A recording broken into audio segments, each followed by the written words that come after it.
Wow.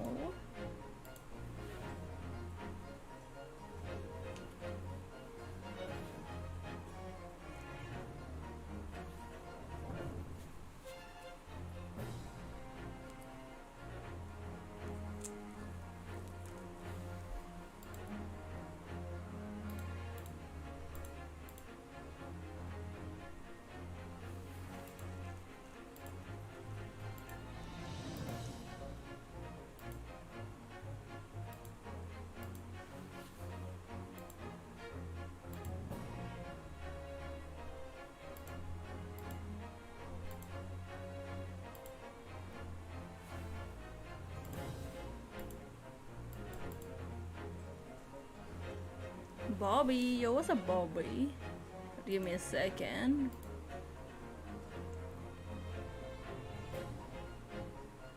Oops.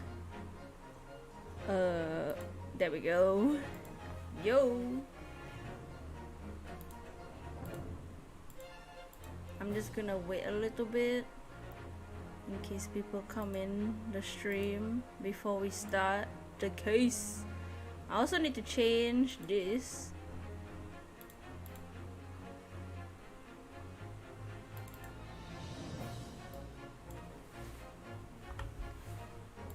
We somehow hit 2.75.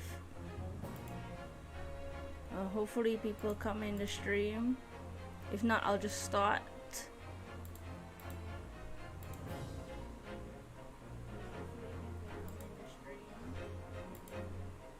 Hey, Gandrabu, you're gonna be lurking. That's alright. Do your lurking.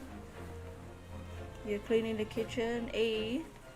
Yesterday was cursed. You poured boiling water on your thumb early in the day. Oh no! You crushed. The nail came out. Oh look, okay, there's still a bit of the nail left. Oh no! So like half of it is left. Did you get? Did you get like? Do you see a doctor for that? Like, what? What do you do for that? Oh, that sounds horrifying. There's an anime called Higurashi, and one of the most famous scenes is one of the girls pulling the nails of her twins off her hands. Basically half of it's gone. That's rough. We are in the anime, one of the it's a gory anime. It's one of those, the cute picture, but it's actually gory. And they pull, the twin pulls the other twin's nails off, off from both hands. It's pretty minor, didn't bleed. Oh, it didn't bleed much. Okay, that's good. But I shall begin. Case number 3. What happened last time? Our friend Kazuma died. That's great. Our best friend is dead. And now we are gonna be a lawyer instead of our friend. Now we have his sword. Karuma. Our friend Kazuma gave us Karuma. We are with Susato and we left the boat. We are going to Britain. Super gross SpongeBob episode of squid nail being ripped cream out. Nasty.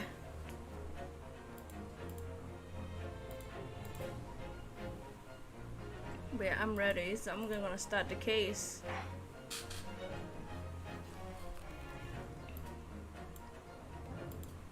Shall continue to start case number 3, the adventure of the runaway room.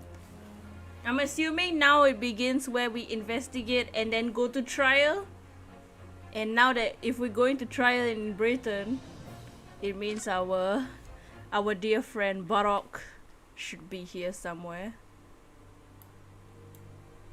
Episode 3, the runaway room. Glancing over my records of the late last century, I am faced by the events of a certain bitter winter. A murder in a carriage as it sped through dense London fog. This case has something to do with the room. Probably. Though the victim and the perpetrator were the only ones inside, there were multiple witnesses to the crime itself. However, none could have imagined at the time that such a seemingly obvious case as this would end in such a horrendous manner. My friend, Mr. Herlock Sholmes, once said of the incident, I believe that perhaps that case was indeed the prelude. The beginning of the long concerto that impressive Japanese student and I were to play together. I'm a Japanese student, not a Hodokun. Yesterday was the voice actor's birthday. But what's up, Duck Life? How you doing? Wow. Amazing. Nice outfit. Is this really just a railway station? That's Mark Ota, our friend. Railway station or not, I've never seen such an enormous building before. And look at all the steam locomotives. This country is incredible. You love the name Herlock Sholmes. Yeah, it's very. I'm like, how do we not copyright the name Sherlock Holmes? Oh, Herlock Sholmes. I feel like Herlock Sholmes fits him more than Sherlock Holmes. I feel like I'm dreaming. So this is the capital of Great Britain. So, where Whoa. to? Oh, hello. Climb aboard. I'll take you wherever you want to go. What if they want to walk? In that case, the Supreme Court in Whitehall, if you wouldn't mind. My pleasure. My pleasure, yeah, mate. I suppose you're visiting students from abroad, eh? Yes. Thought so. Well then, I hope you enjoy your stay. It's meant to be Sherlock, but due to the Welcome copyright, yeah. To the centre of the world. Great Britain's mighty capital, London. Yo, it's London! You've been watching Yu-Gi-Oh! Oh, nice, you had episode 7 Dual Kingdom arc, Battle City arc. I only watched the original. Oh, I thought the cutscene still kept going.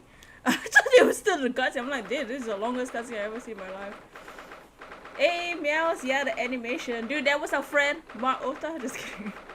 Yesterday was Mark Ota's birthday. So happy birthday to Mark Ota. Mr. Naruhodo voice himself. Whose duel is it now? Why does Sherlock sound more Australian? But yeah, they couldn't copyright. That's why John Watson is John Wilson now too. But yeah, I feel like in Japanese he's Sherlock, but I feel like Herlock Sholmes suits his personality better. Alright, we're at the British Supreme Court. We have made it to Britain. You prefer Herlock at this point? Yeah, I have to say Mark Ota and your BF have the same birthday. Yeah, I wished him happy birthday on his Twitter. I kind of just disturbed him on Twitter for some reason. Just bother him on some of his twats. Look at this place. What is this? Like, honestly though, would anyone have that kind of decoration? The gears? In real life, they'll be like freaking loud. Hell yeah, I would do Dragon-kun. This looks fancy. Ow! Oh yeah, that was a nice anime cutscene. We saw Naruhodo-kun have a nice cultured anime moment. And I like that underneath his hat, you can still see the spike. Fancy. Yugi and Seto against the two Red Hunters are to win the Egyptian god cards. The gears would be so loud though. Ow! It would definitely cover the sound, you know.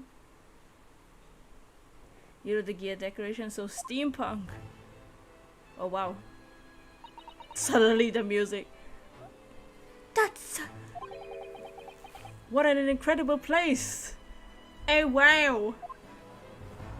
Is Herlock with us or? They were sitting in the carriage next to each other. Ow! I thought it was Kazuma. Wait, how would that work? So imagine if Kazuma didn't die. We wouldn't fit in that carriage at all. It's a really cool room. Some really cool music. It's imposing. It's almost suffocating. This place is breathtaking. Literally. It looks like a fortress. You still dislike Susato. There are some stone buildings like this in Japan now, of course. They only been built in a few short decades since we've opened our borders to the outside world. Open borders? What's that? An authentic example like this has quite a different impact, wouldn't you agree? Oh yeah, sure. A far cry from the wood and paper most of our buildings are constructed from. If it works, it works, Susato. Susato is quite the character. You're indifferent. You don't like her per se, you don't dislike her either, yeah. She's very sophisticated. I feel like she does have hints of that funny, that fun Maya type of girl. But she's definitely more of the you suck the type of personality. Bring Kazuma back. It's certainly unfamiliar. A chair? Since when? I sit on the floor. I think there's more to the differences than just construction materials. What is this place again? This is the Lord Chief Justice Office, Naruhodo-san, in the Supreme Court of Great Britain. The Lord Chief Justice? We had instructions to report here this time if circumstances were different. Don't remind me, ho! Sorry. We were supposed to let the Lord Chief Justice know that we'd arrived from Japan. Dots, but Kazuma can't. Ah! Why you gotta remind me, girl? Don't remind me that he's my best friend, girl. No. So instead, we are here in a different capacity, as envoys to report the news of Kazuma-sama's death. Yeah. And having delivered his or her message, an envoy's duty is done. So we'd have to return to Japan. We came all the way here. We could have just sent a letter. We came all the way here just to say, hey, Kazuma's dead. Oh, to go all the way back? Nah. Way to put more salt in the wound. Yeah, bring it to Sato. It's Salt Sato. If you want to remain here in Britain, I have to take Kazuma's place as the law student selected for the study tour. Hey! Which means you need to requisite qualifications as a lawyer. Which is what I've been studying for. Here in Great Britain, it is the Lord Chief Justice who appoints the lawyers. So it's the second reason why we're here, to have you officially recognized as a lawyer. It is the only way we'll be able to remain here in London. Oh, I want to be here in London. Dot, hope I'm up to scratch. Could have been roaming the streets in London with Kazuma. Good morning, sorry to keep you. Oh, who knows? Who's that? Who the hell? What should he sound like? Oh my god. Naruto. Can you imagine Naruto in real life? Oh yeah, I need to be a lawyer. Sorry to keep you waiting. Oh my god. Hey. Whoa there. Wait, what should he sound like? Who the hell? Definitely doesn't look like you're feeling something. You're feeling like you picture him a booming voice. Boom boom boom. You feel some kind of way. Ow! He's pretty tall too. Look at those gorgeous eyes. They're bright. A color you don't see much. Very loud star, man. I can't go that deep, but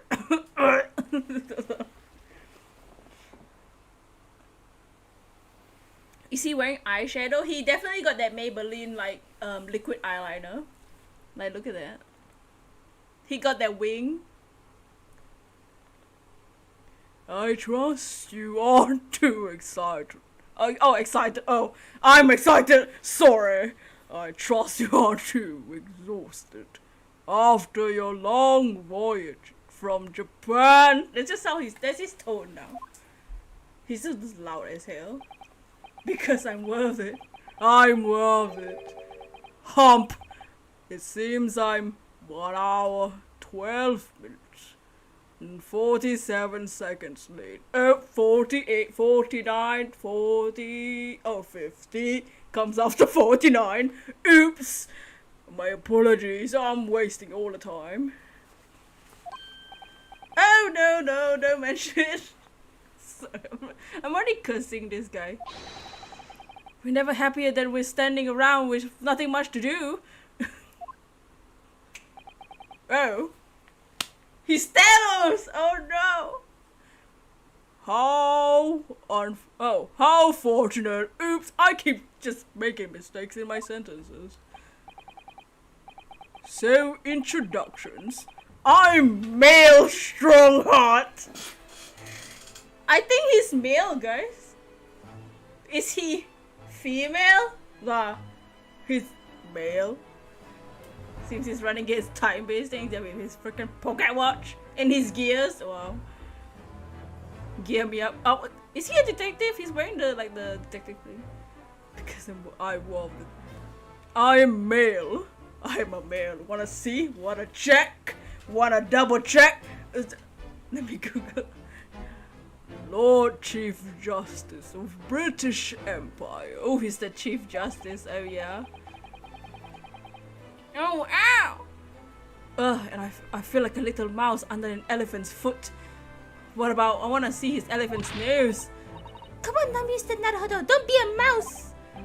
Oh, it's an honor to meet you, Lord Chief Justice Strongheart. Oh, he's strong heart. So how long has this case been going? We've had like 20 dialogue boxes. And we're this already all over the place. I'm Ryunosuke Naruhodo from the Empire of Japan. Well, Mr. Naruhodo. Yehodo. Oh. Welcome to London, the capital of our glorious empire. Yes, thank you. Oh. Open arms. I wanna examine him. No! I wanna examine him. I wanna look at him. Okay, we'll just talk to him. Can I present here with my badge? Oh, my armband, which I inherited from it's Kazuma's. I don't have my student badge anymore. I straight up just got the band. So inviting. Oh, London. So, what are your impressions of our capital so far? How do you like London? Oh, help! Be right back. Oh. When I said bring tissues, I told everyone to bring tissues for today's episode for Barok. I didn't expect. Male. You upgraded to a band, yeah, it's Kazuma's lawyer band. Help! I've been so nervous ever since I got here. I can't remember a single thing about the city. It's simply splendid, isn't it, Mr. Naruhodo? Naruhodo-san. You sucks at talking to important characters. It's because he only has his best friend and now he's dead. Oh. We had a wonderful view of some London streets from the carriage on the way here from the station. Everything is so impressive and grand, like you. Oh, I must say, I'm almost at a loss for words. I'm glad to hear you like it. The city boasts tramways, piped water and gas, even cables, supply electricity. Oh, he has a stick! Oh, he has a pimp stick! Oh, pose! He's ready. He got a tool. Ready to solve another accident? I'm about to have an accident with this man's. We're all simping. Oh, what?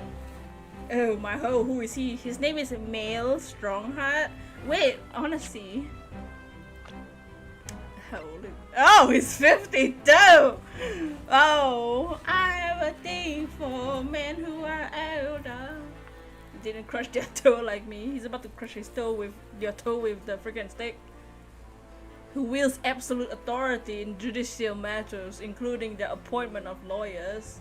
He's a thoroughly intimidating man. He can hit me with a stick all day. Oh, you think it's super windy today? It's getting hot. We spear at every revolutionary new technology in the world. Every visitor to London is astounded. London is the best city in the planet. Capital of the earth, more like. You woke up to a huge kaboom because it was storming. Oh, dang. Oh, hi! Oh, yes! The astounded is the word. Thanks for saving me there, Susato-san. Everyone seems so jolly and full of vigor. Yes. There's much excitement about the upcoming great exhibition we will be hosting here in London. Great exhibition? Not the great Eastern. Better is good! Oh! Swing that stick! Wow! Sorry. I had the stick! Sounded like a lightning ball hit the ground right behind. I've seen a lightning ball outside here and it literally cut the power for like 5 seconds. Okay, it's crazy. Cultural and technological achievements from around the globe are to be exhibited here in our great city.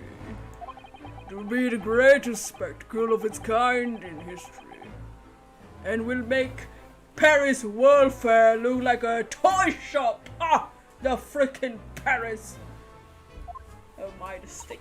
Oh gosh! Nice roast to Paris! I can hardly imagine how magnificent it's going to be. Oh! Not the birds behind! Why are the birds in the freaking building? Ah, I summoned the birds. Great Britain's capital city is nothing but magnificent. London is the center of the modern world. Oh, he really said that. I was just joking. Even if you say so yourself, the sun will never set on our great empire. Why not? Perhaps it is fate that in these progressive times we welcome visitors from the land of the rising sun.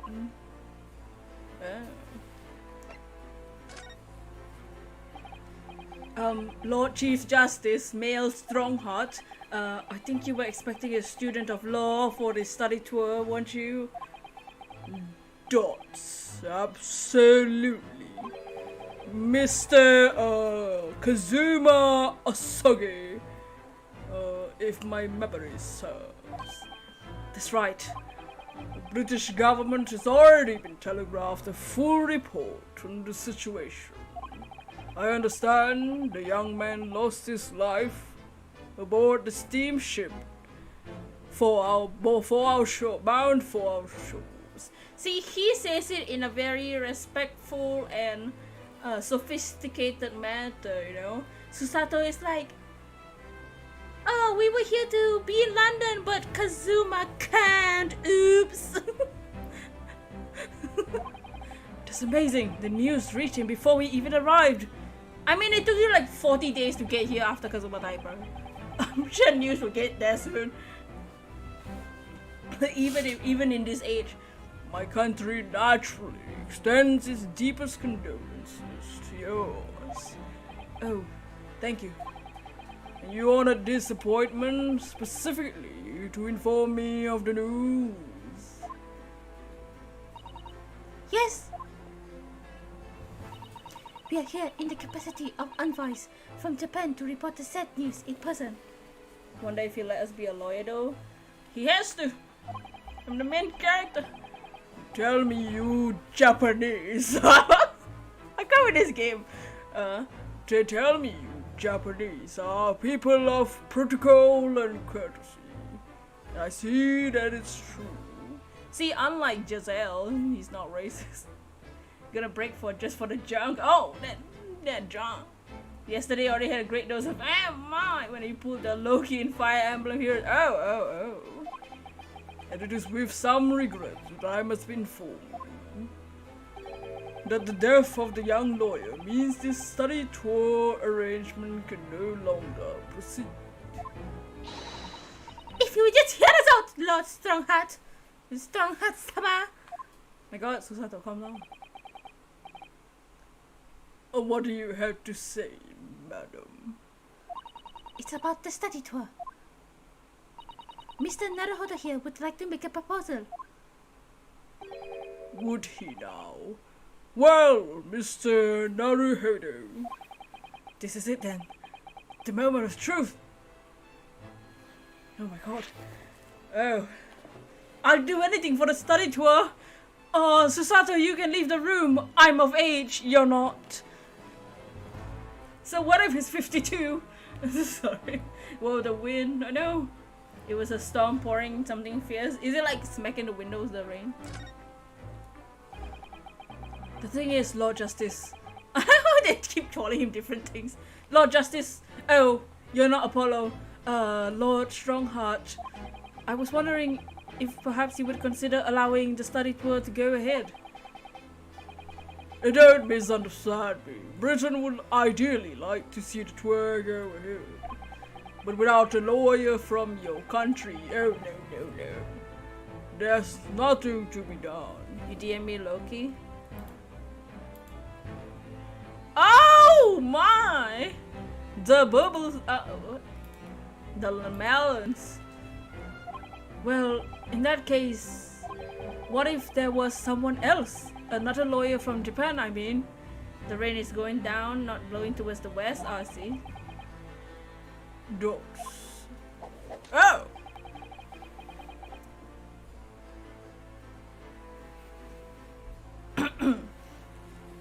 There's something I don't know. Only a single lawyer was invited to the Great Britain from your country. And that was Mr. Asogi. At least that's what I've been led to understand. Well, the thing is... Oh, this really isn't going well at all. I just can't seem to find the right words to say to this man. I'm just so taken aback. Mr. Naruhodo! Stop being a... I could ruin things here if I'm not careful. What am I going to say?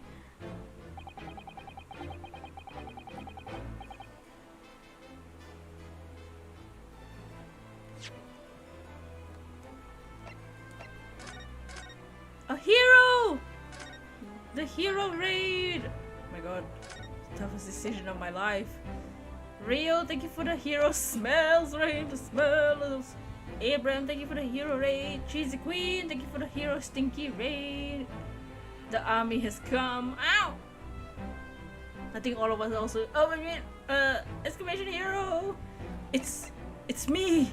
I have to be confident. Step it up, Naruhodo! She's really an Ara character. Oh, she's super sassy. It's me. I can do it. Is that so? Thoughts? I mean, I don't actually have any qualifications as such, but... No qualifications, you say? And you still claim to be a lawyer. Hero, thank you for the raid. How you doing? How was your stream? What game was it? I have acted as a lawyer in court before.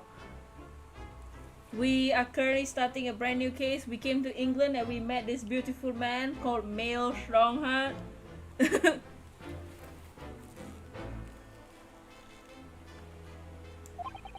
Only once, as it happens. And I've had Kazuma to help me, and I was the accused, but glossing over the details. Doors. I've been spending every spare moment on a journey here to Great Britain, studying. But how's everyone doing? We are playing the Great Ace Attorney. We play this every Monday. The rest of the week will be shiny hunting, Animal Crossing. Tomorrow we're doing Animal Crossing. We're gonna find another villager. And then the rest of the week will probably be what's this, shiny hunting. There's a hair that's like bothering me. Don't want just a second. Ooh. Nice one. You love your Ace Attorney, don't you? Yeah. I think I like it more than Pokemon. Yes, like the stream.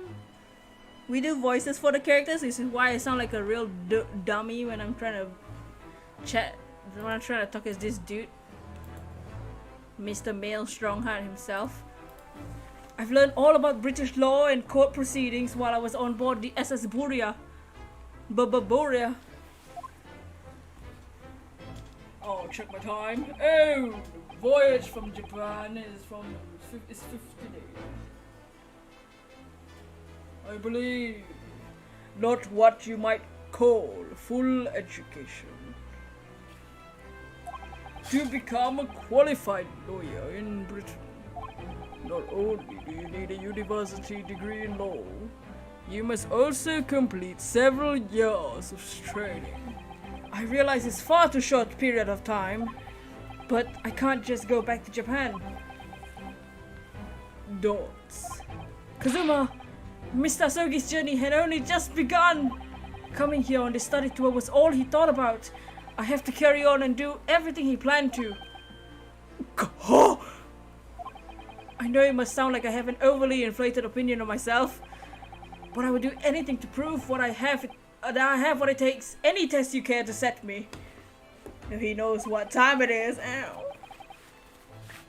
Just one chance. That's all I'm asking for. Please. Onegaishimasu. You don't sometimes ask to the stream school. Thank you. 31 seconds. Sorry? Your opening statement then, Mr. Naruhodo. 31 seconds long. Oh my god. Not too brief, not too protracted. Perfectly judged appeal, I would say. Dude, this guy is great.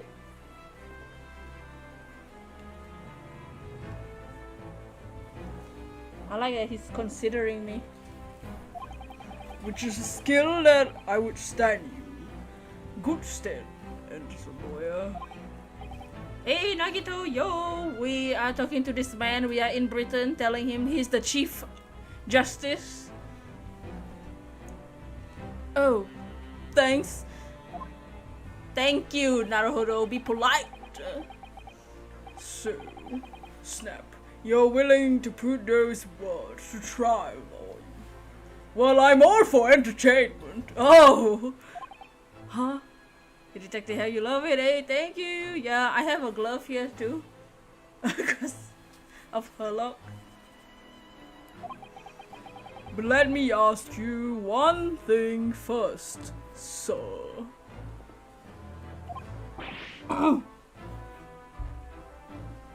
Yes! Yes! You say you intend to do everything Mr. Asogi planned to do. Are you firmly set on the path?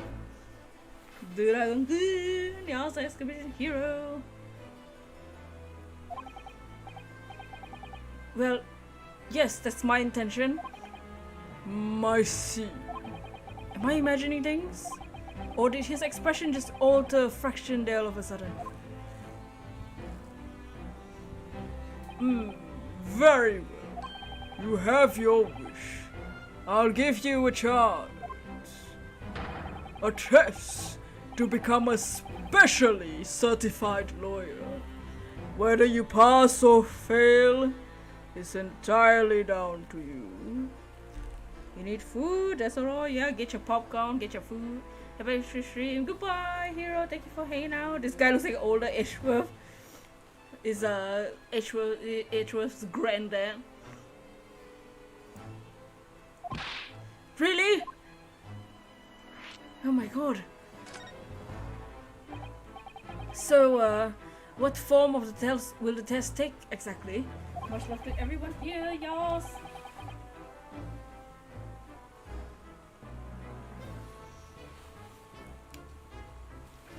Tell me. Hold on. My glasses? Is it the glasses?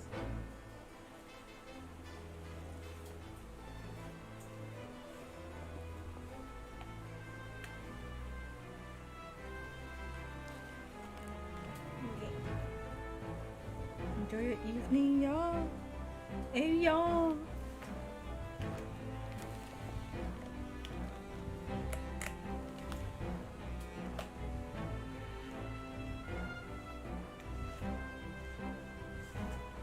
What do you tell me, Mr. Naruhodo? What do you consider the role for a lawyer to be? Well, defending people, of course, duh. Yeah, well said. So, let's have you defend someone. Oh, just to test me, Here, we're gonna test this kid if he can be a lawyer or not. Let's put someone's life on the line. Huh? Oh, he's gonna make me defend the trial that's like a shut and done case, but it's actually not. Oh no. From the opening cutscene. Your timing is perfect, in fact. There's an apt trial about to begin later today. No advocate has been appointed for the defense as yet. This will be welcome news. Today? Straight away? If you manage to secure a verdict of not guilty, you've passed my test. Our first case is gonna be a test to see if you're a lawyer. That's a cool concept, yeah. Have you right now max volume because it's raining so hard? Ow! You put the max volume when strong and hard. Showed his pimp stuff. Ow my. Oh, look at him, I bet you like this too. What could be simpler? How do I get myself into these situations? You're sucking on a popsicle right now because you can. Everybody wants to suck on something else after seeing male strong. What? Well, could I ask what sort of trial is it with Lord Strongheart? Oh my, he's ready. Yes, good question. Shut, I don't remember. Oh yes, I remember. It's a murder trial, of course! Murder? An extremely simple case, I understand. You really can't lose. Unless the prosecutor is Bardock round 6, right? Wait, we will get to see Bardock right away. I thought he would appear like at the end. It's easy to say, but I should mention, just in case, if the defendant is found guilty, he will of course be sentenced to capital punishment. Oh, okay. Put his life on the line, you say. What a shocker murder case in Eastern. Capital punishment? He'll be put to death? Here in Great Britain, murderers are sent to the gallows without exception. It's a cold one. Presumably you read that much in your Salt Sea-based introduction to British law. We can't possibly agree to such a test. We would be toying with a man's life. And I'm the Lord Chief Justice. I've decided it's acceptable. But you can't do that, can you? Capital punishment is fancy saying we'll murder him for murdering us. There's no need to overcomplicate this. All you have to do is ensure you don't lose. Dots. So the defendant may live or die depending on how well I perform in court? Oh my god. The guilt of Kazuma is not enough! If I lose, he'll be hanged. Mr. Naruhodo, you've come to me claiming to be a lawyer. God! If you want me to take you seriously, you need to prove you're willing to do a lawyer's job.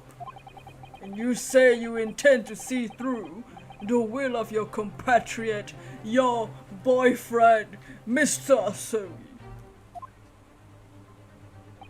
I would like to understand just how far you're willing to go in order to make that happen. He's testing my resolve. Just a second game title. What's the matter? You've fallen silent, my boy. Sorry. Making him worse. Making him cursed. I'm sorry, but time is pressing. The trial begins shortly. Shortly? I don't have time to prepare. I need an answer from you now. What's it to be? Dots. What do I say? Do I agree to this absurd test? Well, I kinda have to, right? I'll do it. As a lawyer, I'm eventually gonna have to do these type of cases anyway. I can't do it, I can't get it. Oh my god, I'm such a wussy. 15 seconds. Your decision making needs work if you want to be a lawyer. That's too slow. Gah! Hey, what's up, Pokemon fan? How you doing? How's your day? So is as I suspected. Sorry? You have noble intentions, but lack the resolve to see them through. Dots. The test is cancelled. Thank you for stopping by.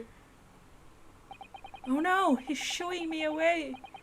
Go and acquire your ticket for passage back to East tomorrow. This conversation is over. Talk to the hand. Dots. Yes, Lord Strongheart. Thank you for offering me a chance. Mr. Naruhodo, I'm sorry, Miss Susato, but what could I do? Pack your bags? Oh, oops. it's alright. I understand. You do? It's not an easy decision to choose whether to defend a man in these circumstances, but resolve have absolutely nothing to do with it. What are you trying to say, madam? I'm about to beat you with my stick! Dude, Susato is like... No, she ain't got... She got the sass for days. Dots. I think what Miss Susato means is that no matter how badly I like to be recognized as a lawyer and stay here in Great Britain, to risk another man's life by threatening his one and only chance at a trial so trivially would be utterly unforgivable. And I feel exactly the same way. Dots. I'm sure the defendant won't see this trial as a test, as some kind of experiment. Dots. A lawyer may fight for his clients in court day after day, but for each one of those clients, the particular day they stand in the dock may be the only chance they have to fight to prove their innocence. No, I was wrong. I'm not qualified to do that job yet. I'm sorry for wasting your precious time, Lord Chief Justice. Who? Wait, Mr. Naruto. Oh, was there something else? The sass is spreading.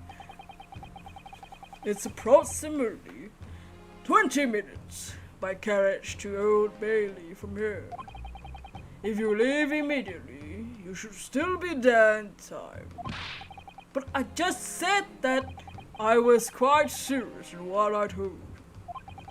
The defendant in this case has literally no one to advocate for him. What? At this point, he can't hope to find someone to represent him. The trial will begin without a defense. Did Susato save us? With her sassiness? Yes. She ain't care. Naruhodo just needs to get with it.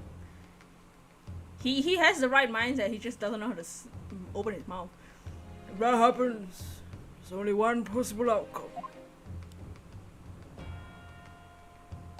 He will receive the most severe sentence the judge can pass down. But that's awful! That is the truth! Why does it have to be like this? Dots, please don't expect an answer to every question. Digga! The cold hard truth of the matter is that there's only one person now with a chance to save this man from a very miserable end. And that is you.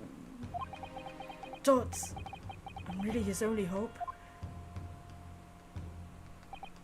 So, what do you say now, madam? Me? What do you mean, Lord Strongheart? You said it wasn't an easy decision to choose whether to defend a man in these circumstances, and I agree. But in my estimation, it is purely and simply a matter of resolve. Oh! Our time is up here. I have a meeting to attend. I must leave in 2 minutes and 16 seconds. So, venture into our great city and enjoy yourselves. Oh, he left. He's gone. The Old Bailey. Oh no. If we're going to do this, Mr. Naruhodo, we must leave at once!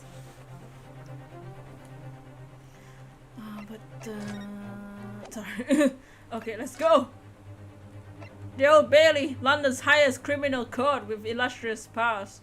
The Old Bailey is where I'm to take my test to prove my worthiness as a lawyer. Hey, what's up, Harry? We are doing Ace Attorney. We play this every Monday. Ooh, look at the guts. Ooh, one of them has a mustache. Can we ship the 2 bailiffs? 9:45 a.m. The Old Bailey. We know who's in the Old Bailey. Are you guys ready to see the man himself? I'm ready. I've been waiting for years to see this man in the flesh. To see this beautiful, beautiful man's.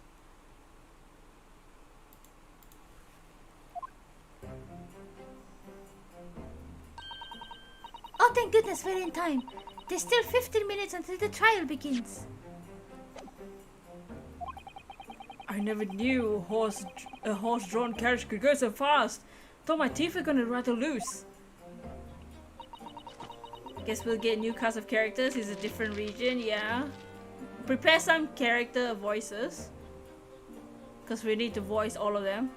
Did you hear what I said to the driver when we climbed aboard? Oh, I write it! Oh, it's it! It's Pennywise. Get us to the destination in 5 minutes, driver. There's a guinea in for you. It's one of my favorite lines from Sherlock Holmes stories, and it works quite perfectly. Not sure why you're so pleased. I thought we were going to die and also pay gold. We had to pay gold for the privilege.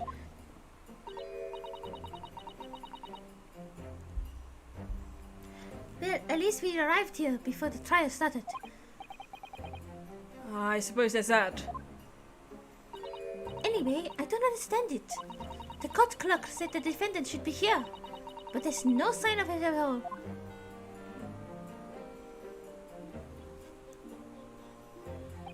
So this is the Old Bailey. Even in this room, for defendants to wait is grand. Are you alright, Mr. Naruhodo? I'm feeling tense, that's all.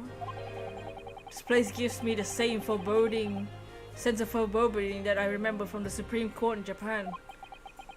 An oppressive air, almost as if the building itself is gonna crush whoever is to be sentenced. Feels like only yesterday I was the one to be crushed. Yes, whoever the man you're going to defend is, I imagine he's feeling very alone at the moment. Oh no! Top of the morning to you, madam! Thor! Man, he don't care about me. Oh no. Ew, nasty. Is he the defendant? I don't want to defend him anymore. I don't wanna defend him. Can I change? Can we change case? Mr. Strongheart. Think you brought us to the no. What the? Top of the morning to you. That sounds so. I mean, he sure has an accent in the text. I can't do anything about it. What are you doing? I don't know how Irish people sound like. Kanto. I've never heard Kanto say top of the morning to you. I don't remember how Jacksepticeye sounds like either. So he does look like Mr. Mime. Mr. Mime, top of the morning into ya. That's how he sounds like. Things are hell desperate, aren't they? So, what? Watch I look at those expressionless faces from the east, are yous? What does being expressionless have to do with that? We're from Japan, yes. Oh! Japan! Right, say no more. So, how much do you sneeze? What? Mr. Moim, Mr. Moim? No, we're just here because... No need to explain, fella. I've been here myself, so what I have.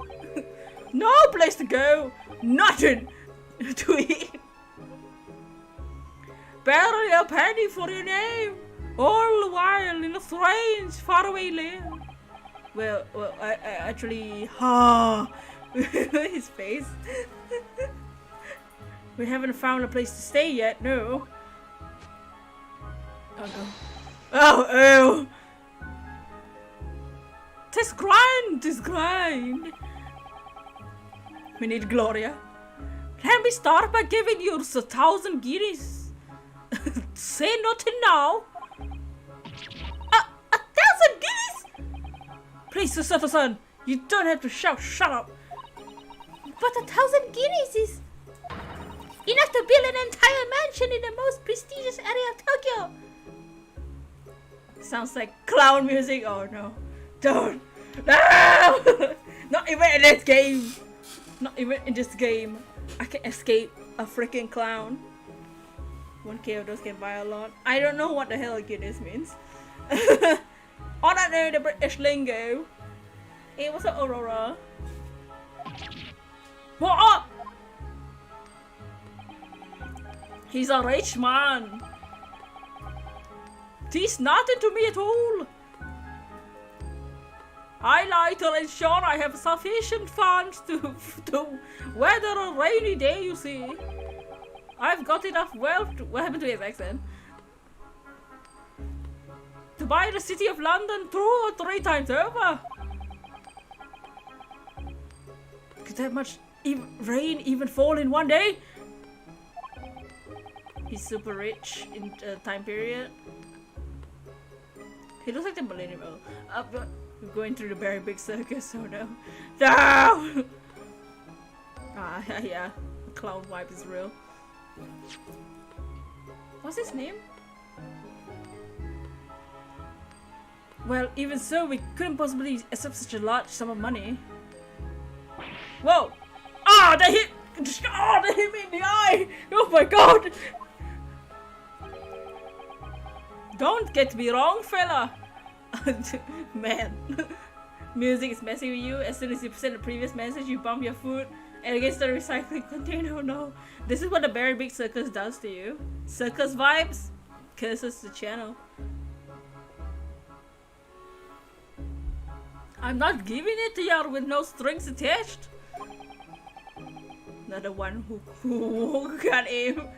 I've been wanting you to do something for me. Oh. To be honest, it's a bit embarrassing. The trial's about to begin, you see. For me, it's a good self here. For me, good self here. I'll be in the dock. So now what I want you to do is come along with me and stand there beside me. Officially, you'll be my lawyer, but that's just a little detail now. Oh, well, the thing is... Don't worry about the thing. All you have to do is stand up next to me. Nothing more. Otherwise, you see, the trial is going to start without me having any kind of representation at all. This guy's a client, have fun, oh god. So it's true. The Lord Chief Justice wasn't just making it all up. Is this a clown? Sound sure seems like it. Even I can't escape the circus, man. I've seen the circus is everywhere. What's up, Wolf? I'm terribly sorry to ask, but does that mean you're the defendant in this trial? No, it's Blaster in blazes. Do you not know who I am? Me, I'm one of London's biggest names. He vaguely looks like a clown. The music sounds very clowny too. No, sorry, we've only just arrived in the city, you see. Oh god, the clown. I see. I suppose this isn't altogether impossible. Well, just next to Hyde Park in the center of London is another beautiful park. Is it a very big park? Sorry. No time to check the crime scene. We don't even have any evidence right now. We don't even know anything. We don't even know this dude's name. Sorry, apart what? Tis called the McGilded Park, full of blossoming flowers in the spring and singing birds and whatnot. I donated to the city, so I did. An entire park in central London. A city of smiles. That's my vision for London. There's McGilded. Oh, he's McGilded. There's nothing Magnus McGilded couldn't do for the city and its square old people. What the hell is he saying? That's amazing. I mean, it's really extraordinary. JJ, oh, calm yourself. Oh, but wait, so his name is McGilded. The defendant, he's a wealthy philanthropist with a good reputation. Now they've got the gall to say I'm a good for nothing criminal. Me, Magnus McGilded. What is the matter with the London police, I ask you? I don't know.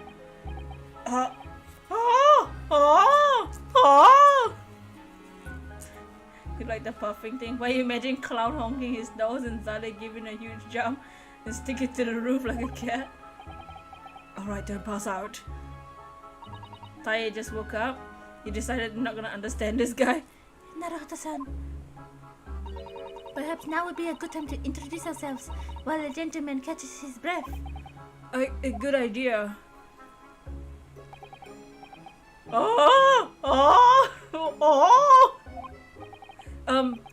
Mr. McGilded, the thing is, we're actually here in London to study British law.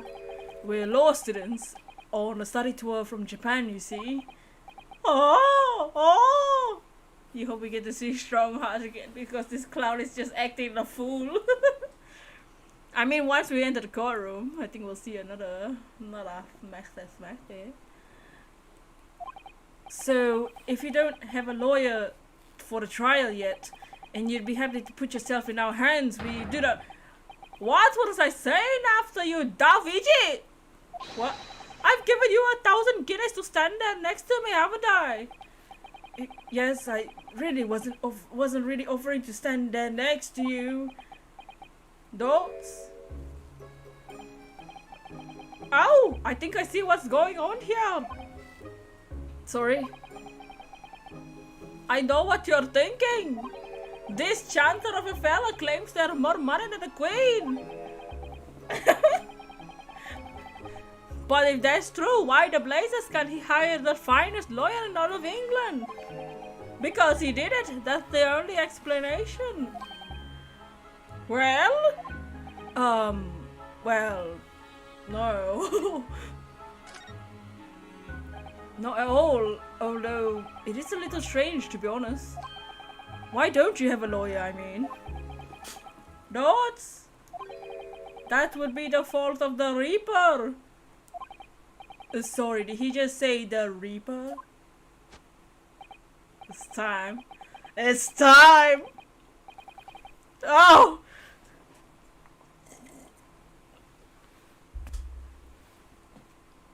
Aye! The Grim Reaper of Bailey! Lord Baroque Van Zoiks! He is the prosecutor! The prosecutor is the Grim Reaper? When Van Zyk stands for a prosecution, they call his accused sacrificial lambs. Oh, here we go! Wow! All the tongues! Ow! People is toying! Ow! Dots. I mean, go! And to this day, in every single trial in which he's been the prosecutor, the accused has been damned. Oh my god, it's vulgar over again. What? Is it indeed time? So it's reached desperate situation where there's no one willing to stand in defense against that fella at all. You could say he's the living legend of the Old Bailey. Goodness, oh my god, Blood Van Zeeks. He must be an exceptionally talented prosecutor then. I hope he's smexy too. Everyone here having a thing for leather boots. Time to drink. Talented isn't the word you're looking for, madam. It's cursed! You're cursed! Look in the mirror. Cursed? What on earth? The defendant is summoned on his counsel.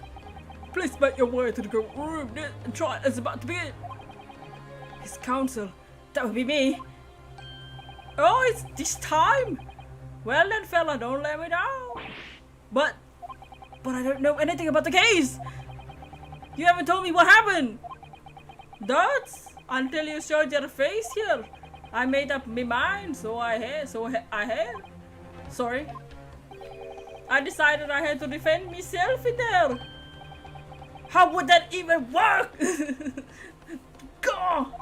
But then you made an appearance, a student of law, wouldn't you know? 'Tis no accident, I can assure you of that.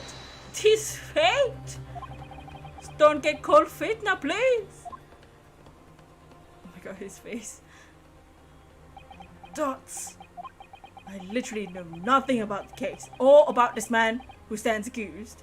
Oh god, zero evidence prior to trial. How lovely. Oh, I love it. In fact, the only thing I do know is that I can't just turn my back on him. Yeah! Yeah, he has to make. There's gonna be testimony. Naruto-san. The man has no one. He'll have to stand alone in that courtroom, armed with nothing to defend himself. Yes, something that Kazuma would never have allowed to happen. Counsel for the defense, what are you doing? If you're late for the start of the trial, you will lose your right to stand. Dots. I'll be right there. Oh yes. Let me see this man's. It's happening then. My first trial in a British court. I hope you're watching over me, Kazuma. Because I have no idea how I'm gonna manage this.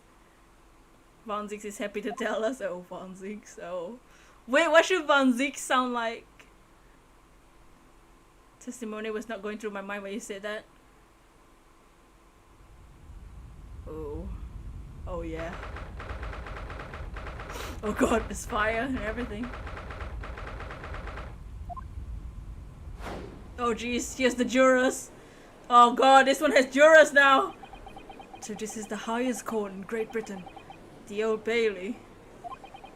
Centuries of history is this place palpable, isn't it? It's so different from the Supreme Court in Japan. It feels both imposing and serene at the same time. The atmosphere almost makes words redundant. Whatever the country, determining a person's guilt or innocence is always a solemn affair. May I say something, Miss Naruto-san?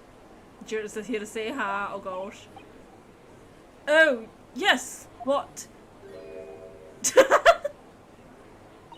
Your eyes are ready to pop over your head again. Don't know if the juror's existence here is good or bad. Yeah, the mechanics that they explained were that you need to pick the jurors' statements that contradict each other and stuff. I know, but I just can't help it. Oh! Oh! Sorry. Oh my god, it's Santa Claus! It's the judge. In the name of Her Majesty the Queen, I hereby declare this court to be in session. It's Santa Claus. We are here today to determine the guilt or innocence of Mr. Magnus Mayguilded. I now call upon the counsels for the prosecution and the defense to declare his willingness to proceed. It's not Christmas, is it? This judge is basically Santa. Hi, Santa Judge.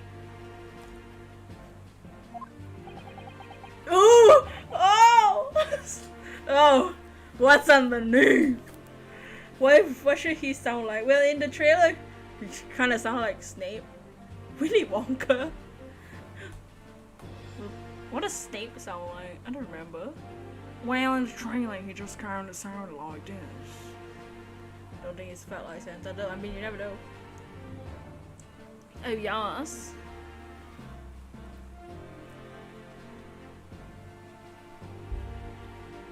You've been trying to type for 5 minutes now? Guess that's why. Snape or Harry Potter. Vaughn can bite you. Oh. Guess we can guess why the prosecutor is called the Reaper. He's about to rip those clothes off. What? Sorry.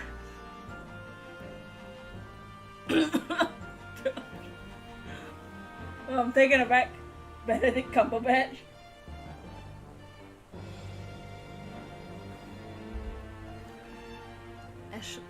Benedict Cumberbatch, what does he sound like?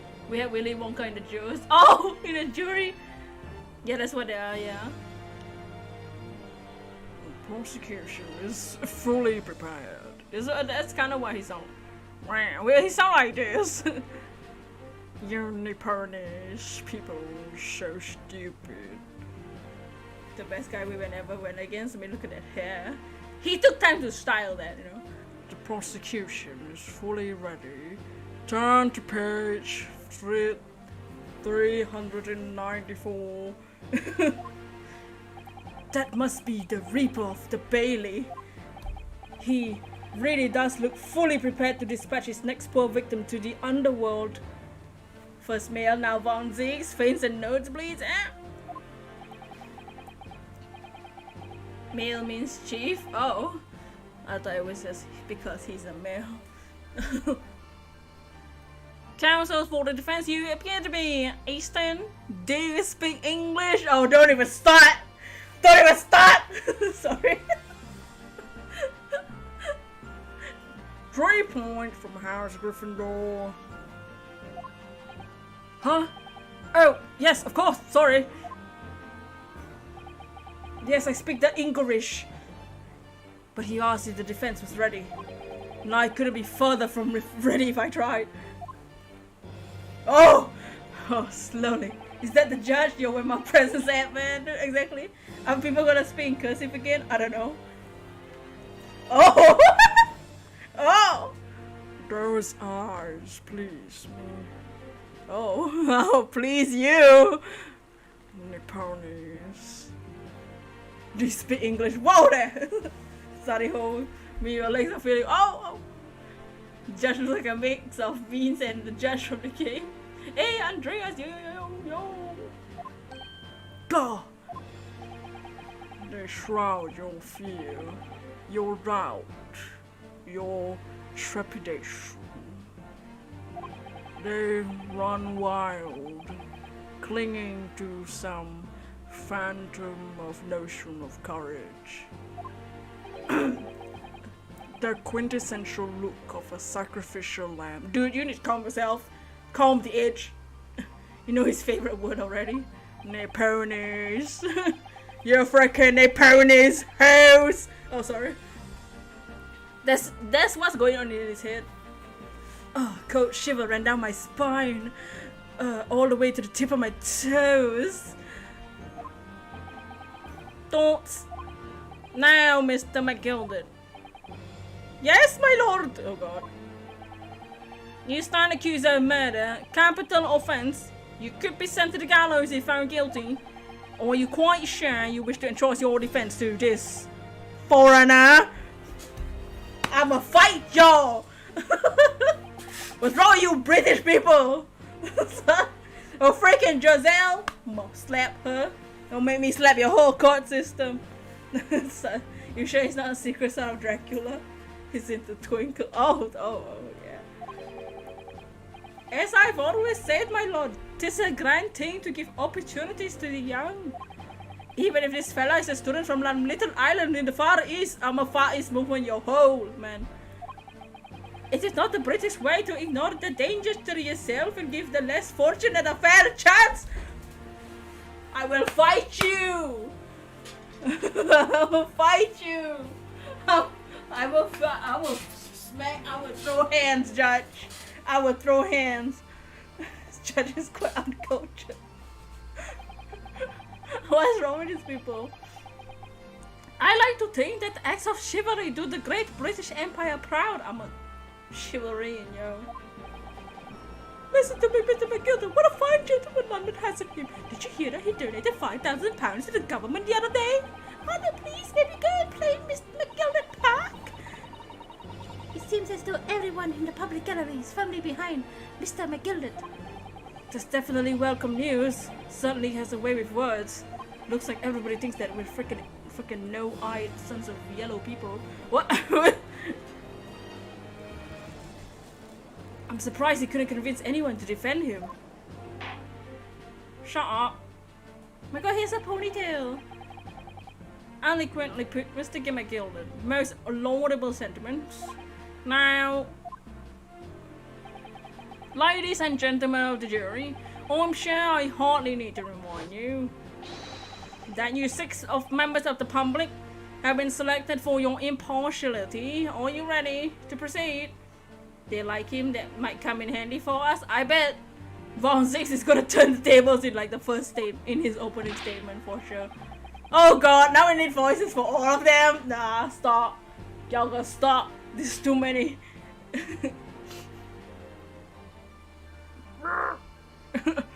Yes, my lord. If the task is to send us to the gallows where they belong, I'm already ready. The man. Like, there are so many voices. Why is he holding a knife?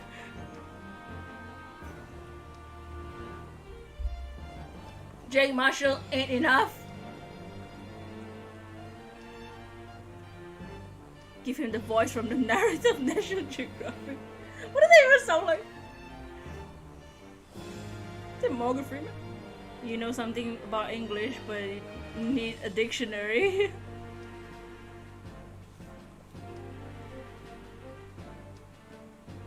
You don't think anyone has the range to voice all his characters properly, do you?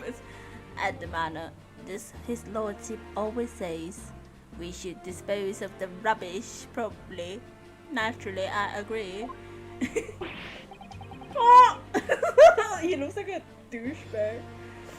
Oh, and the criminals here will soon be wishing they never set eyes on me.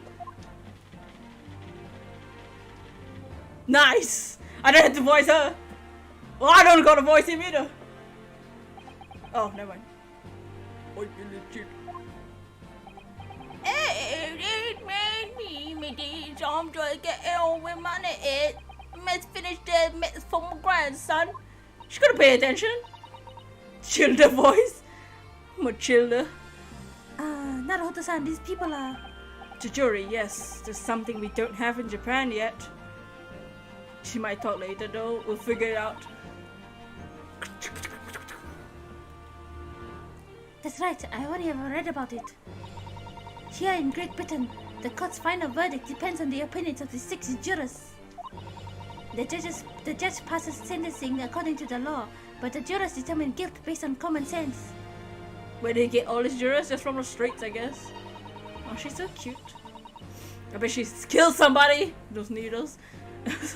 So the defendant is ultimately judged from 2 completely different points of view. But how exactly did jurors give their verdict? That I don't know, but... Pretty sure some of them unqualified. I'm sure they will be clear as the trial progresses. Yes. Prosecutor Von Zeeks. Yeah, my lord. It's been a number of years since we've seen you here in the courtroom. I thought you renounced your fame. I'm known as the Reaper of the Bailey, my lord. Infamy rather than fame, I would say. But yes, 5 years has passed since I last spread my wings in this capacity. For the last 5 years, I've been spreading something else. So what brings you back? Is there some change of circumstance of which the court should be aware? dots. Oh, whoa, elegance. I leave that to your imagination, my lord. Randomly selected from 6 billion people. You gotta finish cleaning the kitchen later. No point in finish now since the cooking. So the Reaper has been out of action for 5 years. Why did he choose today of all days to make a comeback? Don't lose heart, Naruto-san. As you wish, sir. The court nevertheless welcomes your return. Now then, opening statements, I think. The summary of a case, if you please. Certainly, my lord. As your lordship is aware, this is a case of overwhelmingly simplicity. We must be the only ones in here who aren't aware. Whoa, wow. Oh, 1-6, yeah, looking real nice in that angle.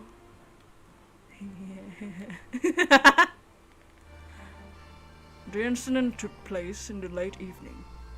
3 days passed. The hour was some minutes after 10. The victim was a maker of building bricks, known in the community as Thrice Fired Mansion, sorry. Oh, Mason, oh my god, I can't freaking read. Sorry, Thrice. He was a very accomplished craftsman. The bricks he fired were said to be most indestructible. Oh no!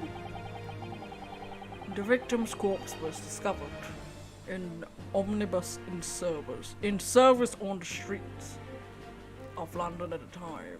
You like 1-6, you same. For many reasons. A dagger had been thrust into the victim's abdomen and believed to be the ultimate cause of death. Here is the autopsy report from the investigating medical officer at Scotland Yard. The autocorrect. True autocorrect the devil. You didn't finish time you said finishing. Thank you, counsel. I shall accept that and the photograph as evidence. Nice. Let's read that real quick.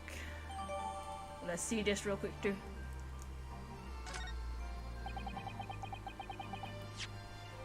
So, you're not bad. It has his name! Oh, it has Kazuma's name! And I'm wearing it. Oh, and I have his sword. Oh. To get in evidence, might stand a chance. A report prepared by Scotland Yard coroner. It gives the cause of death as internal hemorrhaging, or as Naruto would say, hemorrhagic, as a result of a single stab wound to the abdomen. Victim name: Thrice Fired Mason, 54, brickmaker. Cause of death: 15 February, 10 to 11 p.m. Wow, 1 hour's time span. That's it. Stabbed once in the abdomen with a knife whilst journeying in an omnibus. Died due to internal hemorrhage resulting from the trauma. Okay. A photo. The knife is clearly visible. His face is partly obscured from view by an old crooked hat. For a reason.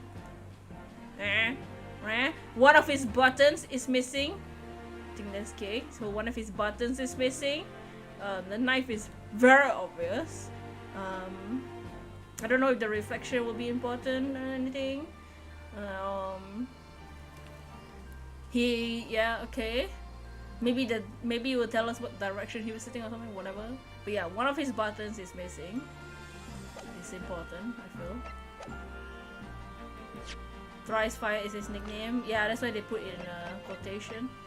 Victim: skilled but poor brickmaker who live at the East End. Oh! Barok is 32. He's younger than Herlock?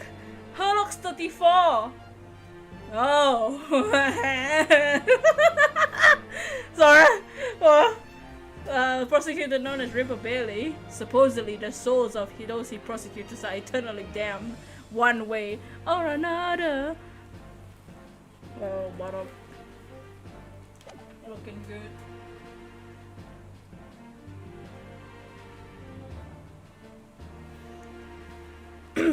And one further item of evidence. The prosecution wishes to submit these as well. Her looks pretty young for his age, so it makes sense. On these are... Good lord! Is that blood council? Oh, he's crossing his arms. Yes, my lord. Seized by the policeman who arrived at the scene. Those also gloves were taken from the hands of the accused when he was arrested. What?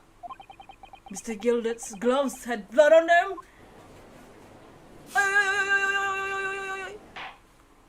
Von Zeeks looks 40 to 50. He's just super edgy.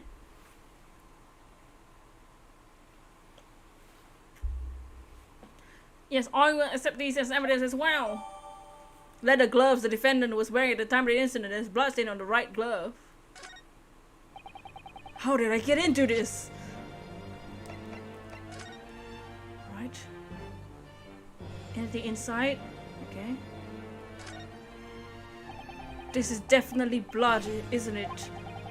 Not the most pleasant sight to be confronted on our first day in London. Well, nothing will come of the grumbling now. No, by the way, is Mr. Gilbert right-handed? Yes, I believe so. He was toying with a coin in his right hand earlier. Yes, he was. Ah, pity. If only he had been left-handed. Taking blood on either glove would be fairly incriminating, really. Okay.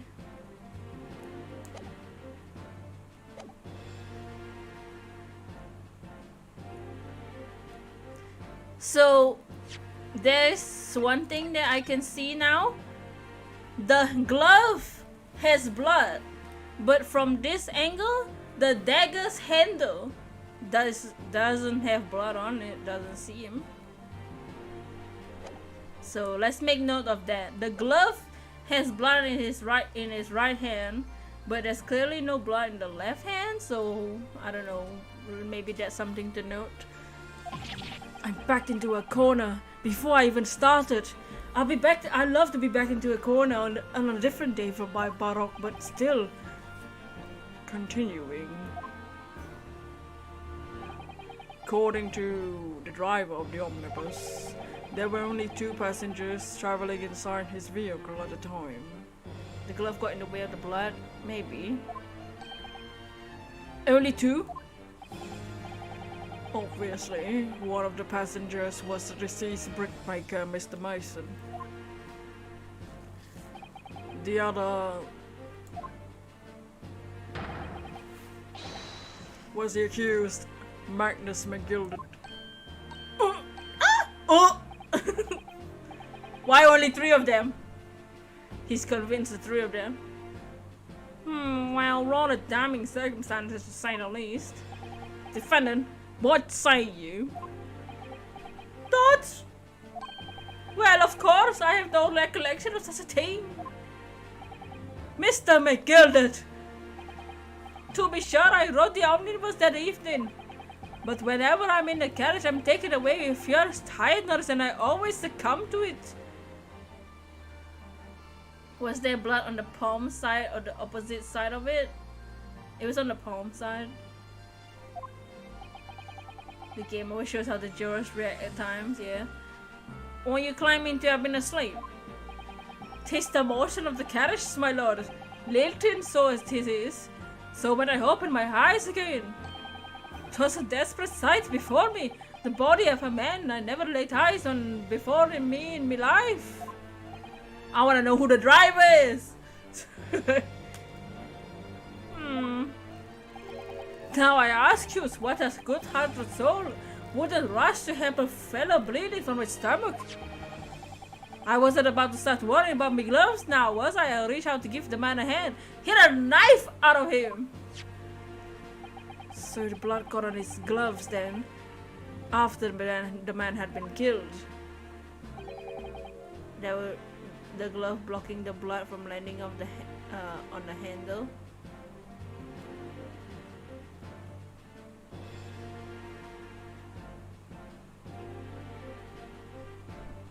Yeah, but if he had used his right hand, that had blood on it and it touched anything, they will leave some blood on whatever he's touching. Unless he used his left hand to stab the guy. Then how, if he used the left hand to stab the guy, would he randomly just touch the blood? But if the bloody glove touched the surface of the dagger's handle, there would have been some blood on the handle. Unless it's at an angle that we can't see. Unless they give us the dagger, like the actual dagger, to 360 view. Unfortunately, that statement of the drivers is only the beginning. What? It's not all of it! Oh jeez. There were multiple witnesses to the precise moment in which the brick maker was fatally stabbed.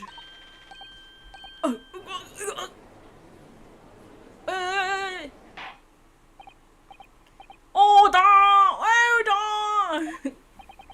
When the killing took place, only the victim and the accused were in the carriage.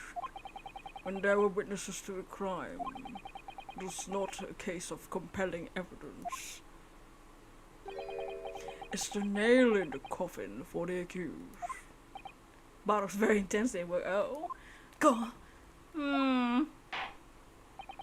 Thank you, counsel. The circumstances of the crime have been made quite clear.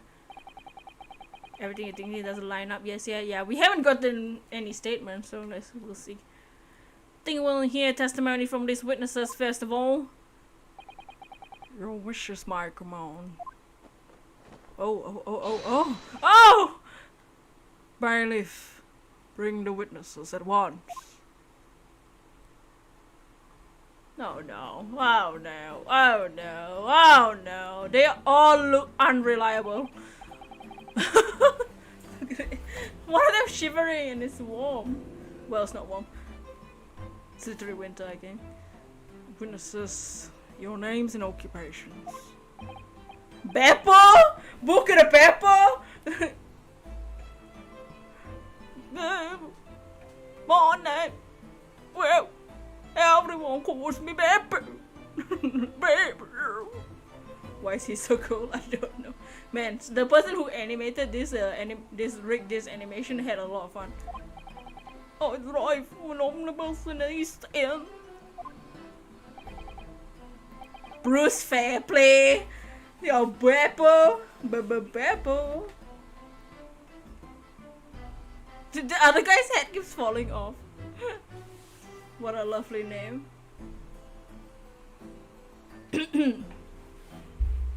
You all like Beppo already?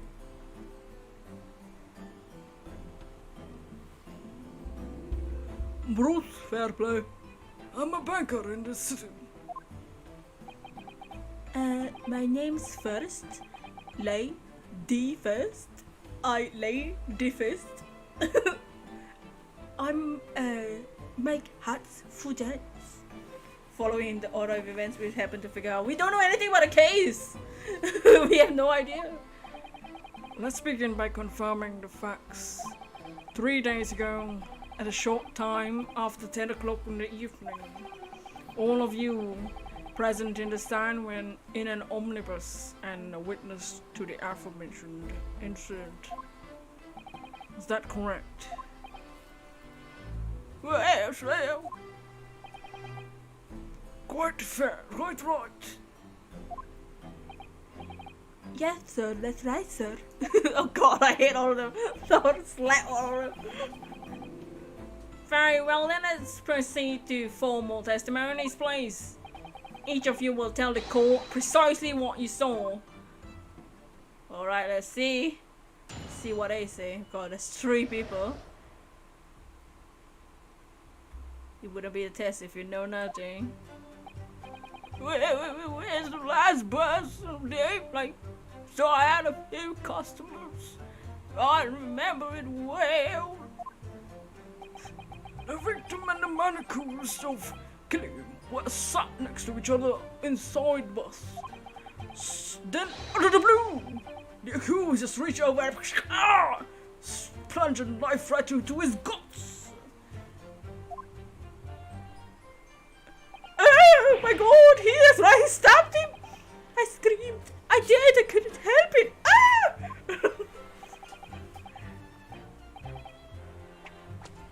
Oh my, what is that? Oh, that's his whip for the horse. James, I had a scream. I stopped my bus, and then I saw it to you.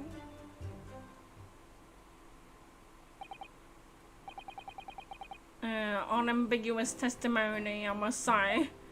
Jesus Christ. Exactly, my lord.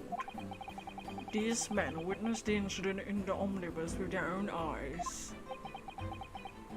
Thoughts? I'd like to ask a question if I may. Yes, counsel. Well, this testimony makes absolutely no sense to me whatsoever. Why not? I like that, you know, unlike literally like every other prosecutor that's not Clavier, Baruch Van Zig isn't trying to roast me or roast the judge, you know, he's not making fun of me. He's just being neutral, kind of. Finding a witness in Ace Attorney that didn't lie is really hard, dude. Everybody lies. Well, the incident took place in a moving carriage, didn't it? As had been clearly stated from the outset, yes. Well, in that case, how could those two witnesses have possibly seen what happened? There's no way they could have seen the inside of the moving carriage. Oh, shut. Where the witness was, you know. Oh my god. How quaint. I read that civilization. Oh no. Here begins the roasting. I just said he was nice to us. I read the civilization in the Eastern Island nations was a good century behind our own. But you're here in London yourself. Are you really so ignorant about our omnibuses? Huh?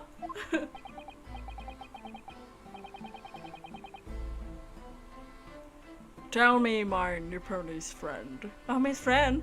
Have you even traveled in an omnibus? Well, no. We only arrived in London this morning. No matter. If one wants to use his stick, I've arranged for us to all see for ourselves the actual scene of the crime, that is. Wait, what do you mean? The actual scene? How? The carriage is designed to be moved, after all. Presumably you understand that much. Yes. But you can figure out how to make a candy style edit. The omnibus in which this bloody crime took place here, today is in this very building. Here, what? The entire carriage? Bailiff! Bring forth the stricken omnibus. Yeah, you don't have to think so much. We barely heard any evidence or anything. Whoa. Huh, Baker Street. 221B. So that's an omnibus. The omnibus. Can't believe they could bring something so enormous in here, jeez. Great Britain's courtrooms are amazing. As you can see, the omnibus is pulled by 2 horses and can carry up to 8 passengers. You do like the prosecutor though? Yeah, I like him. Woo! 4 passengers sit inside the enclosed cabin. Another 4 on the the rooftop deck above. Every Londoner knows that the best views of the city's architecture and sights are to be had from the top of an omnibus. And I should point out that to our foreign guests that there's a skylight in the roof, allowing a view of the interior from the seats above. Ah, skylight. Oh! Wait, let me take a seat under people's skirts. Oh, what?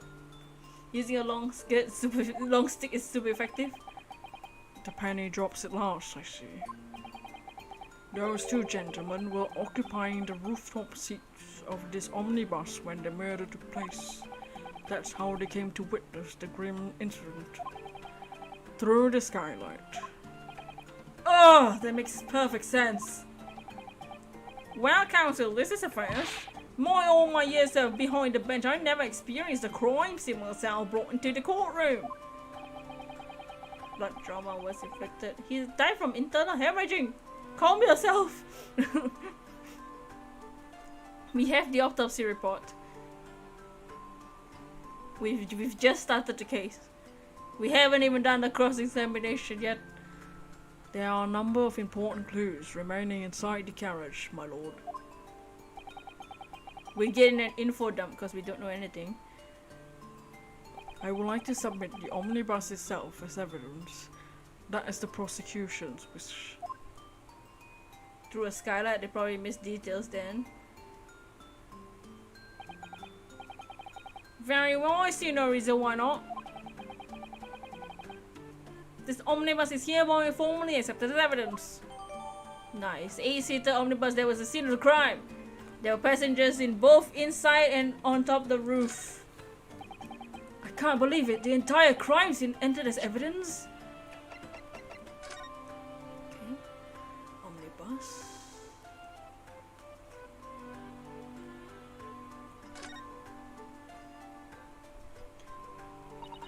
Well, let's open the door and go inside, shall we? Oh, the scene of a murder. It's horrible.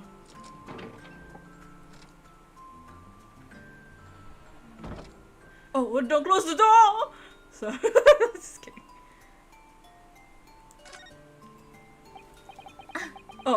Oh, there's a poster for the great exhibition that's due to start 6 months from now. There's a great focus of being drawn to the Crystal Tower, the centerpiece of the whole exposition. Ooh, the Crystal Tower is under construction already, I believe. People all over London must be physic with excitement from the prospect of a grand event.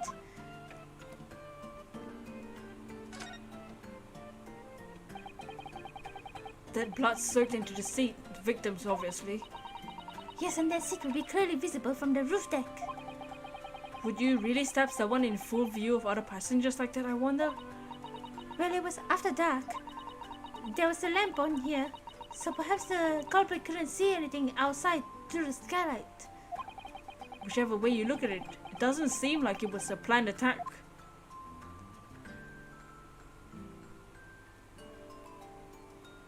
We check things in the court, even in court as new.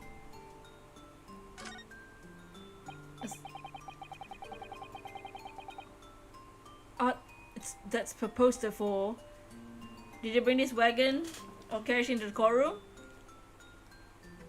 They literally showed that like 2 minutes ago. Yes, they brought it in the courtroom. There's a poster for the great exhibition. It's the same. But a picture instead.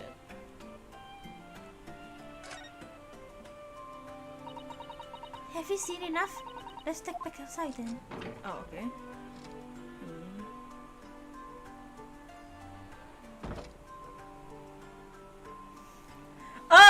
Excuse me? What's that? Is that Phoenix Wright Omnibus? What are you talking about?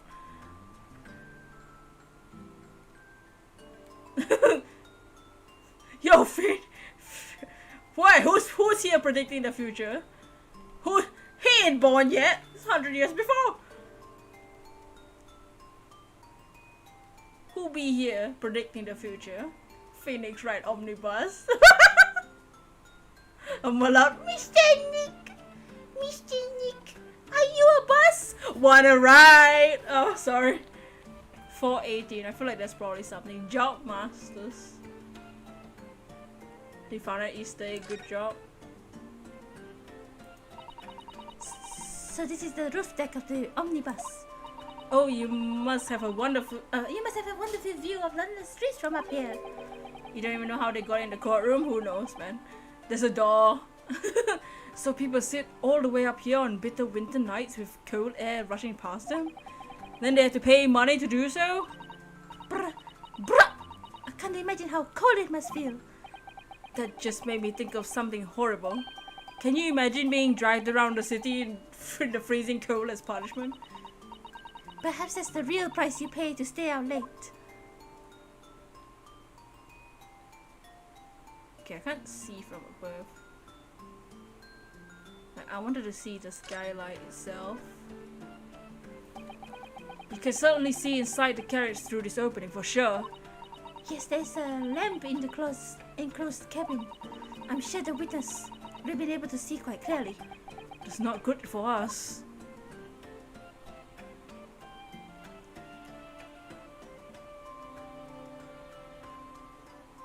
I'm curious to see the driver's testimony. Cause that guy was a driver, right? Beppo? Mr. Buka the Beppo himself? He's the driver, ain't he? Driver ain't got no window. Is this the back? Or is this the front? You've been given a name for being tired most of the time. Sleep was that you woke up an hour ago. Let's see if there's anything else we can possibly investigate first. Before I just move on. Okay.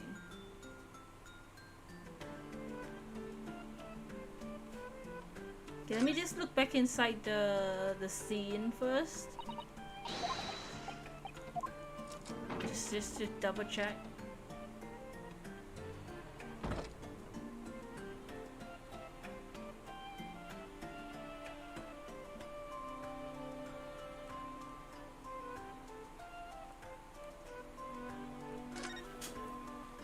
This seat looks reasonably soft. It's actually rather hard when you sit on it. Just so, and only just wide enough for two gentlemen to sit side by side, really. Of course, an English gentlewoman would be dressed in such finery.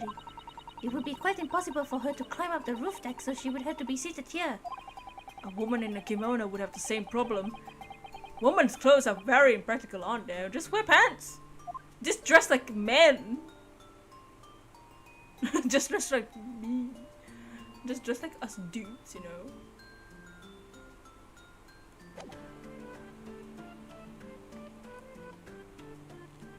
Okay. Oops, no, I didn't mean to. Oh, Beppo 62, the driver of the omnibus. He's an eyewitness. So how would a driver see the stabbing? Oh, I'm curious about. 34 gentleman works as city banker. He saw it from the roof deck, and his gay boy, lady first.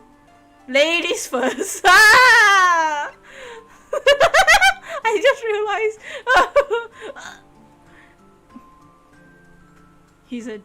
he's a playboy. Look at his face. Witness the incident. He's a what is a millennial? Now I wanted to see the crime scene photo again. Okay, let's continue. He's always suspicious because of the chills. He's cold because he's always sitting outside. Because he's the one driving. Wear what you want, fool.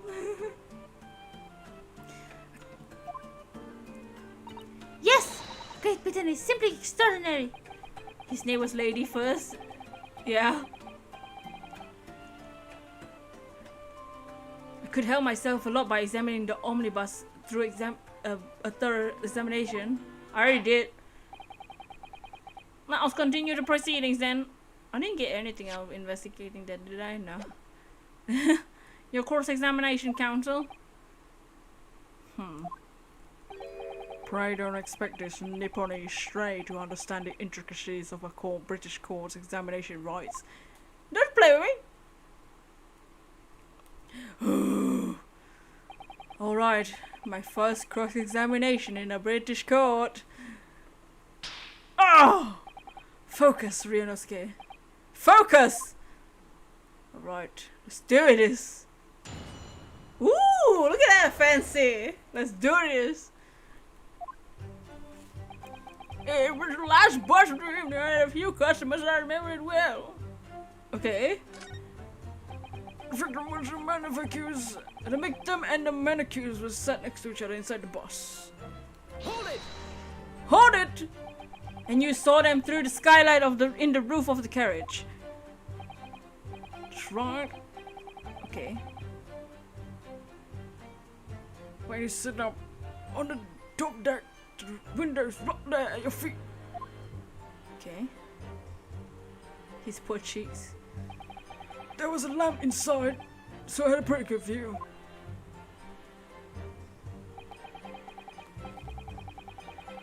What the hell?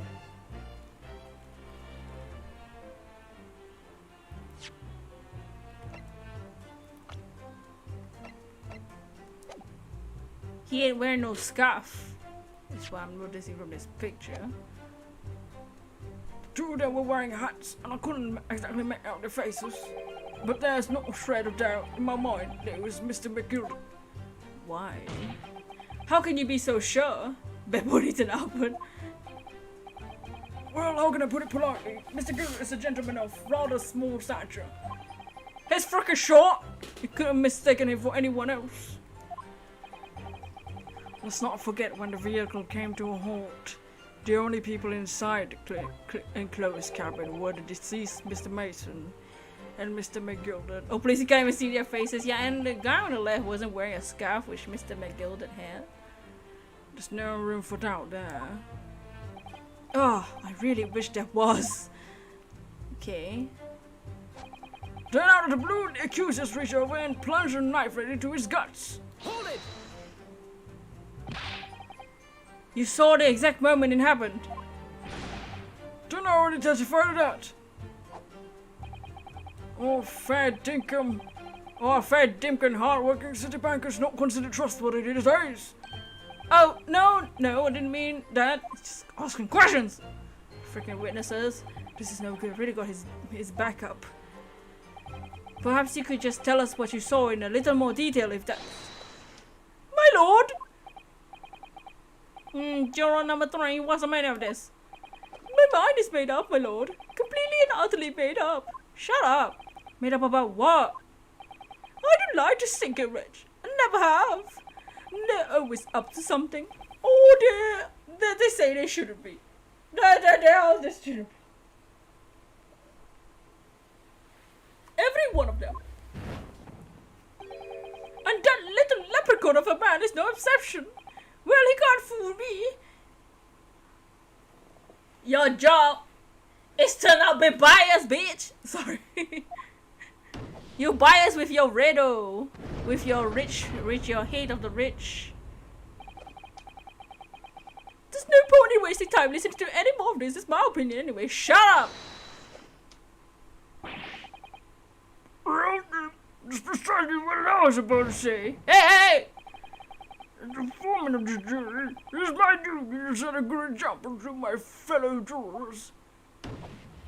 You hoes! What the hell is happening here? Let me see. Ah yes, it seems that's how the members of the jury give their verdict. With fire? Apparently yes. White for innocent, black for guilty. As the 6 members of the jury make up their minds about the case, one by one they each cast a ball of fire into the great scales of justice, as we saw a moment ago. So if those enormous scales fall completely to the black side, that means... Let's do our best to make sure that doesn't happen. Now I'm even more worried than I was before. Very well, the court acknowledges a change in the jury stance. Counsel for the defense, please continue with your cross-examination. This jury needs to chill. Legit fire. Oh, they just shoot fire from the table. The wooden table. Nice, Susato. This is a nightmare. What kind of tradition is this? Ace Attorney. That's right, he stabbed him. I screamed. I couldn't help it.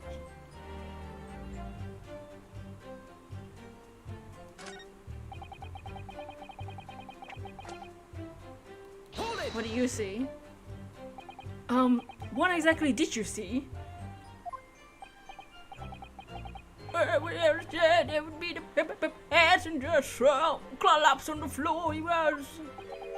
By the passenger, you're obviously referring to the victim, Mr. Mason, the brickmaker. And the other passenger had a knife in his hand like this.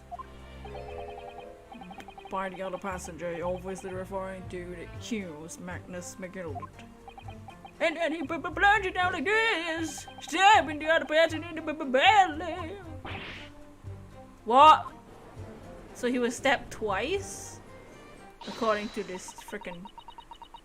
Oh my god, your jury need to calm the hell down. A single stab though, so he wasn't stabbed twice, loser. My lord, if you forget the interruption, Oh, juror number 2, go on. Mr. McGillard is a pillar of society and a gentleman. The gentleman's word should be sacrosanct. However, those in our service know he must accept hard truths. Wait, what are you about to do? Dispose of the rubbish! You freaking hoe! No! I don't wish to cause offense, but I do like to eradicate all traces of filth and crime! Hold it! I painstakingly typed every word uttered here in court. Includes reference to all the facts. As such, I'm now in position to draw the only logical conclusion. What's wrong with y'all? These hoes. We barely discussed anything! Not again! That's 4 out of 6 jurors have proposed a guilty verdict. There's only 2 left! We've had it! Every time I pressed these witnesses for more information, I made the situation worse! Nevertheless, what we need is more and is the moment of more information. We're still very much in the dark. I suppose I just have to keep pressing the witnesses, knowing more that more sparks may well fly. You mustn't give up hope that we uncover something that will give us a way to fight back. But... Alright, I'll keep trying. I can't give up. I just need to keep calm and listen to the witnesses' statements again. Fire on the bed, but... Alright, so when it happened, the only 2 people in the enclosed cabin were the victim and the defendant. Just convert whenever you want. This could be rather troublesome. You exist, fire on the bad part of the game right now, literally.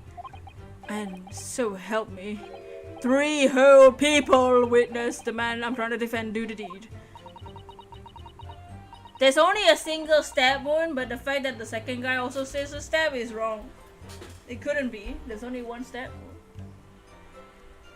I don't like to be pessimistic, but we do seem to be in a rather difficult situation here. I don't need your say. I don't need that right now.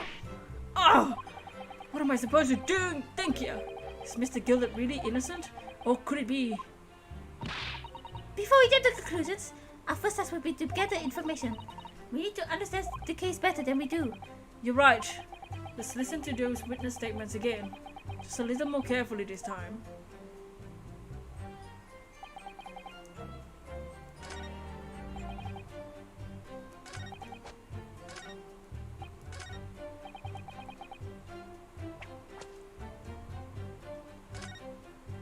I want him to say that he saw the stab again.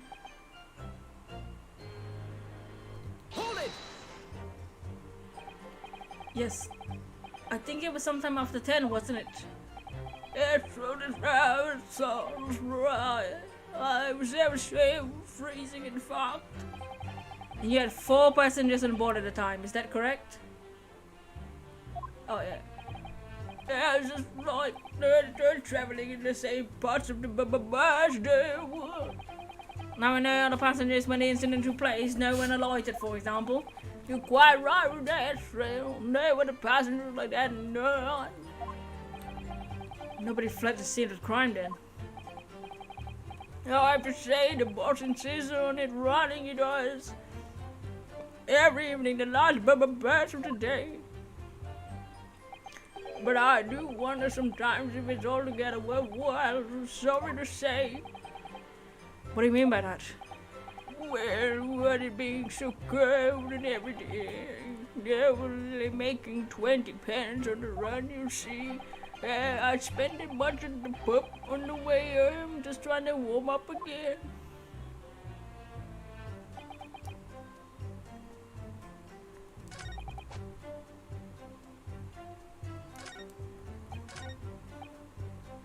Hold it!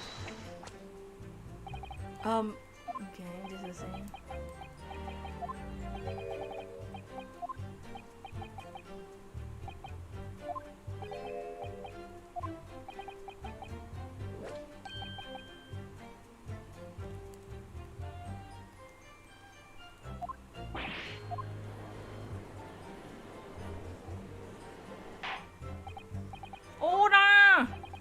hard to believe one of London's greatest philanthropists is just as damning indeed. The law knows no philanthropists, my lord. Only the innocent and the guilty. The good deeds mean nothing when overshadowed by evil. The truth is everything. Couldn't agree more, said the truth. Right.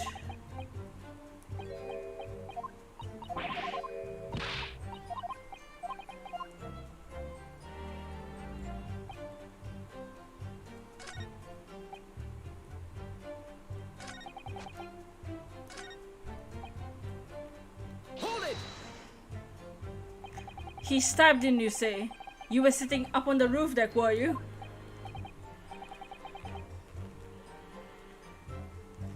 Yes, that's right, sir. I was up on the roof seat. I remember seeing the little gent sitting next to the fellow when they were stabbed. The fellow that was stabbed. I've been thinking about a new hat design, you see, so I was gazing absentmindedly around. But then I happened to look down through the skylight. It was sticking right over his belly. That great huge knife. A grim sight indeed. Oh, that didn't help me at all. No, stop! The jury looked like they're even more convinced that my client did it than they were before. This appears to have made everyone even more dubious that Mr. Gillis is telling the truth. If only we had some evidence to counter their suspicions. Mr. First, Oh, yes, sir. is this the knife that you saw? Oh, good grief, that's it. It's the very one. Is that... Yes, counsel. This is the blade that was driven into the victim's belly like a stake through the heart. Like a vampire. I am a vampire.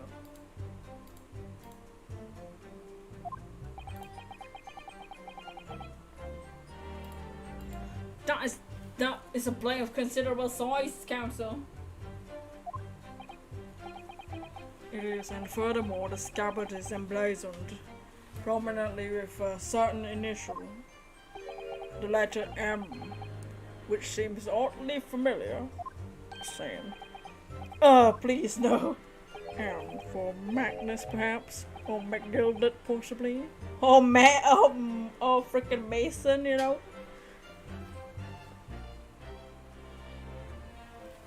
Take your pick. It seems particularly big name in London made a magnificent mistake. Objection! Objection. But there's M's everywhere. Yes. Like in Mason. So I said, ooh. This blade is far too extravagant for a poor brickmaker to have owned. How would you know?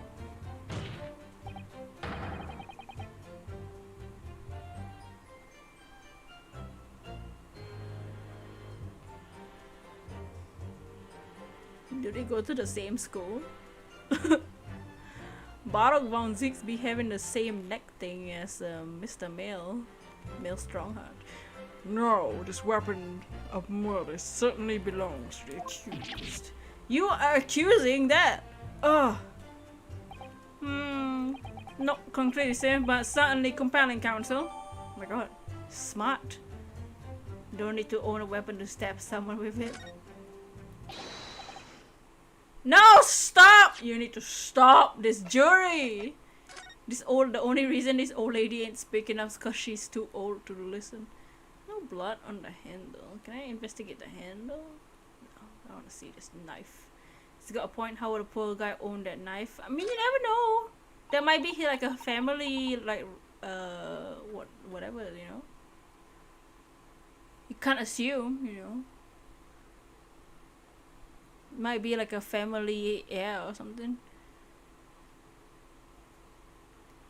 That part is a sheath, isn't it? Dots. Are you alright, Mr. Naruhodo? Huh? Oh, sorry. Yes, I just don't really like blades.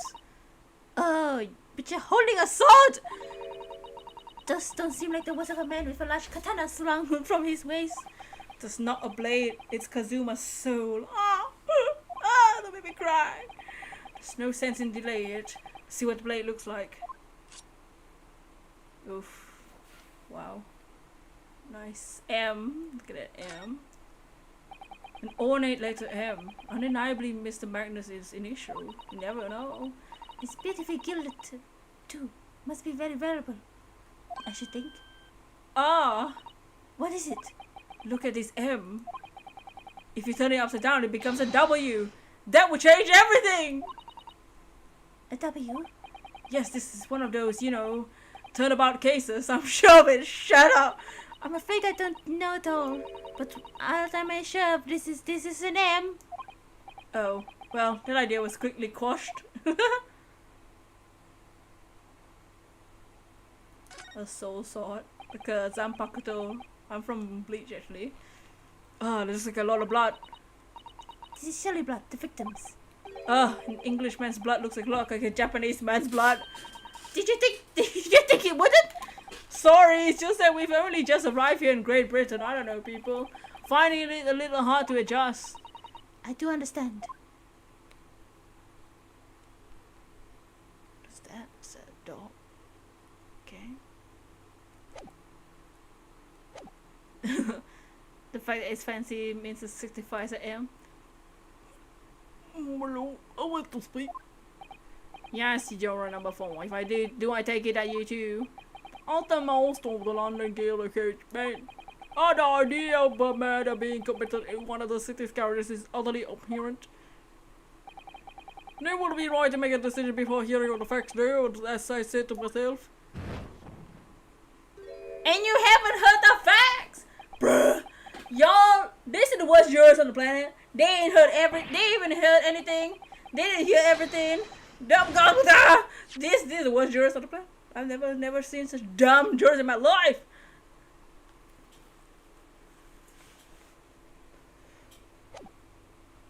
Dry up now, Silver Blaze. This finishes. Just because you don't like the fact that he died in a carriage doesn't it's not basis to put him as guilty. Home. All these jurors. And that one juror, just because he's rich. Yeah, right, bruh. Just because the accused is rich, y'all tripping. Beppo is a long member of the guild. I trust the member.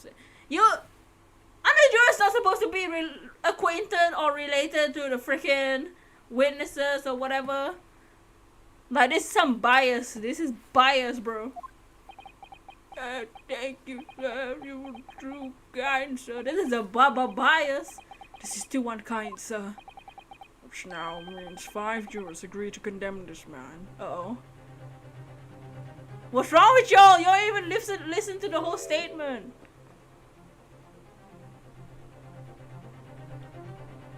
Madam Juror number 6. Yes, dear. What can I do for you? You have heard the testimonies of the witnesses in the stand. Yes, really, I have. I still got my hearing, you know. Then pray tell, why are you yet to pronounce your reading? That, well, yeah, the thing is, I'm a creature of habit, me. I always go to the park around this time of day and sit on a nice bench and get on with my knitting. Thoughts. This is some biased cow stuff, right? This Some lovely park where I live. McGillen Park is called. Gah! The gentleman donated to the city, you know. Put a smile on the Londoners' faces, he said. I can't imagine such a fine young gentleman would have aided him to take another man's life.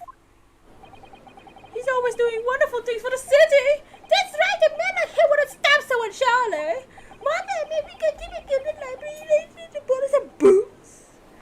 Granny, don't listen to him. Join the wise side. Shut up, everybody. How many Londoners live in their heads in the clouds? Do you people not know what kind of man Magnus McGillen really is? What kind of man is he?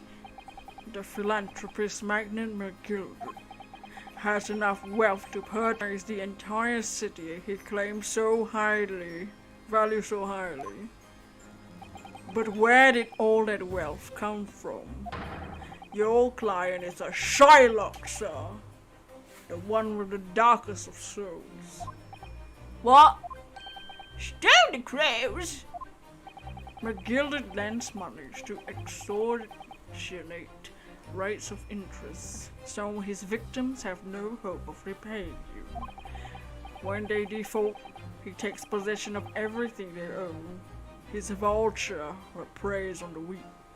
I've never heard any mention of that before. Your faculties haven't deserted you, I'm sure, madam.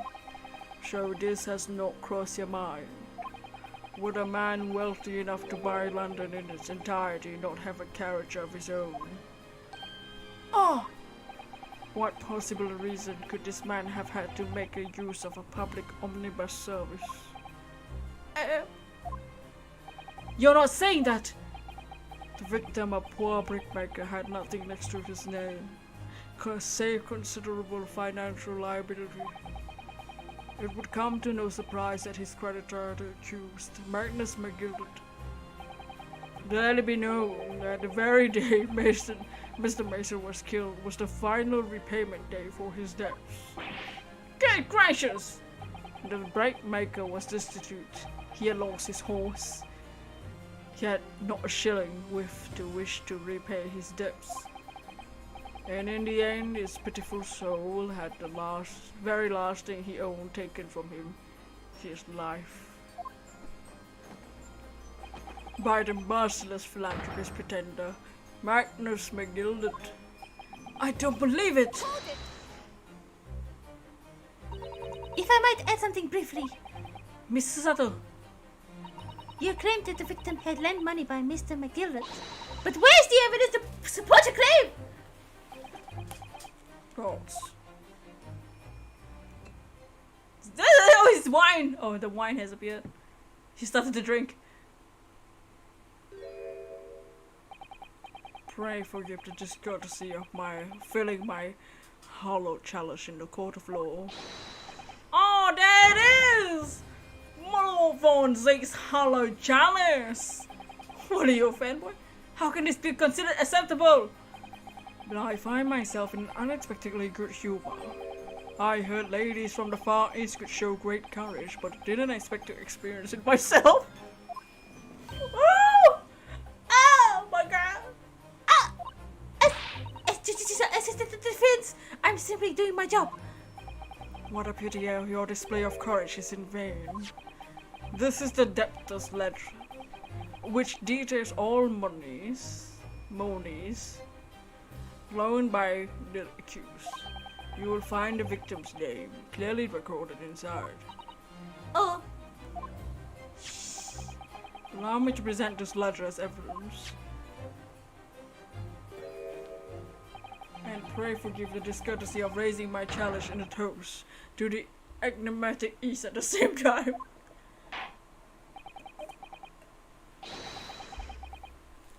A marvelous toast, counsel. I accept this new evidence. Bruh, catalog of people who borrowed money from the defendant at a high rate of interest includes the victim and who owned 20 guineas. Jesus Christ. Oh yes, 20 guineas. The victim owed a considerable sum.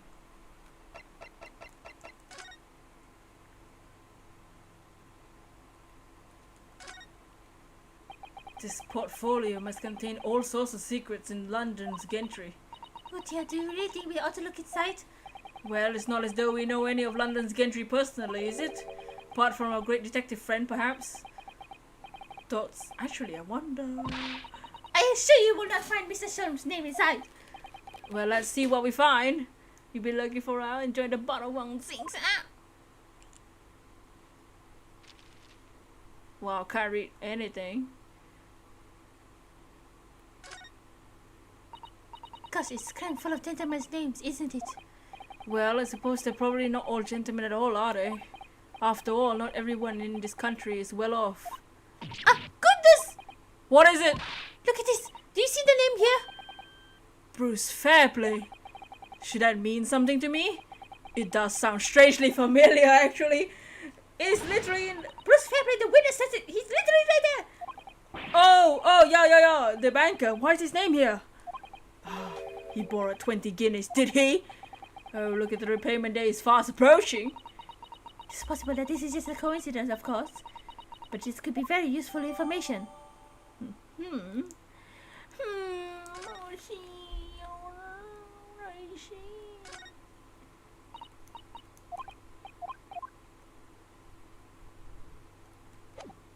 Bruce Fairplay, huh?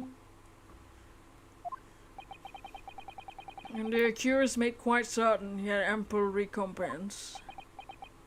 That. Well, it would seem I had the wool pulled over my eyes. No! Regrettably, madam, that is the modus operandi of the accused. And it's such a pity, little part too. What a scoundrel! No! Wait! No! Still. Maybe it's all for the best. Ah, wait a minute! Let's think about this for a little more. I don't stand for nonsense. Wait, no! Alright! Oh my god, I failed. It's like Bruce was trying to get money for something, yeah. Dots! That was it! The last juror's decision! Granny chill. That's...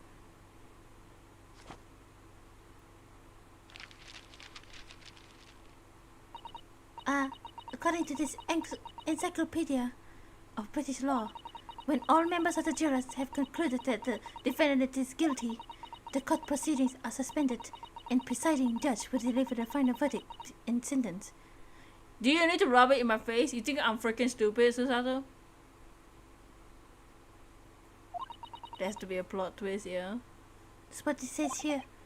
Ah, the final verdict is over then. Oh! What? There's a footnote though. A footnote. However, the defense...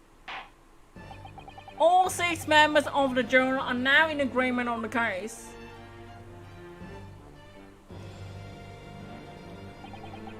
Allow me to convey my respect for your swift and righteous decision. According to the laws of this country, I will now conclude the trial by delivering my final verdict. I trust there are no objections. Dots. Susato-san, just tell me one thing. yes? You were in the middle of saying something before. The footnote in your encyclopedia of British law. However, the defense, what did it say next? Yes, of course. One moment. When all members of the jury concluded the defendant is guilty, court proceedings are suspended and the presiding judge will deliver the final verdict and sentence. Then the footnote says, however, the defense has the right to demand a summation examination of the jurors at this point.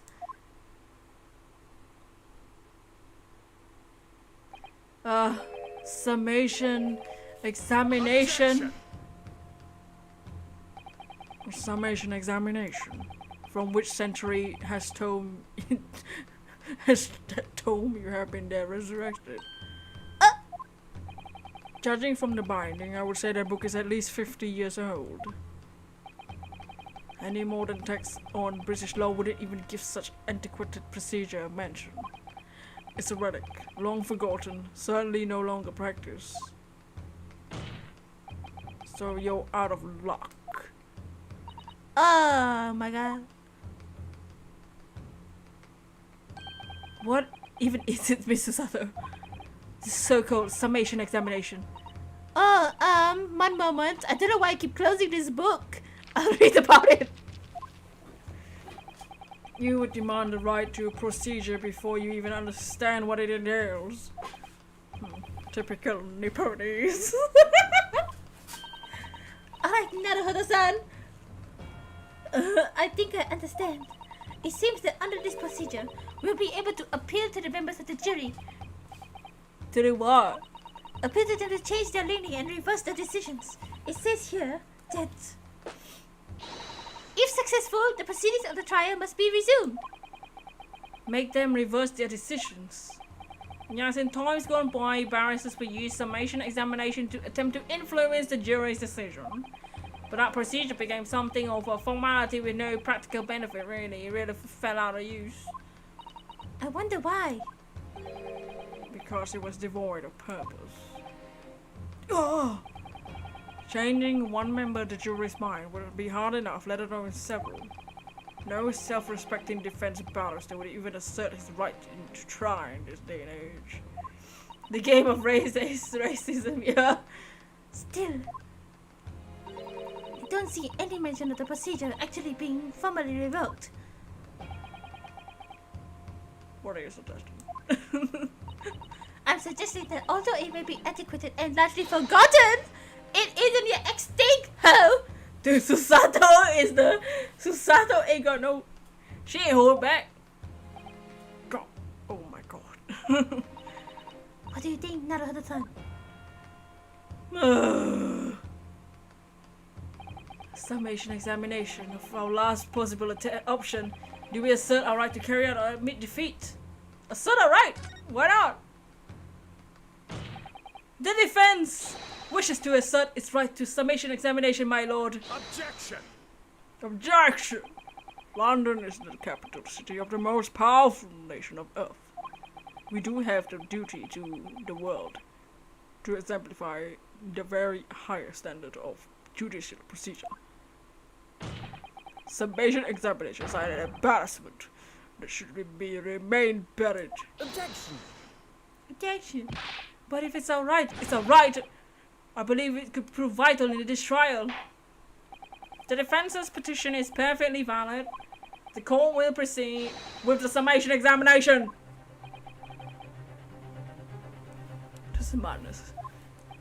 Foreman, are you and the remainder of the jury ready?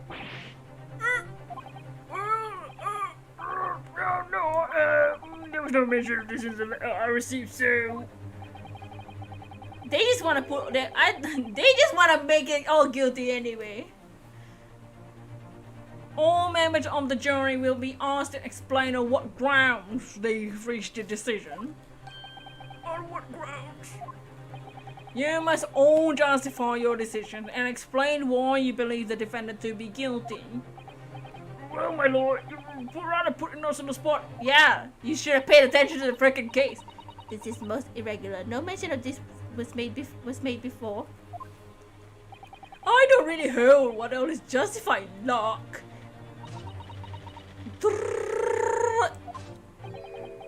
That seemed to have thrown the jurors off. It seems none of them have experienced this before. Alright then, the summation examination. Defense procedure no practicing lawyer has attempted for years, is it? Well, just maybe. It might be the opportunity we've been looking for to turn this trial around. Gotta expect to have common sense.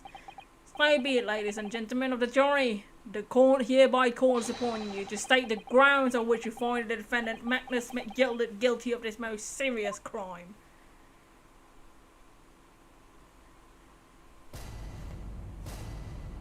Oh jeez. The juror's contentions. There was no one inside the carriage at the time, so he has to have been here. I trust the driver. He's an excellent memory, it seems. 4 passengers. Fare totaling 20 pence. But he saw a stabbing even though a stab already happened. So like the hell? You hate Route 13X. He stuck the chuck next to him like this. Brazen, I must say. Absolutely brazen. Well, that's wrong, because he stabbed him from the front, bro. I simply typed out and credited all the statements made thus far and drawn the logical conclusion. That is not basis. You can trust the guilt. Fair fares is our motto. We haven't raised voices about 4 pence for years. What? This scoundrel stabbing poor man on the floor. On the floor? The beggars believe. Y'all are all high. All the jurors. Starting to wish I hadn't pushed for this now. Some of the jurors don't seem to have very wonderfully formed arguments though, do they? Well, let's see what we can do. We need to get 6 people to change their minds. I have to throw everything I can at them and use persuasive language. Just a moment, Mr. Naruto. You see a problem already? Yeah, one says on the floor, one says from the side.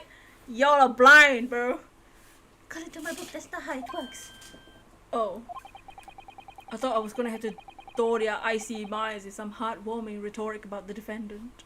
Reeks of bias, yeah, they are all issues. Unfortunately, once the jurors have decided the defendant is guilty, they are unlikely to heed anything the defense says. But then... They've reached their conclusions by their own reasoning, you see. Their pleas will sound like excuses. In fact, they could recoil on you. The more you try to persuade them, the more entrenched they may become. Then what on earth am I supposed to do? Oh dear, I'm just citing what I've read about the British law, Mr. Naruhodo! Right, sorry. Do you have any idea how to make this work then? Well, from what I can understand, the key to this procedure is using the jurors' own words against to make your arguments. What do you mean?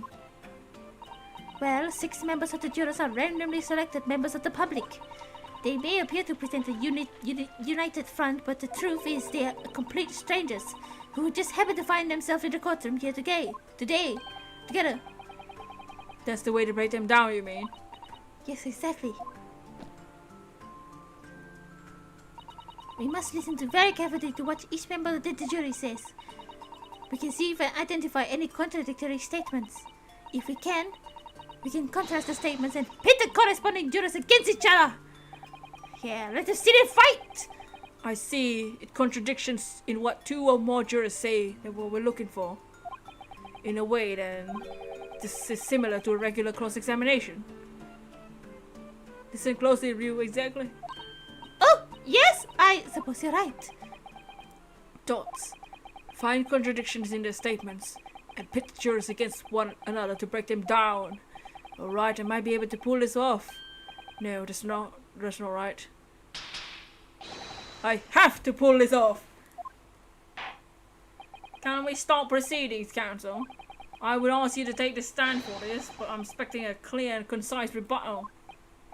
Yes, my lord! Ooh! Whoa! Not at all. Oops.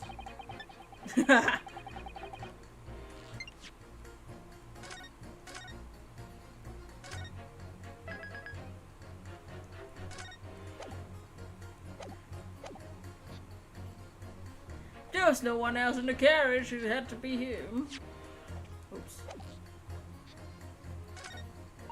I trust the driver. He's an excellent memory. 20 pence. But the freaking dude said 4 pence. Check next to him like that, and then the last lady sit on the floor. Did they forget to put a space between 4 pence? Well, I feel like I can pit him. I feel like I should probably press something. But I feel like I can pit these two together. Next to him and on the floor. Objection! Objection! Those 2 statements are completely contradictory, hoes. Oh, sorry. Oh my god, his wig!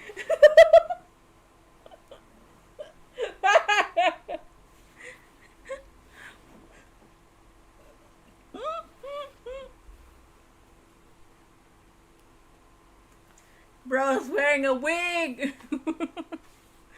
Judge I know ain't got no wig. He's bold and proud. What? Explain, counsel. Parasites. Oh dearie me, I was only in the jumper for my other half.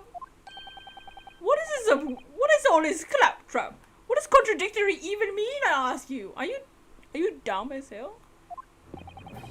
Ooh, we've heard from more than one witness. Wow. Oh. Oh. Wow. Naruhodo. Oh. Oh my. Oh, man, look at that strut.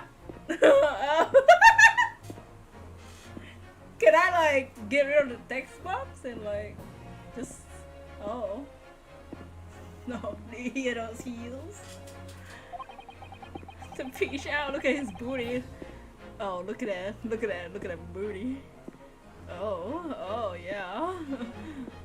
That they allegedly saw the actual moment when the defendant stabbed the victim. Now, out of curiosity, juror number 3. What, can't you see I'm busy here? How would you say the defendant stabbed the victim? What sort of motion was it? Huh, want to test me, do you? It was like this! Stuck the fellow next to him without even getting up, just like a printback cassette. Yes, that was Mr. Fairplay's testimony, quite true. Now then, juror number 6. Oh, that me, is it? What can I do for you, young man? How would you say the defendant stabbed the victim, madam? Well, dear, as far as I can understand it, it was like this! Stabbed the poor man after he collapsed on the floor. The coachman said so. Now don't move! Take a look at these 2 jurors. He stuck the fellow next to him without even getting up. And he stabbed the poor man after he collapsed on the floor. Never that. They're stabbing in totally different directions. What? Bless my stitches, what a murder. What this tells us is that there's strong possibility one of these witnesses isn't telling the truth. Oh. But why? Why the dickens would they lie? Hey, watch your language. I don't know that yet. But what I do know is that if the trial ends at this point, we may never find out. We may never know the real truth. Ladies and gentlemen of the jury, can you really let that happen in all good conscience? Lies you say, oh dearie me. Woo! I can't abide by people telling lies.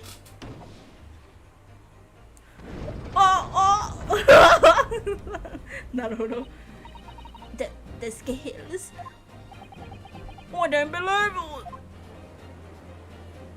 Ooh, Naruto got that ball. Great! Now I hear this, my fellow jurors. I warn you, cannot listen to this man. Look at him in his black suit. He's clearly some devious Eastern sorcerer using magic on us all. You're afraid of me using magic on you when y'all got magic fireballs to determine if this man's is guilty or not. What are you afraid of? You have fire on the table. Y'all are high. Also, so school uniform. If I could use magic, do you really think I'd be putting myself through all this? Answer me this, dog jinx. Yes, bro. Huh? Me? What exactly is the problem? What if 2 witnesses have slightly different recollection of events? There's only one stab wound. What of it? Let's say Shylock did stab the victim as he stood next to him on the omnibus, and his young dandy saw him do it. And now let's say the victim collapsed on the floor, and then Shylock stabbed him again. And this old lady saw him do it. Well, what's to say it didn't happen like that? Who are you calling a dandy, sir? Well, I should take this knife to you. Hey. Who are you calling old? What? I should take this needle to you. They're ready to kill each other now. They're most certainly fireballs. But could the foreman, the jury, be right?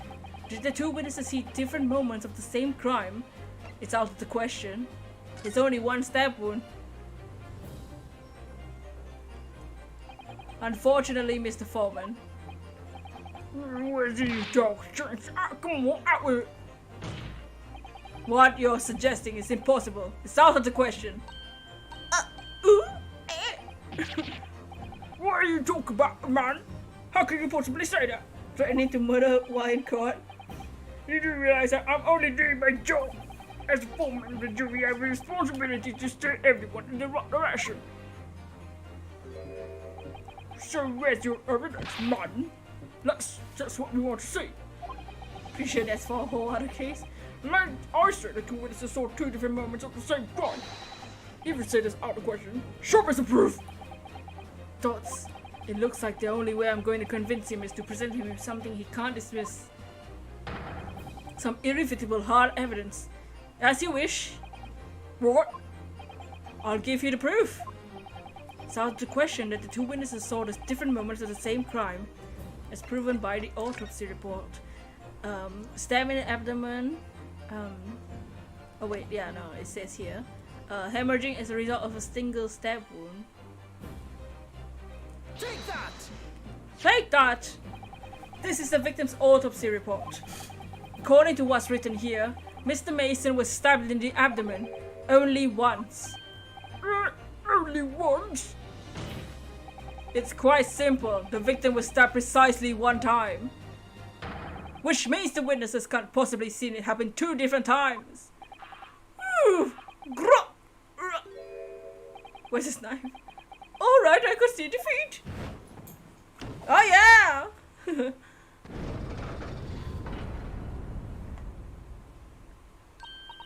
Well done, Mr. Naruhodo. You did it. If we can manage to change 2 more jurors' minds, we can force the trial to continue. 2 more, actually. There's something else that's been bothering me about a couple of their assertions. That's why you must strike. So I need to pit 2 more jurors against each other, and there's another contradiction in their assertions. Exactly, you can do it. Hold on, let me see the evidence. 20 pence, 20 pence, 20 pence.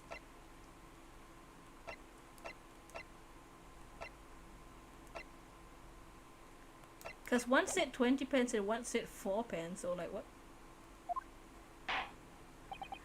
Wow, the scales of justice have shifted, but they still weigh heavy on the side of guilt. Counsel, you have the floor again. Continue with your summation examination.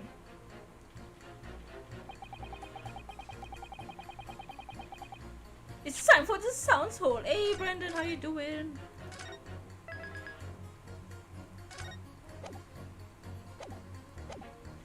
I'm not about to reach, but I decide liars even more. Innocence is my call for now. See, fair fares. We haven't raised prices above 4 pence for years. But he says 4 pence. We haven't raised the price over 4 pence.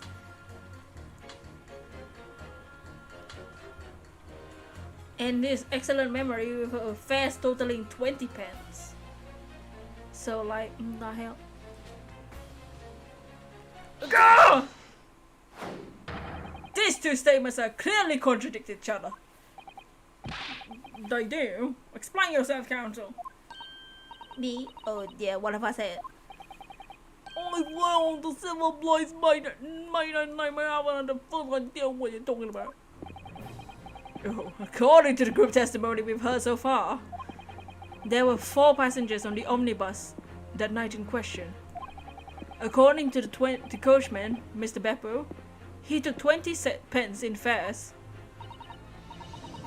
Quite right, that's precisely the time neatly in front of me. Jury number 5 told us the following. The fare for the omnibus is always 4 pence.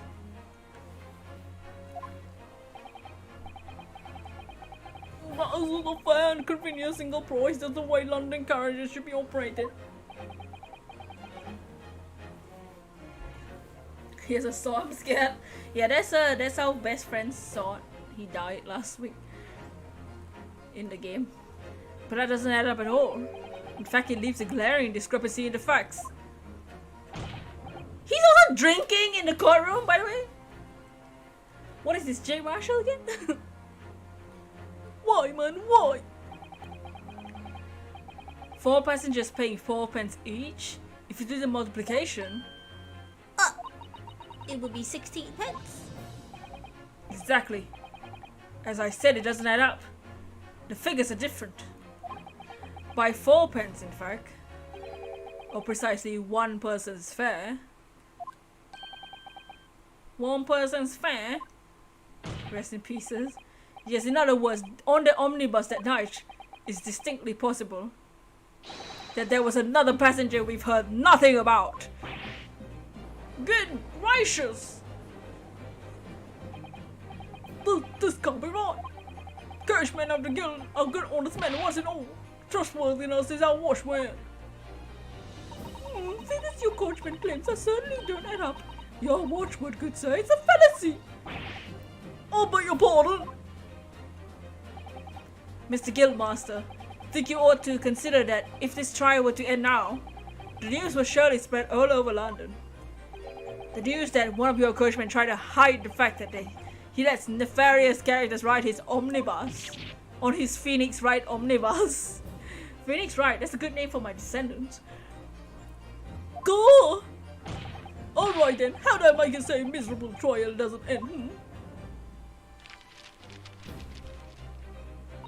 Well, according to my book here, you simply launch the ball of fire into the innocent side of the scales. No, I wasn't a coachman. We're all in agreement. No, you're not.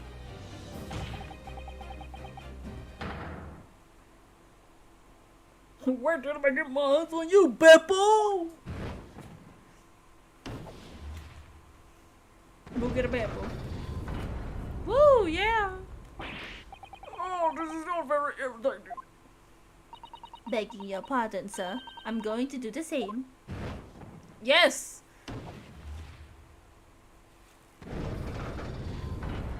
Take that, Barok 1-6.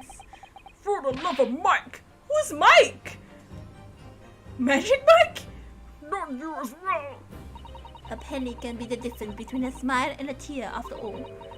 Certainly, I can't put my trust in someone who doesn't follow my exact standards in financial matters. Y'all? Oh, really? I, for one, think it's only proper that we hear from the witnesses again. Wait, that means 4 jurors are now leaning to not guilty. We've done it, Mr. Naruhodo! Who's Mike? I don't know. Chef Mike? Where's the microwave? Your grade class 3? Oh, nice. Yeah, I've been stuck in grade class for a while. I just got to grade class 3 the other day. Good, how you doing? How you doing, good? We fun! Oh yeah. Oh, look at, oh, Barok is freaking tall. Also, Barok is like almost 2 meters tall. What are you playing when you done the fool? Shut your trap, sir. No one deserves me. Deceives me. But we had a consensus. I said shut your trap. I know a liar when I see one. If the chap ever dares to cross the threshold of my shop, I'll take this razor blade, sharp blade, and shave every last of his hairs. Also, like, freaking nasty. That's freaking nasty, bro.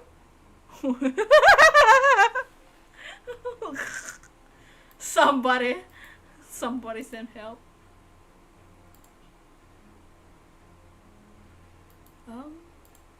Do I want to know what's going on?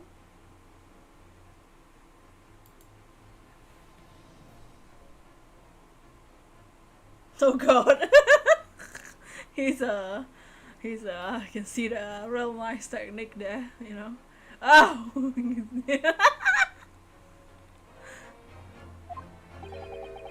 Please tell me he's a barber. Why in all that is good is he licking a knife like it's ice cream? He's clearly just licking a knife. Yeah, it's when he's carving, he's making you mad. First he takes a while to show, now he keeps hitting itself with confusion. No! We started work today, you're poofed out because of that first call. Oh no! Well, in our quite remarkable turn of events, the defense summation examination has flipped the balance of the scales of justice. Everyday thing, yeah, it's just normal. It's just typical, you know, licking it. He's gonna start sucking it later or something. The jurors now stand at 2 for guilty and 4 for not guilty. Accordingly, there's no longer a large enough majority among the jury for me to adjudicate. The trial must continue. He's still licking it. You like weapons, but dear God, why we're licking knife? I hereby ask the defense, prosecution, and witnesses to return to their places. I call upon you to pursue the truth. Thank you. So, Lord Von Ziggs, continue to substantiate the case for the prosecution if you please. I don't have that command. Borrow is like damn. Oh.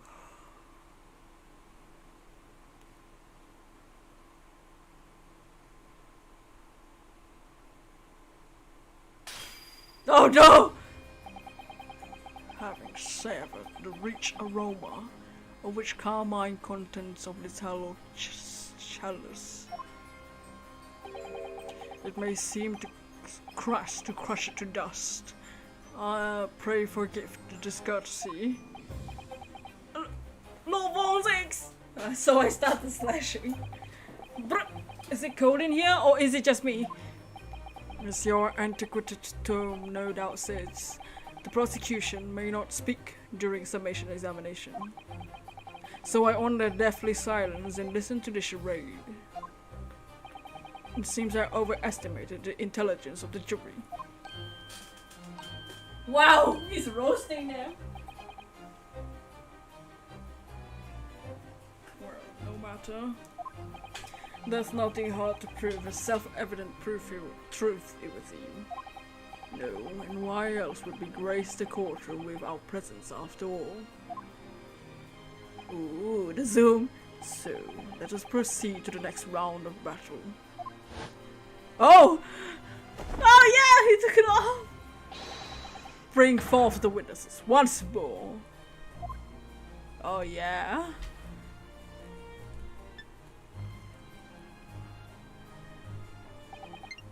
Oh, whoa!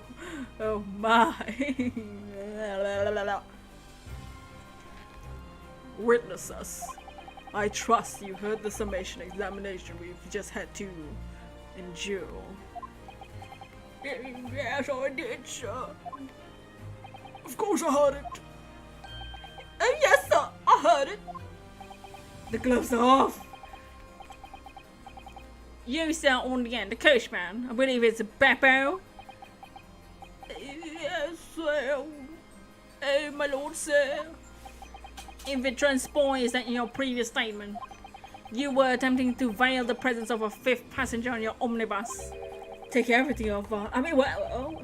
You will be found guilty of perjury. Your advice to keep that in mind. Oh, mio Dio. What is it? He just said, oh, mio Dio. What the hell? Now then, witnesses, I hereby call you to testify before the court again. No thanks, come trouble. Oh no, I want to see it all off. You will explain the various misgivings brought to our attention by the defense's summation examination. You don't want your eyeballs to melt. Oh my. Look at it. Two of them are shivering. I only carried 4 passengers tonight as well as well. Well, I for one was told we had to pay 5 pence for the bus. This BS. If you did not ask for the fare, he did. Then I saw the blood clotting side as well. It's all too much. Oh my god, what? I tell you, I saw Miss McGilda stabbing about everything I said before stands. Yeah, she stabbed him indeed. I would think so, yes. Man, y'all are... This is... the worst with... Council, make sense for me, this place. Oh.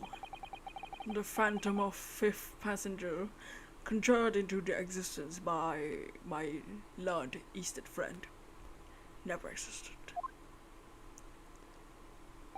The confusion has arisen from the coachman's sly little cuzzle. I don't know what the word is. Purple! Explain yourself! I'm terribly sorry, Gilmore. His eyes! Kills fellas 4 pence across the board, you know that. Am I to understand that you've been overcharging our passengers by a penny a fare? Issue currently the last one of the day is always half empty.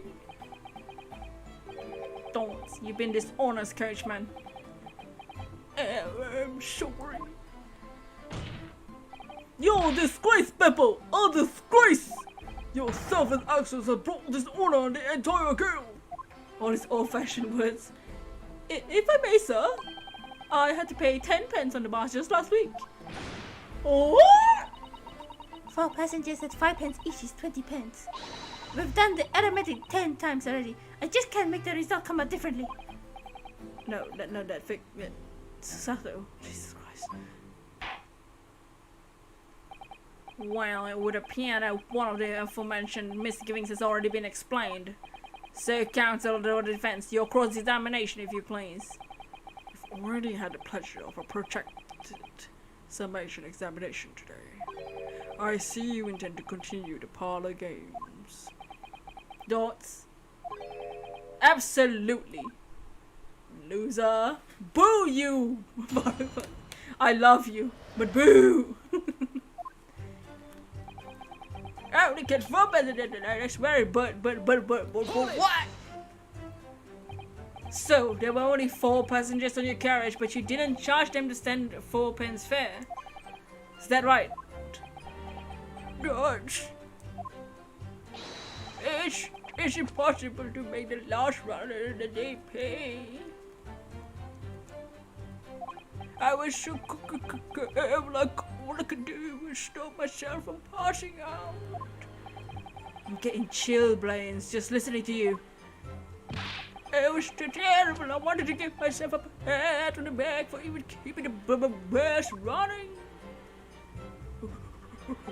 But doesn't a dedicated coachman deserve an extra passenger? You're digging a deeper hole for yourself here. If only there had been a 5th passenger on the omnibus that night, then we would have another suspect. Don't. I for one was told I had 5 pence. Hold it! Hold it! Does that mean everyone on the board that night paid 5 pence for instead of 4? You're making good progress in this case, thank you. Well, I paid 5 pence too, sir. I just told you that I did. A flat fare, 5 pence across the board. It's not something to be proud of.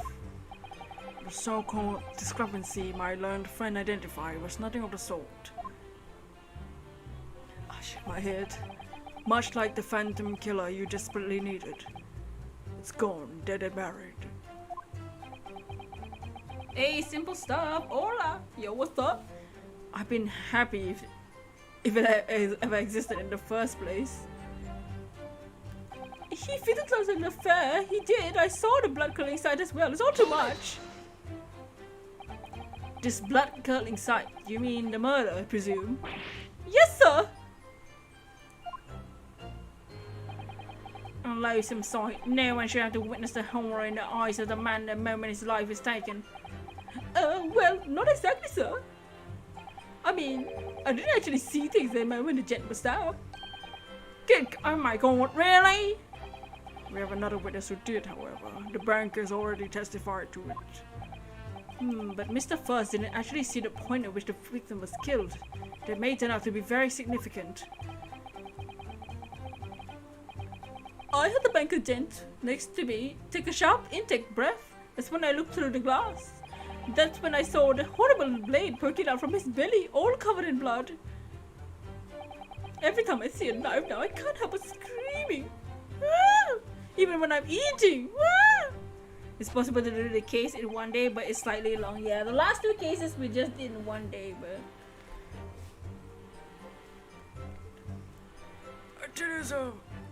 Okay. Hold it! I think it's Beppo. I mean, Beppo has something to hide. Also, fair play, of course. So you saw the defendant, Mr. McGilder, stabbing the victim, Mr. Mason, who was sitting next to him. That's what I said, isn't it? It was bothering me before this was. For just a brief moment, he hesitated before answering the question. Anyway, there was only 2 of them inside the carriage, wasn't there? And there's been much talk of a 5th passenger. As yet, 0 evidence. Then what are we wasting all this time for, eh? It's black and white, the man's guilty! Dots. Something about Mr. Fairplay's testimony just jars with me. I wish I could work out what it was.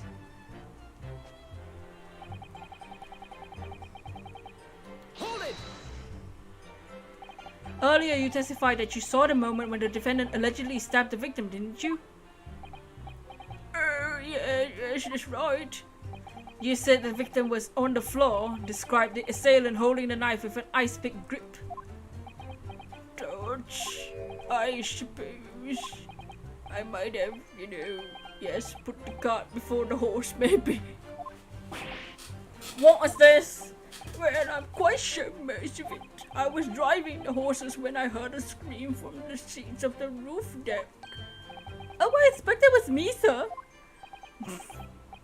When I turned around, yes, I saw it through the skylight. What? The skylight? What the hell are you talking about? Isn't he here, the front, like down here? How does he see it from the skylight? Oh, he drives here? Oh, this is the driver's seat? Oh, I didn't realize. I thought he was on the ground. Also, the butt imprint though on the driver's seat. He drives there and the horses are here? Oh, that's freaking high. Yeah, I didn't realize. Whoops. The gentleman was on the floor with a knife sticking out of his midriff.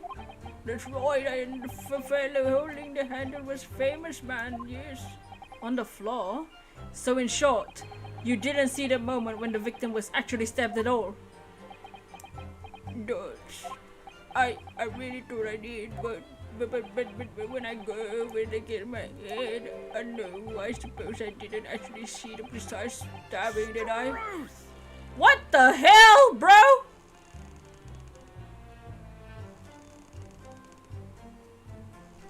Oh, I wonder who's disturbed. I wonder who's bothered by this. Excuse me. Excuse me. Excuse me. Do you have something to say about that, Mr. Fairplay? Oh, you listen to me. I know what you think. He didn't really see the exact moment the fellow was stabbed. What are the chances of that? Are you asking me or telling me? He's getting flustered. Might be able to extract some new information from him if I answer cleverly. Could he just happen to see the exact moment the crime was committed?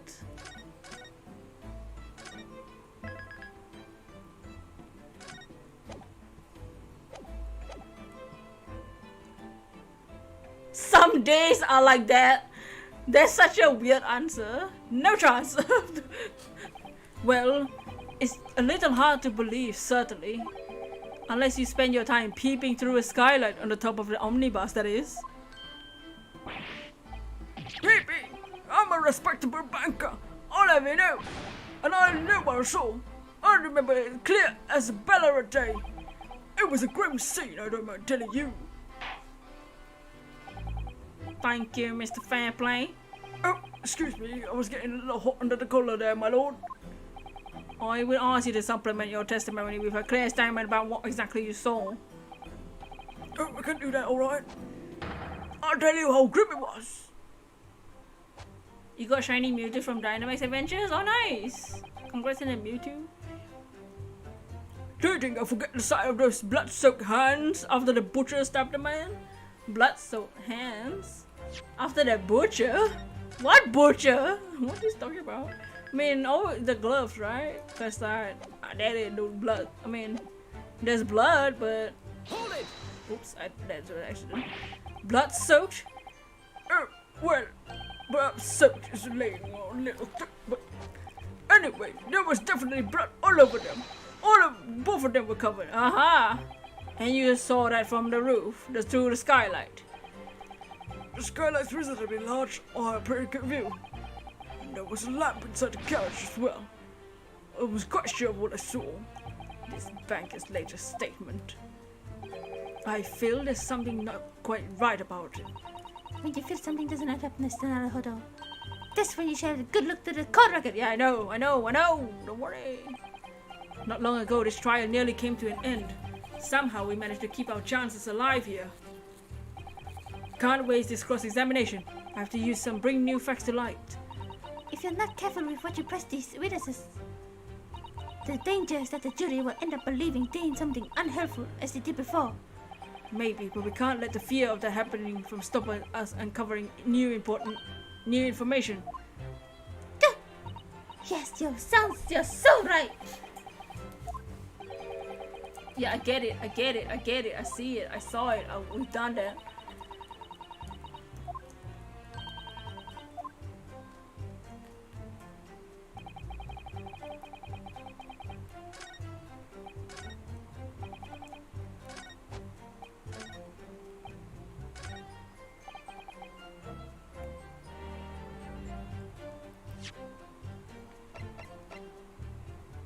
Objection! Objection. Blood-soaked hands. Well, I admit that soot might be laying on a little thick, but anyway, there was definitely blood all over them. Both of them were covered in it. Well, I'm sorry to disagree, Mr. Fairplay, but that's more than a little peculiar. What? Here are gloves worn by the defendant, Mr. McGilded, on the night in question. Oh, yes, right. And there certainly does appear to be a sizable dark color stain here. But as I'm sure you can clearly see, it's only on the right hand glove. Ew! Yo, these people are unsanitary as hell. Look at it. Nasty. Yuck. In short, Mr. Fairplay, your testimony is inconsistent. Gah! But no, it can't be right. You're the liar here then. Gah! That's right, you were clear about it. You said, it was both hands. Grrrr! Grrrr! Mr. Fairplay, if your last statement was a lie, it calls your entire testimony into question. He's biting the tip. You say you saw the moment the victim was stabbed, but is that really the truth? Oh, God. I mean, if we just, if we don't... Oh, he's sweating too. Oh. if we don't have the stick.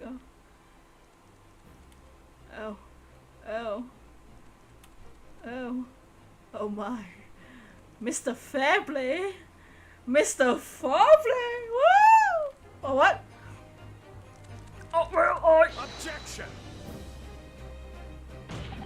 it was a simple mistake. You can't justify accusing this man of lying.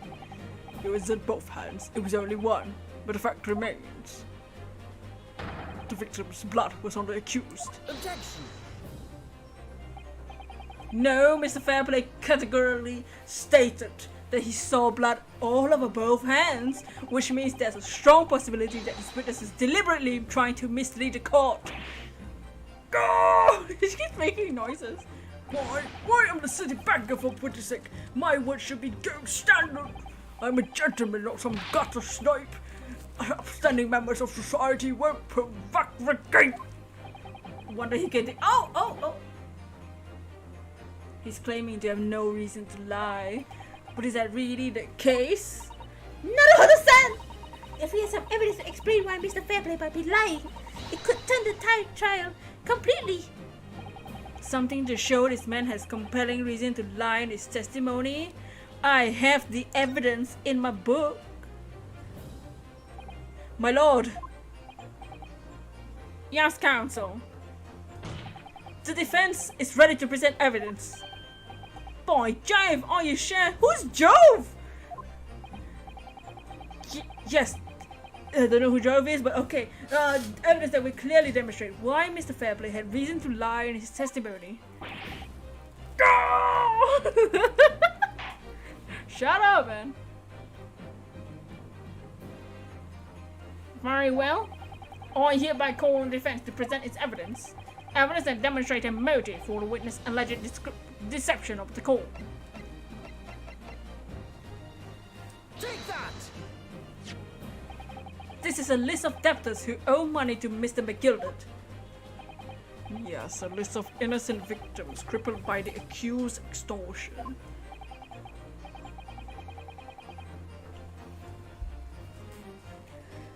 Von Zeeks is just like subtly rude to us.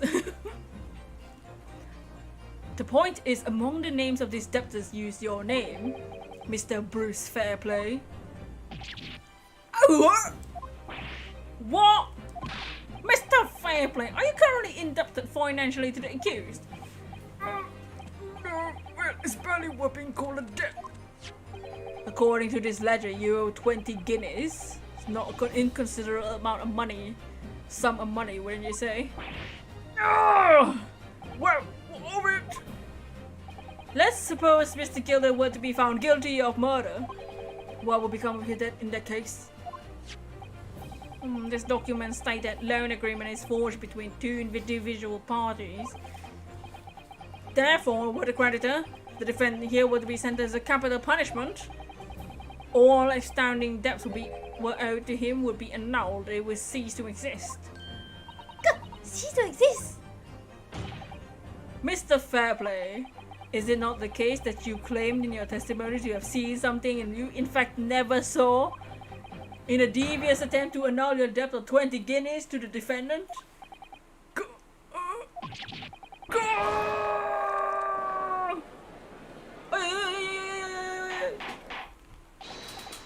Oh, the cold, my God! Mr. Bruce Fairplay. Yes, below. Let me ask you again, and be aware your answer may have most serious implications on your future, sir.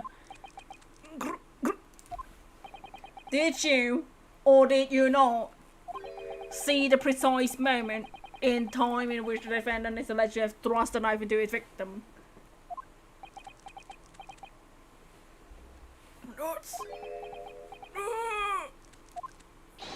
Your silence speaks volumes. You did not tell the truth in your testimony. Alright, let's not make a melodrama out of it. Perhaps I did overstate the truth a pinch. A pinch. Makes no difference. I definitely remember seeing blood on Mr. Gilder's hands, both of them. Objection! And yet only one of the defendant's gloves, which we have here as evidence, is stained. So you keep saying. Dots? What's wrong with you? I wonder if I might be allowed to speak, sir? Go ahead, Mr. Face. Well, the thing is, I remember seeing myself as it happens. Seeing what? The blood, sir, on the assailant's hands. I think, yes, I'm most certain it was on both hands, not just one. What? What? Hey! It would appear we're going to need further testimony from all your witnesses. This time I would like to know precisely what you did and what you did not see. Do I make myself perfectly clear? Yeah! Naruto-san, this is good news. The cause of the trial seems to have shifted slightly at last. Yes. I might finally have a chance to turn things around here.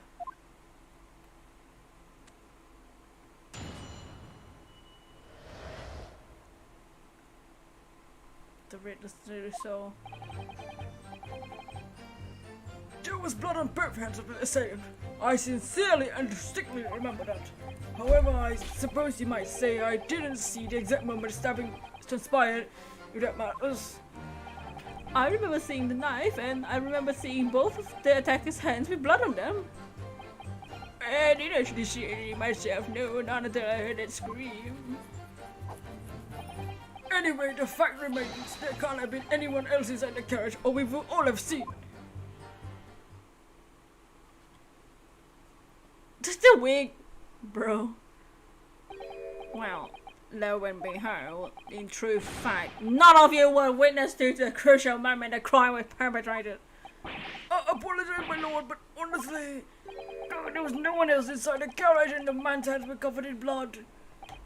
Cruel that much incriminating evidence and tantamount to saying what we saw the man do it. That's not really what testimony is about. Now let's examine the interior of the omnibus once more. The victim's fresh blood is clearly visible on the seat, corroborating with the witnesses' accounts. In other words, there's no substantial nor significant change in the fact of the case. Very well, your cross-examination, please, counsel. Yes, my lord. Jesus. Oh.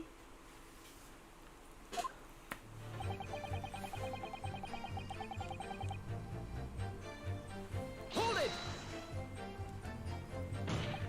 No, the evidence tells us otherwise.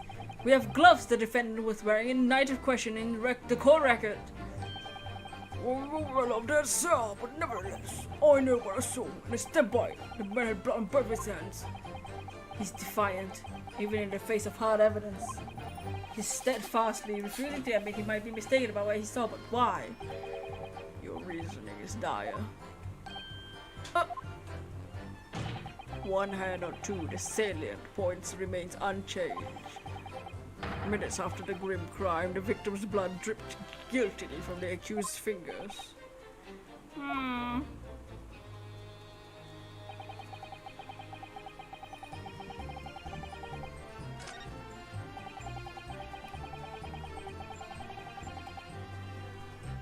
Hold it! You definitely saw that too. Blood on both hands. Yes, sir. I mean, I know what you're going to say. But only one of Mr. McGilder's gloves had any signs of blood on it. That's right. The thing is, as far as I remember, sir, when I looked down and saw Mr. Gilder sitting beside the other fellow, I don't believe he was wearing any gloves, sir. He wasn't wearing these gloves.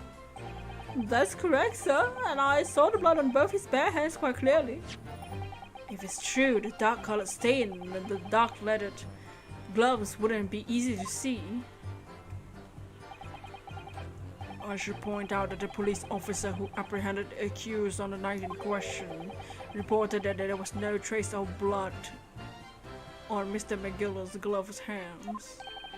There wasn't blood on his hands? This is puzzling indeed. This must be significant somehow, I'm sure of it.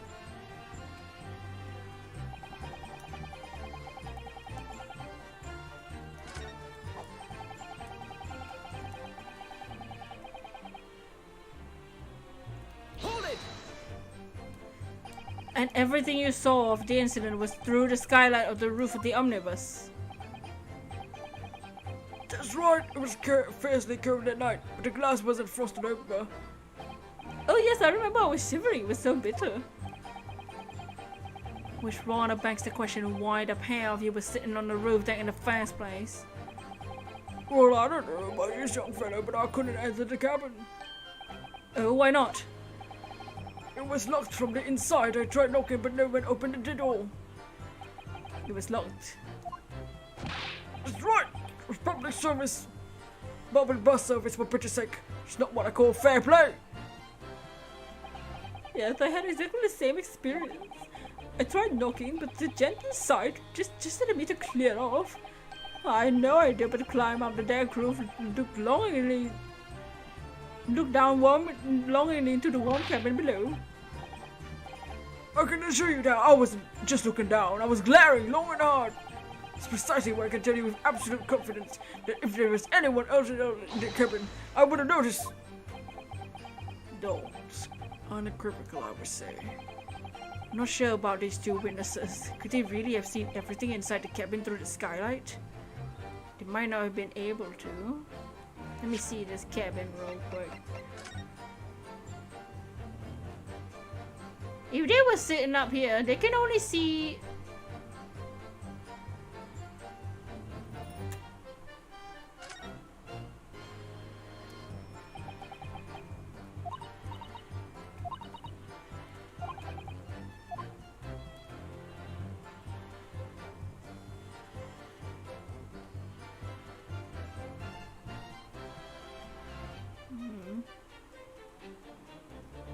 I guess they wouldn't be able to see directly below them, I guess. Hey, Tony! Member for 2 months?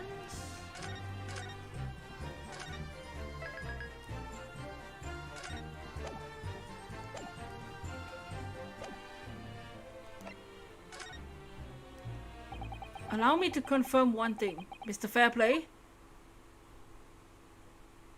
You were riding this omnibus and witnessed the events of the cabin through the skylight on the floor in the upper deck. Is that right? Yes, that's right, yes. In that case, there's a portion of the cabin interior that would have been out of sight from you.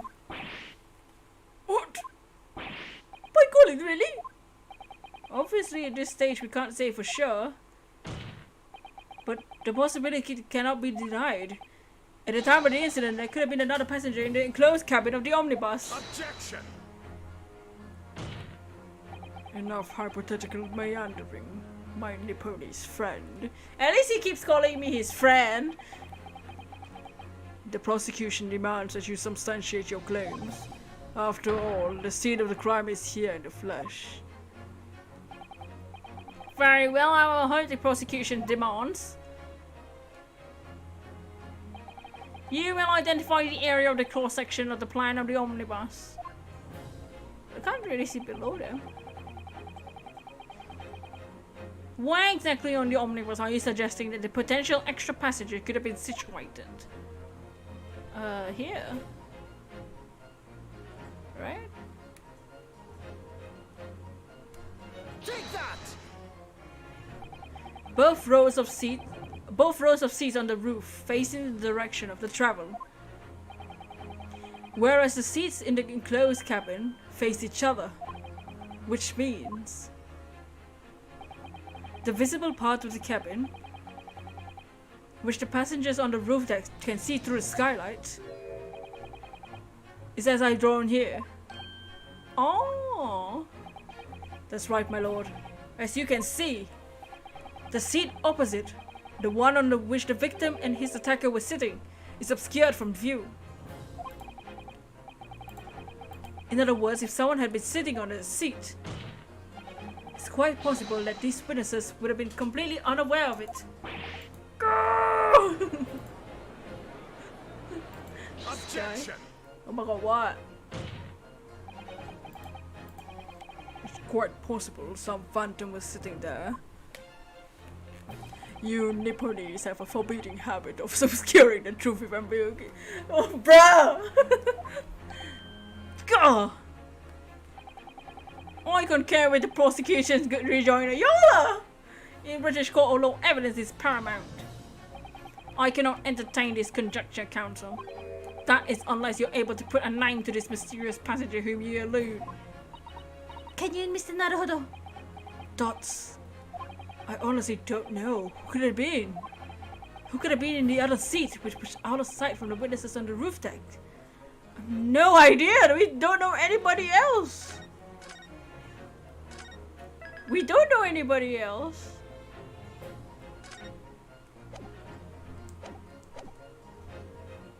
Who could have been in the other seat? Was the defendant in the other seat? Do we even know this? We don't even know anybody else. It might have been just our witness.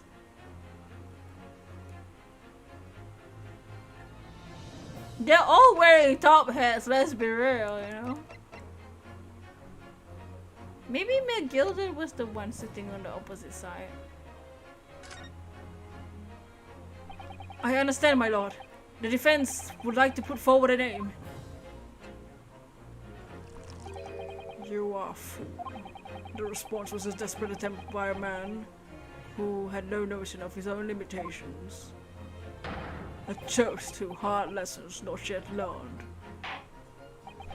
Let's not delay, counsel. The defense is still to name the passenger in the other seat. This could be it. This could be the chance I've been waiting for to turn the trial in my favor. On the night of the murder, the person occupying the seat in the omnibus cabin that was obscured from view was Magnus.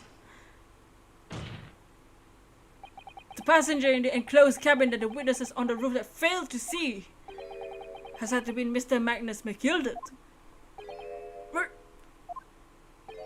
Mr. McGilded? What are you talking about, Counsel? That's the name of the defendant! Objection! Oh my god! If I desecrate this chamber by smashing my hallowed chalice to forgive the discourtesy, Mr. Lord 16, people talk of those tiny island nations in the Far East as having a learning and culture of their own. But I see they use the terms ill-advisedly. What are you trying to say? Let me explain it in terms even a student of an artless backwater such as yourself might understand. Bruh! When the bloody scene unfolded, the victim and his assailant were sitting side by side. Multiple witnesses have attested to that fact. It is the very premise on which this case is built. Objection! But they didn't see his face. But that premise may have been wrong. What? If the victim really was sitting beside Mr. McGilded, it creates an inconsistency that can't be reconciled in any way. What inconsistency, counsel? The defendant's gloves, my lord. Go. Both witnesses made the same testimony. They claimed that there was blood on both hands of the person sitting next to the victim. Objection! Yet we know the truth to be otherwise. One glove bears the gory remains. Objection!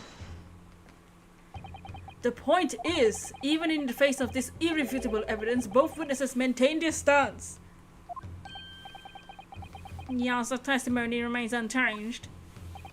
Exactly. They both adamantly swear that they clearly remember seeing blood on both hands of the assailant. In short, their memory of the events is correct, and their testimony reveals the truth.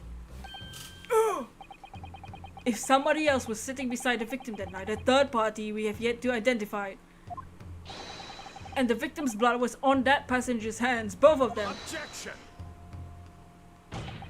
And who was this third party? Obviously, the true culprit! Extraordinary! Order in the court! What exactly are you postulating? Objection! The defense's postulation is just that, nothing more than conjecture. The witnesses have clearly stated that what they saw was the accused. Objection! But when elaborating on his testimony, Mr. Fairplay said the two of them were wearing hats, and I couldn't make out their faces. Yes, the tops of their heads were obscured by the roof. I could see the rest of them though.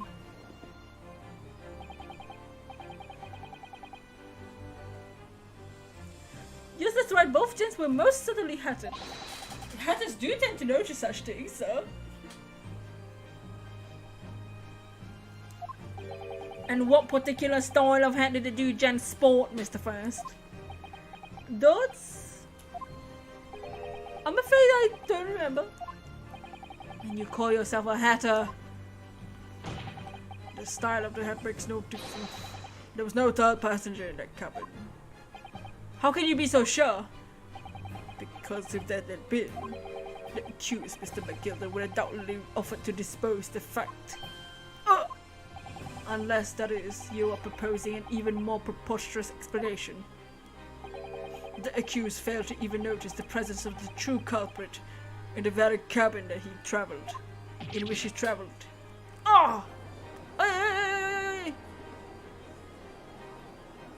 He's right. If there was another person traveling in the enclosed cabin in the omnibus, it's inconceivable that Mr. McGilder would have been unaware of it. You learned that shiny Torterra's color is different depending on which Gen 4 game it is? Wait, really? Torterra? Wait, I'm gonna see this.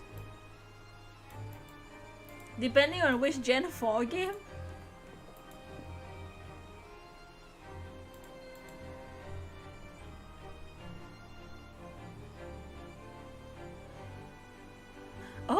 yeah, the body is different. Oh, hard gold. Hard gold is the one that's slightly different. Why? They made it not as good.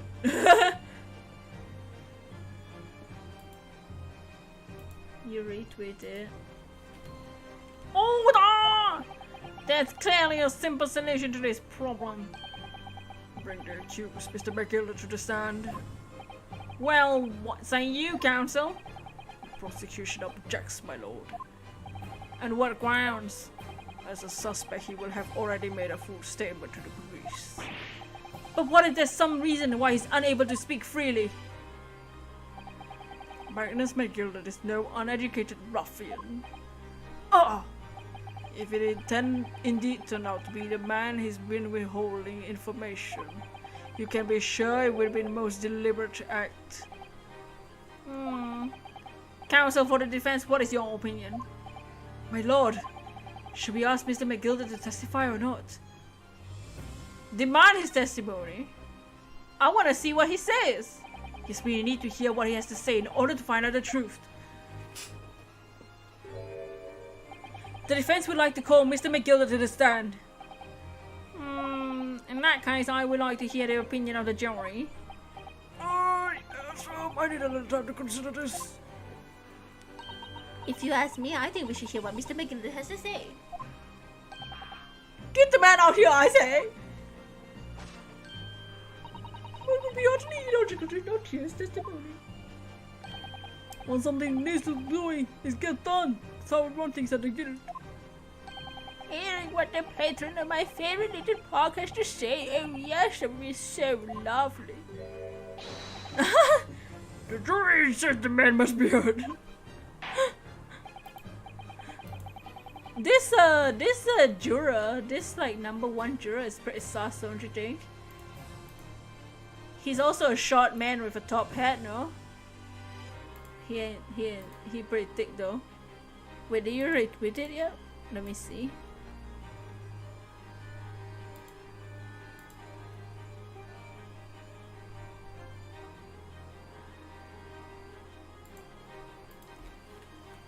Very well, the court will hear the defendant's testimony. Bailiff, show the defendant to the stand at once. Your bottle ain't having it, man. Dots. Now, maybe what actually happened that night will finally become clear. Hey.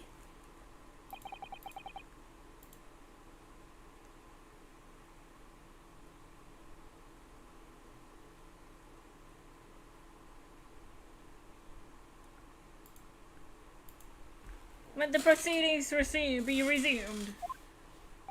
Mr. McGilder, have you been listening to the discourse of the day? To be sure I have, my lord. Jesus, the clown music is back, boys. There are now two matters on which the court desires to hear from you. First is whether or not there was a third party with you in the omnibus cabin proposed by the defense. Second is that if such a person was indeed present, why do you conceal that fact from the police? Dots? By God, no! This is not in my nature to hide anything at all. Just answer the question, please. The truth of the matter is, I've been desperate about this all along. Do I tell you so or keep my mouth shut? Definitely keep it in Sino now that you learn about it.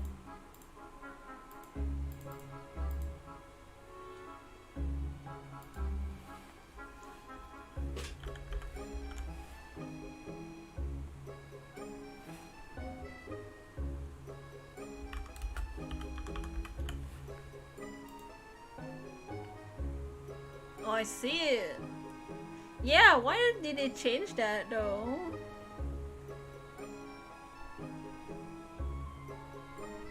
They look so much better in the original. God, tell us what, Mr. McGilder? Dogs. That fine fella represented me is absolutely right. In the carriage on the night with myself and the other man, there was another passenger. It's true. Hey! 'Twas me who helped the little urchin get away after it all happened. What the? You! Yo, what?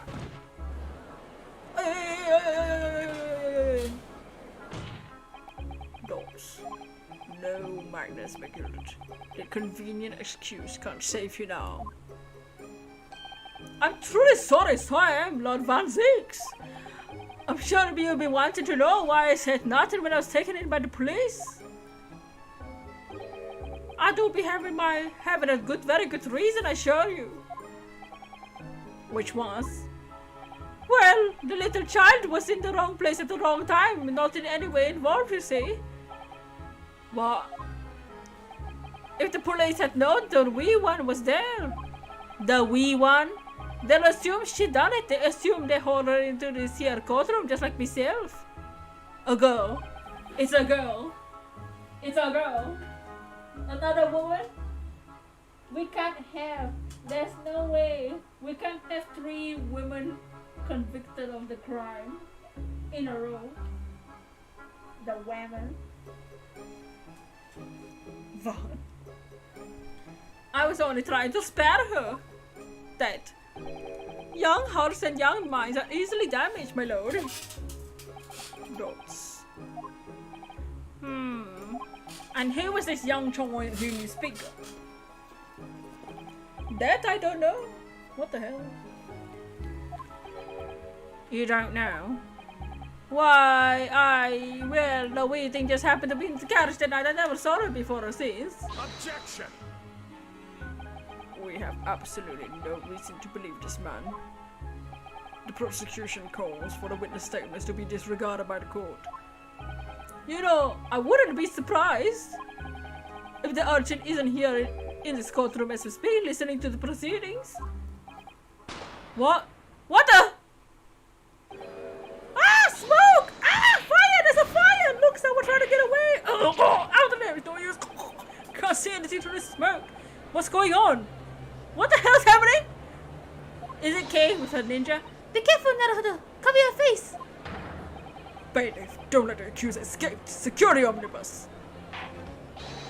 I hereby call an emergency recess. Bailiff, ensure the defendant is in custody and clear the courtroom. What the? What? We were hurriedly removed from the smoke-filled courtroom by the bailiff, and amid the scenes of chaos, as people stumbled over another in desperation to flee the chamber.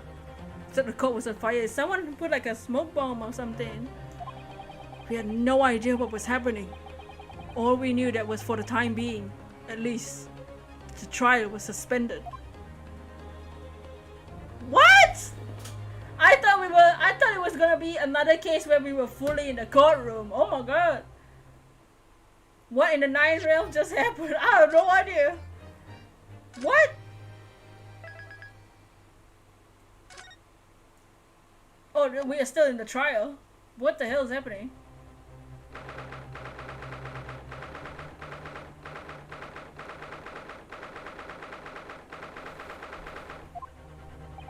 What on earth just happened in there? Naruto-san, I managed to find out what happened. Susato-san! I was told that it was an advanced form of smoke grenade, a type of exploding device that releases smoke. A smoke grenade? Sounds like some sort of things ninjas use. They're just making sure everything's safe now. The trial will start again before long. But who would have done something like that? The police managed to catch someone who's trying to flee the courtroom apparently. Flee the courtroom? Why?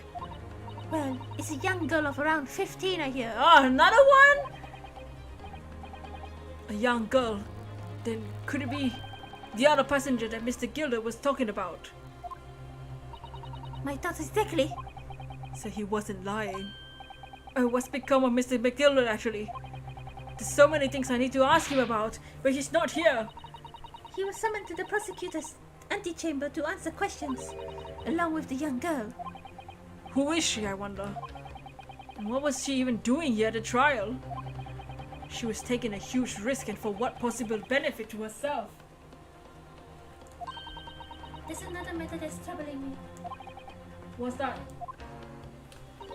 The 20 pence. Oh, According to the coachman, Mr. Beppo,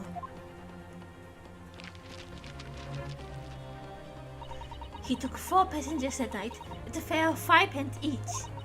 That comes to a total of 20 pence exactly. but now it seems there were in fact 5 passengers. Which means figures don't seem to add up again. Ugh, she's right. That is strange. Counsel for the defense, kindly proceed to the courtroom. The prior will recommends in 5 minutes. Thank you, officer. We're going straight away. What the hell? Well, whoever she is, I imagine this young girl will be asked to take the stand and testify now. I really can't imagine what she's gonna say, Or what she looks like or anything? but it could alter the whole direction of the trial. We know soon enough, Sasato-san. Yes! It's my line. Not Odo's line.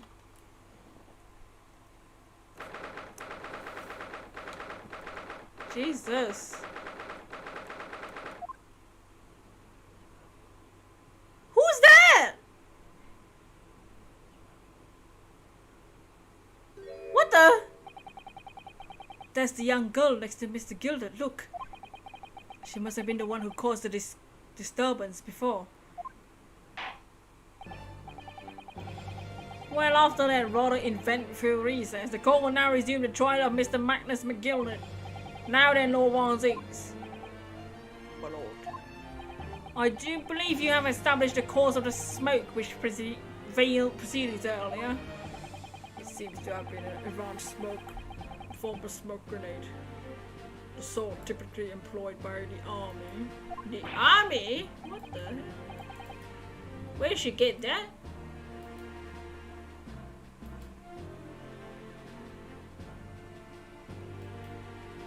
Good gracious, the army, what in devil's name?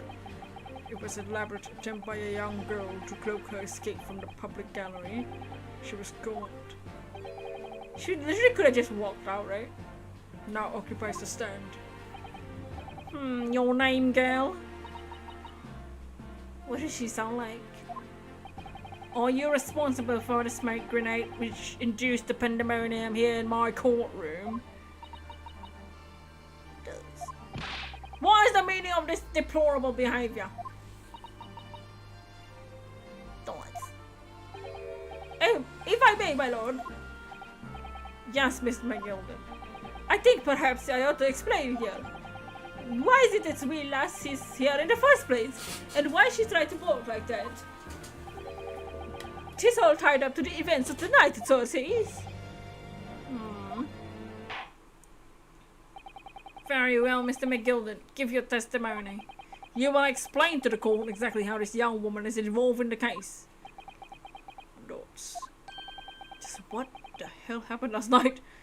That night. It's not like the defense lawyer needs that information or not anything.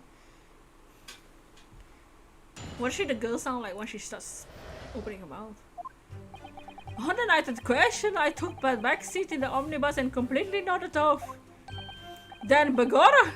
What the hell? A loud thud and a wee scream woke me with a fair start.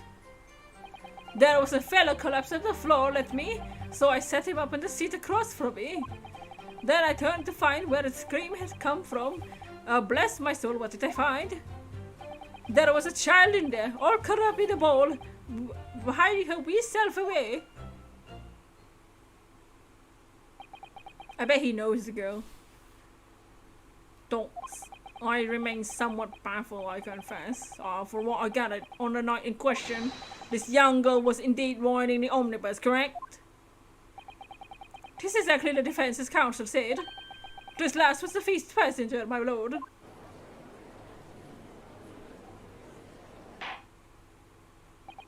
Very well. The defense may now cross-examine the witnesses. Are you ready, counsel? Yes, my lord. Or rather, no. I have no idea where to start. Those. Well. open-minded question. I took the back seat of the omnibus and completely nodded off. Then before I thought that a wee scream broke. Hold it! A loud thud, you say, and a scream? Aye, that's right. How can I explain it?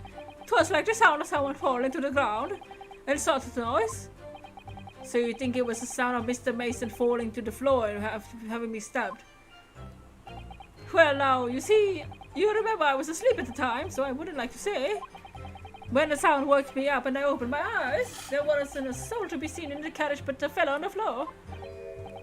You didn't see anyone, but at the same moment you did hear a scream. From the sides above you, from the roof deck, I presume. Not above me, no, my lord. 'Twas from inside the cabin. But I wasn't altogether thinking about the scream. No, I was too stunned by the desperate sight before my eyes. What? Hold it! This is why you don't move the body. You sat him up, the victim, you mean? That I did.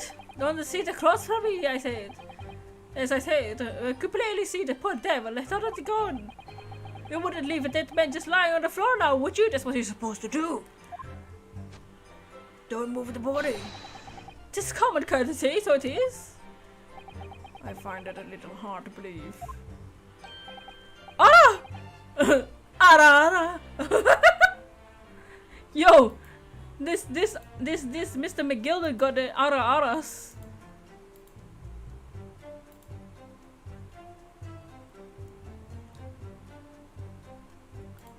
Ara! Lord Van Zakes, why would that be? You wake to find a live man dead at your feet. In the carriage. Any normal person would hail the cabman. Any upstanding member of London society, that is. Those. Well now, as you know, I'm in something of a special line of business. The business of lending money and exorbitant rates of interest. Willy Wonka got them aras. Yeah. Unfortunately, my lord, not everyone is thankful for the help I offer them. And some would even see me dead. So I do try, where possible, to avoid getting myself entangled with trouble. Are? Oh, it's R. Oops. Are? Are you suggesting that you were gonna leave the band there? Heaven's alive, no. I was always intending to report it, so I was. Only I had a mind to find out why and wherefores first. The whys and wherefores.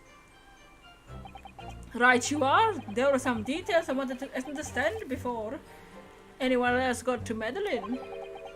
The wee scream I heard, for example. Wouldn't your good self do the same? Yes, the scream he says he heard at the same time as the thud on the floor. Could the victim collect scene?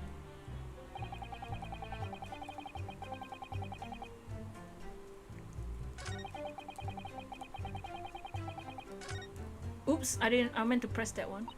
I do wonder how you must be feeling, Naruhodo-san.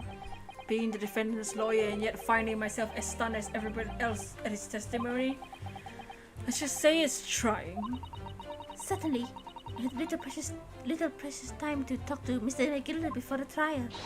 But we mustn't be dispirited. Yeah.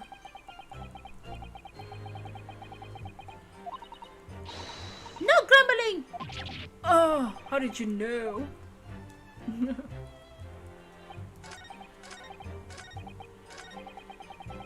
Hold it! You say she was hiding herself? Aye, that's right.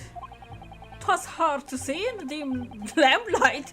She was all curled up in a wee ball when our eyes met. Well, me heart nearly stopped beating in me chest.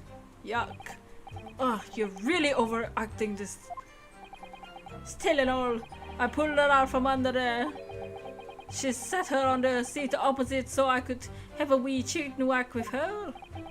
The seat opposite. You put her next to the dead body? Just next to the dead gentleman there. You sat this young girl next to a corpse, sir.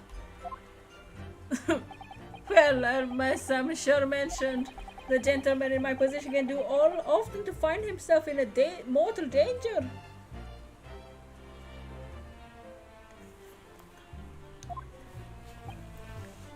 So I needed to find out just who this urchin was, you see. Why didn't you see her next to you? While I was in the middle of talking to her, I heard another scream, a fella's voice this time. Presumably that scream was Mr. First, who was sitting in the roof deck seats. Right you are again, I would say, sir. Looking down through the skylight, he must have seen this young girl and the gentleman with his knife in his belly.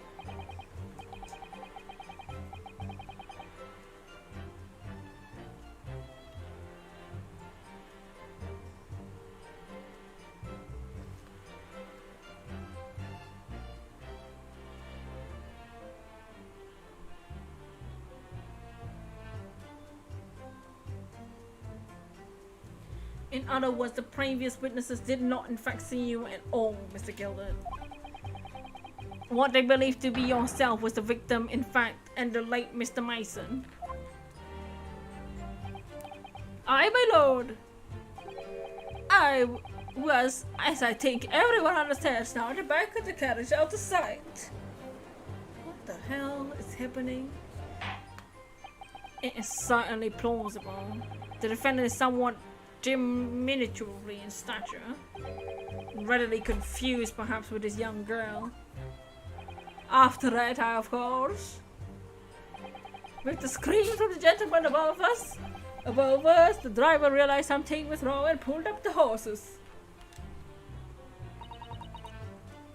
What the hell is he saying?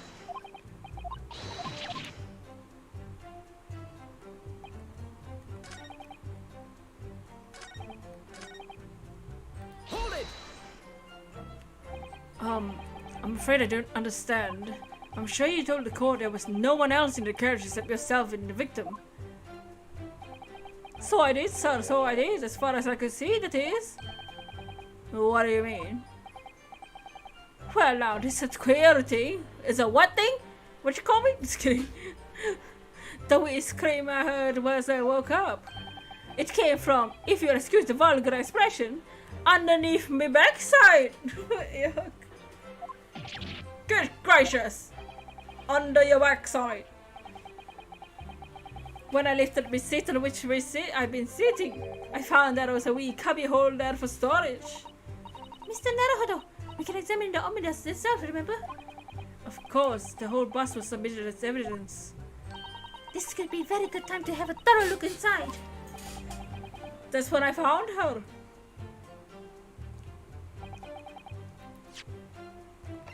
Okay.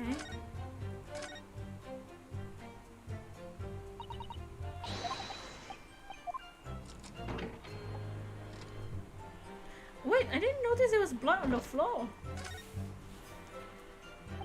That's blood, isn't it? Dots. Is something wrong? No, it's just, well, this bloodstain is so obvious, that's all. Yet Von Zix made no mention of it. I suppose it does seem a little strange. Dots. Why do I have such a bad feeling about this? This seat has a handle, it seems. Wow. How would she hide in there? And what? If the seat lifts up like that, I thought it was like a drawer. This is a storage compartment. There's nothing in here, it's totally empty. Dots. Something doesn't seem right here, but I can't put my finger on what it is. What about the other side doesn't have it?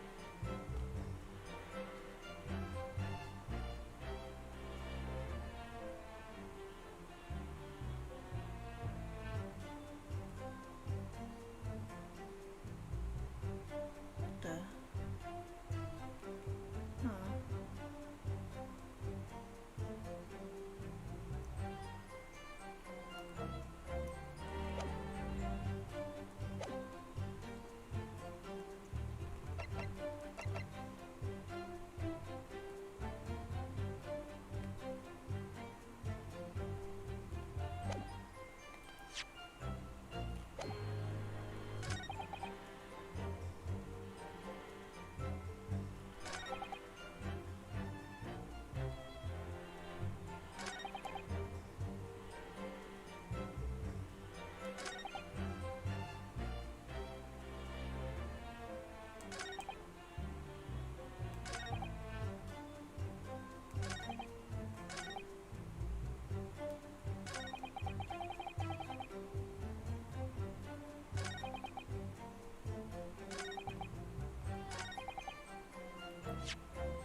Hmm.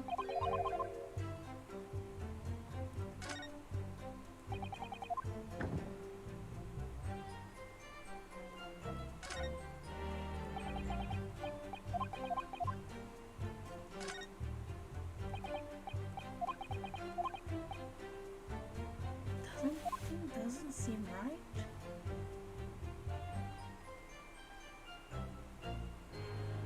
If Willy Wonka saying he collapsed on the floor, but the victim shows the victim on the seat. He says he's the one that made him sit up because he's weird.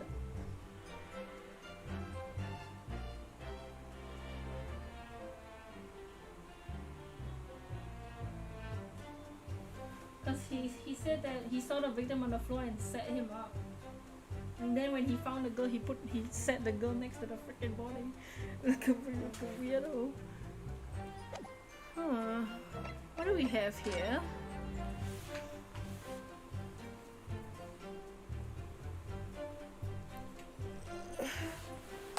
Step 1 to the abdomen.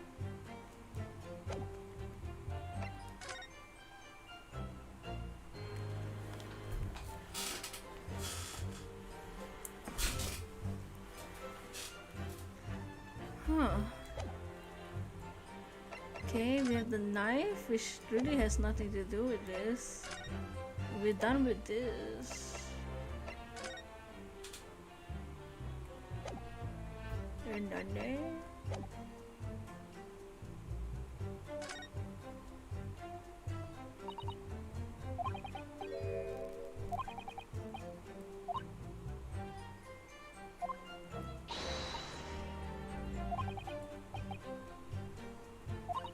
Did I not press any sentences?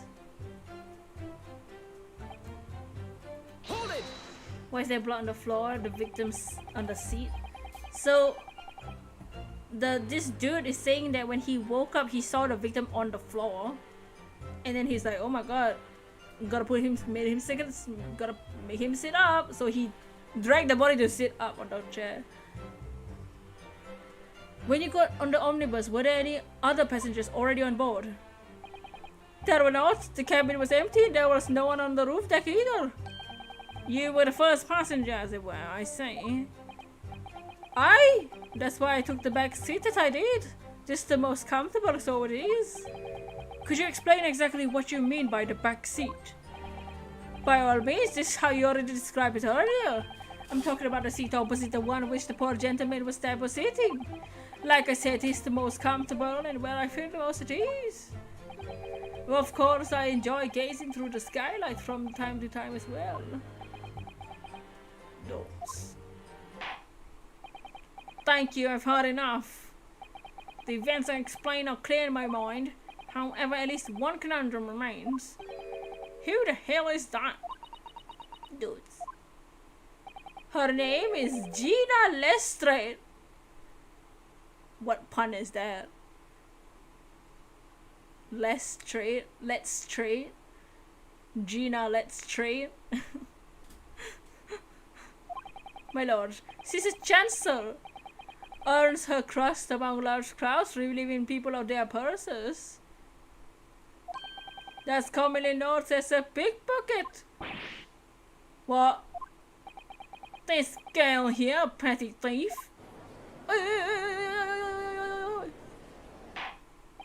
Oh my lord.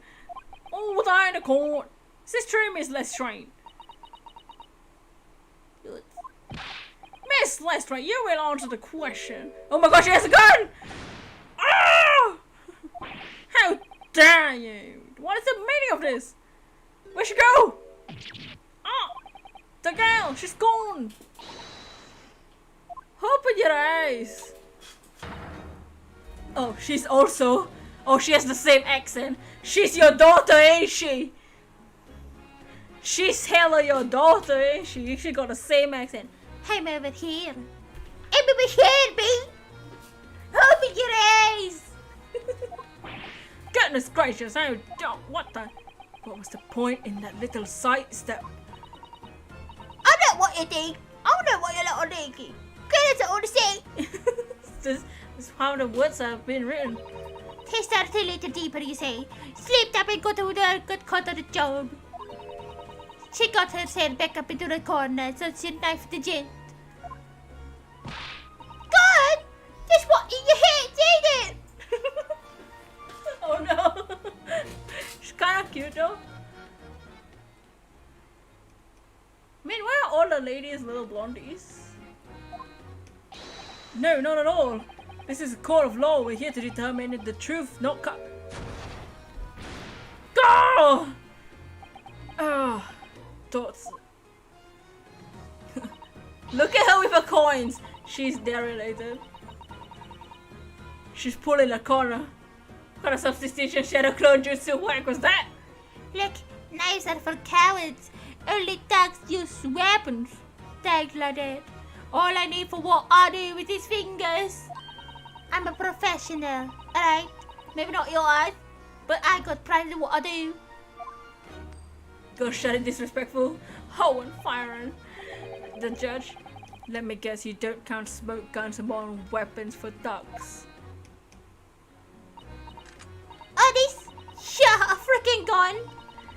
Here, this is the bag I lifted the other day. Down where they keep the four-wheel drags. This is nice, isn't it? I like the pink the best. Oh, do not wave that thing in my direction again. I need a drink. So... Barok is like, damn, this is the first thing I come back to? You admit that you were riding the omnibus in the night in question. Dudes. Tis alright, lass. You can tell them the truth now. Yeah, they're related. For sure. Thanks. Alright, yeah. It was just like the Irishman said. The court accepts this girl, Miss Jane Alestra, as a valid and significant witness in this case. Calling young lady. We will now hear your testimony if you please. Dudes. You will tell the court exactly what happened in that omnibus in the night in question. Alright. Here I have to. This ho ho ho. Are we gonna get to pursue what the girl saw? No? So I snuck inside the carriage before they woke up. The horses, just like always. Wow, the animation. The animation in this game is like a lot more than the other games, huh? But it was right next to the waste of time. I got nothing to show for me troubles that night. I tell you, you can't see a blind thing in a hiding place. It's pitch in there. Then after a while, I heard this loud bang, nearly jumped on my skin. And the scream just came out. It's because it swell from me. It helped me get away, mine. Man, these accents. All over the place. Yes, he let you go. I fail to understand why we let this straight urchin go, Mr. Gilded. Oh, the simplicity itself, my lord. You see, she couldn't possibly have killed the other passenger. I knew that for a fact. How? As I'm sure I said before, sir.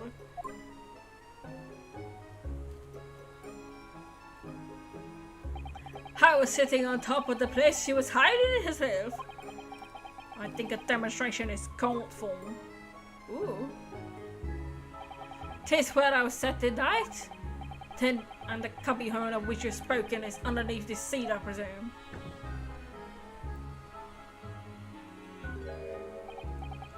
Yes, it does appear there's a large enough to accommodate someone of the girl's stature. Hi, but of course the wheel lights was stuck in there because I parked myself on the seat of the duration. So you see, that's why I let the last bolt. I knew that if the police found her there, they would automatically assume she done it.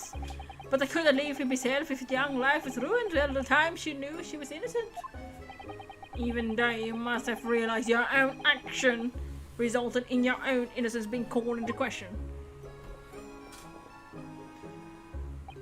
Not at all, my lord, not at all. I knew in my own heart that I was innocent. So I thought it was worth taking a punt at my own good name for the sake of this less fortunate lass. My goodness. What a happy gentleman. My lord! Just fine example of a man cannot possibly get rid of a heinous crime like this. I'm ashamed of myself for ever doubting you, sir. Only one remains. Why do I feel like... With calm, calculated reasoning, one arrives clearly at the truth at the same time. Why do I not feel good about this? Oh! Science alive! All 6 members of the jury consensual in their learning of a no guilt verdict or no guilty. I don't have a good feeling about this. Something's wrong. Something's wrong. Something's wrong. So people go want to accept gifts from people. No, Niantic. That'll hurt the sun. Well, this must mean It must be what? that we're victorious. Something's not right. Dots. We've won? Are you sure? Objection! Oh yes! Oh, I've been waiting for the day. Oh yes. I'm very excited. That's my dream. I've dreamt of that moment for what? 6 years now? It's been 6 years since I've dreamed of seeing that beautiful wop on that chair, on that freaking desk. I've been waiting for the day. I've waited for my life for that moment, for that scene. Oh, Von Zakes. Objection!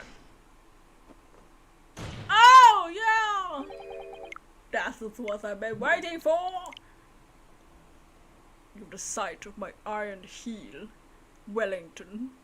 Offense, pray do forgive the discourtesy.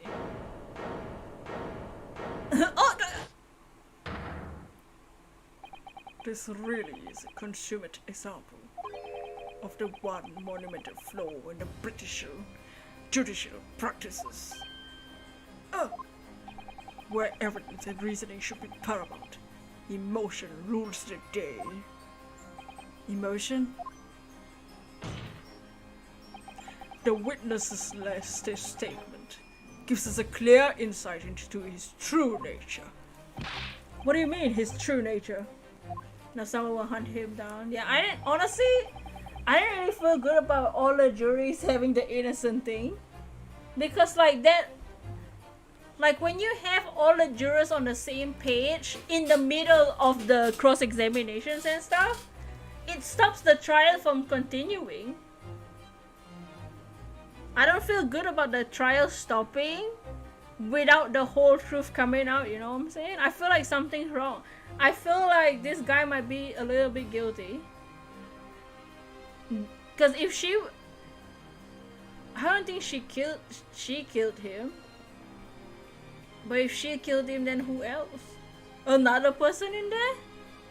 No way. Couldn't be another person. You know?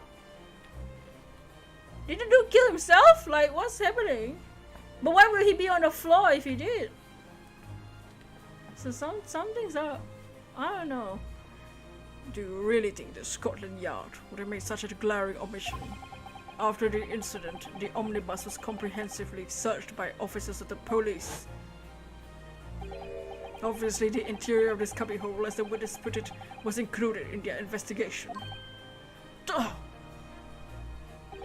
The compartment underneath, under the posterior seat, was full of the coachman's belongings. Just noted in black and white in here in the police report. This is so intriguing.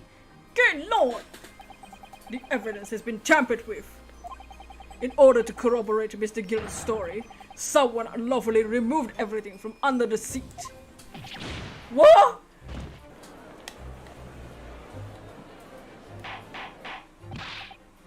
All that in the courtroom! How could such a devious contrivance have possibly have been affected counsel? But she said there was a loud bang. Was it because he fell onto the floor or a gun was used? But a gun, if a gun was used, we wouldn't, there would be zero evidence because there's no bullet wound, there's no nothing.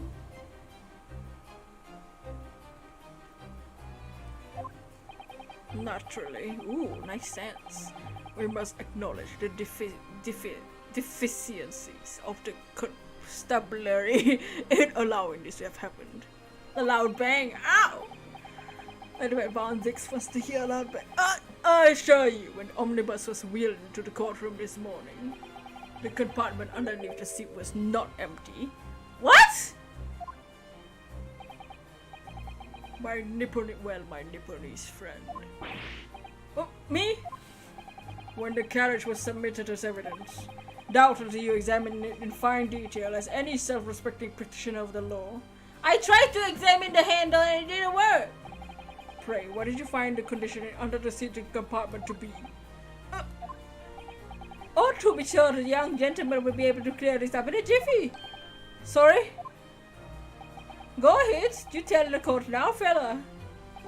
How did this elaborate excuse by the desperate Van Zix? I don't like this guy. Something's up. He's hiding something. Oh, am I gonna lose this trial? Is he guilty? Dots. Well, counsel, do you have something to say on this matter? Dots. How am I supposed to answer? What can I say about the state of that little compartment under the seat in the omnibus? Before, when the... I tried to look, but it wouldn't open. It really didn't make me look. I have to be truthful, right? I didn't look. Sorry, I'm a failure. I didn't look. Why didn't I examine the omnibus more thoroughly? I tried! Perhaps I credited you with too much intelligence. No! It seems, my lord, that this Eastern initiate is unreliable as wine from the barrel. Dots! Mr. Naruto! Well, now it seems the argument is moot. I don't like him. And the truth of the matter is there for you to see after all. The deck we hold under the seat is as empty as the devil's heart, so is his. Dots. Dots. Why? Why do I feel like something's not right here? Should like the jury to weigh on this matter, I think. Juggler. The compartment is designed to house equipment to maintain smooth and running of the carriage. The guild's rules state that omnibuses should be properly and fully equipped at all times, so it certainly wouldn't have been empty on the night in question. Beppo isn't it irresponsible? The money-lending freezer and pickpurse are lying.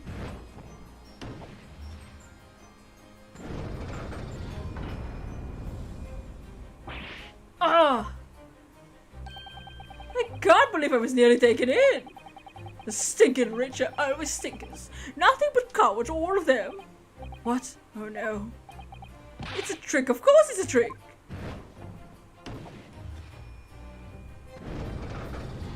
Jeez. Quite so? I must concur here. Oh gosh! Oh my god, no! With calm, calculated reasoning, one arrives clearly to the truth every time. Yes, but every time a different truth, it seems. Oh, we're halfway. Oh, my lord, we humbly exhibit the scales of justice. Clearly a verdict of not guilty this time would be wholly inappropriate. Thank you, counsel. But before we proceed any further, there's the matter of the outstanding cross-examination. Counsel for the defense, begin your questioning of the witnesses, please. Yes, my lord. What just happened? The whole balance of the trial just shifted almost beyond recognition. The Reaper of the Bailey is at work, it would seem. Don't. He's thinking about what to eat. My god, this is crazy. What the hell is happening? I have a bad feeling about this Mr. Gilded, man.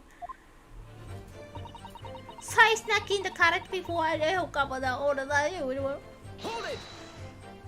Can I pursue? I didn't see. So you were already in the omnibus before it even set off on its run. Yeah, I mean, what's the point of spending a Joey? Man, this freaking. Well, yeah, I mean, what's the point of spending a Joey to make a few bob? It's a raw idea in it. I suppose she means there's no point in spending money to make money. It actually makes sense. Council, may I remind you that this girl's a petty thief, please refrain from entertaining her tenants. Well, let us clear up a little mystery for their fares and all. 4 paying passengers at 5 pence apiece, making 20 to the cabman testified. And 1 little escape grass riding for free. The red cone of the red what? of the driver always goes for some crap on his last run, see? That's when I slip into the carriage and get myself hidden under the seat. Nice and easy, right? Well, your hiding place is a storage compartment full of equipment for the coach, no?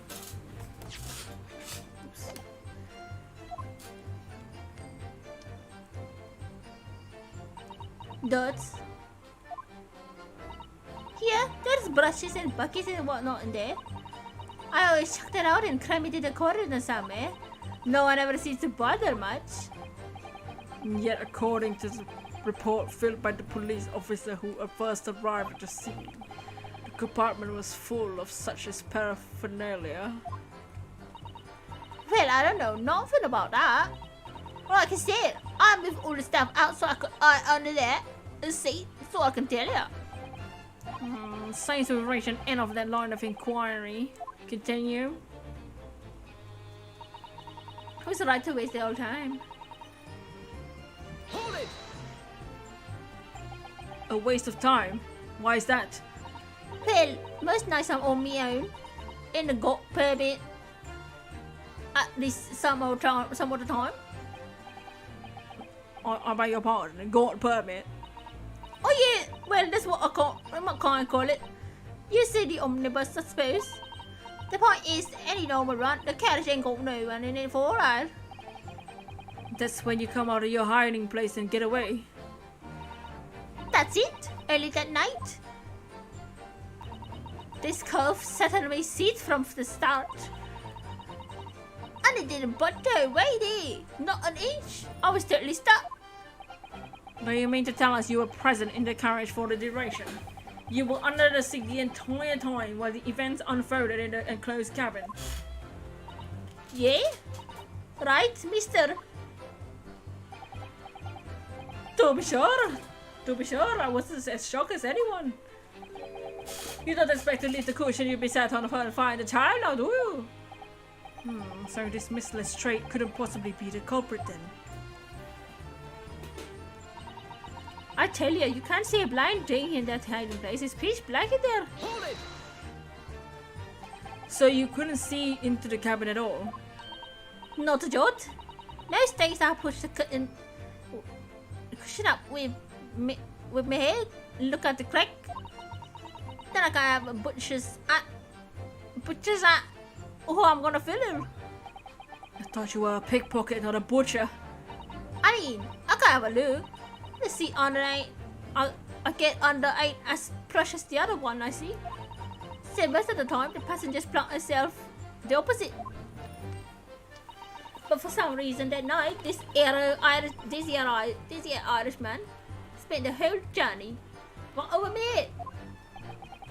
And for that reason, you weren't able to push the cushion up to peek out, I see. Truth is, I ain't too happy in small down places. Feels too much like being thrown in the creek. But it's the only place to hide in them carriages. So it's Opson's choice. Why doesn't she just stick to picking pockets in the open then? I say there's some reason she's not letting on, judging from her demeanor. So anyway, I was a bit scared. I just stick it out under there, nothing else for it. Then after a while I hear this loud bang. Hold it! When you say loud bang, do you mean the noise of someone falling to the floor? She's 17, okay. Thoughts? Could have been, suppose. I don't remember so well. Point is, it made me jump. And you let out a scream involuntarily. That's right. And then I felt the cushion over me get lighter all of a sudden. Presumably when the defendant got up in order to help the victim, yes. Or not. It could equally have been the moment the accused stood in order to stab his victim, could it not? Well, Gail, did you see what happened at a crucial moment? Dots? Yeah, I saw it. Ugh. I pushed up the cushion and I quit butchers at what I was at a chance at. Didn't I? The Irishman was sitting up the bloke, but fallen on the floor on the seat opposite. That matches what Mr. Gilda's account, of course. But then, the fella suddenly turns around and looks at me. I sunk back down again. I was too late by then. Should never have risked looking. It's because of that, it swell found me. He got me a little bone. And when Mr. McGill discovered you, he pulled you out from your hiding place. I was getting stiff. He dragged me out and sat me down and all. Next to the victim, Mr. Mason. Yeah, bloke and a knife in his guts. He was bleeding. And the carriage lurched a bit, ended up falling onto me. Yuck! Oh, how awful.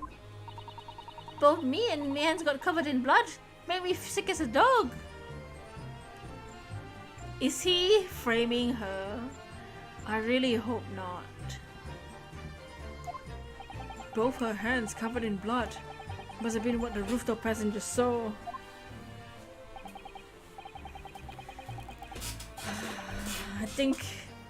I know we're supposed to believe in our client, but I don't believe in my client right now. I think he's guilty. I think he might just be guilty. I think he's trying to frame her. After that, I believe you talked with Mr. McGilded for a while, is that correct? He asked me some stuff. Wanted to know my name and what I was up to, and Why? I heard something from above. Someone screamed. Yes, Mr. Face on the roof there, one would presume. Well, I didn't want to see someone see my face, so I didn't look up. And the horses were drawn up smartish, and this Irishman says to me, "Get back under the seat. I'll see that you can get away later."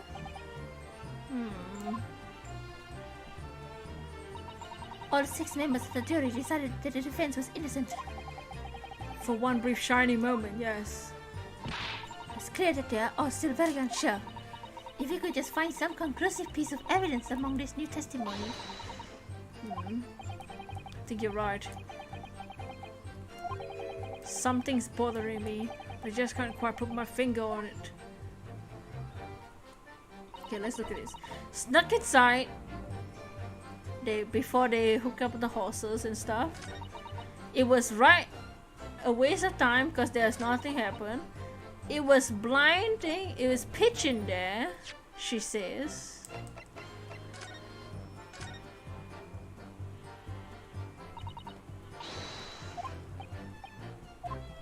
In the drawer?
We don't have a lot of evidence, do we?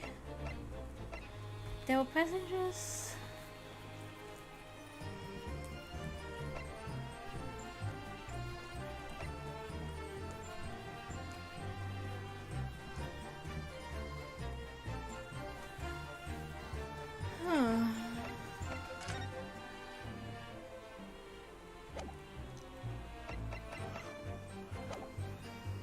Hold it! Oops, I didn't mean to do that.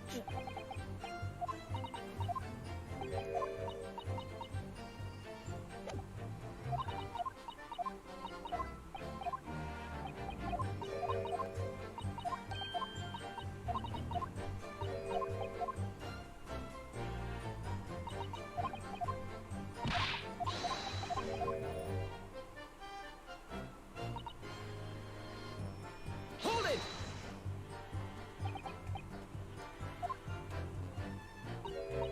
I mean, what's the point? Oh, okay, I already read this one.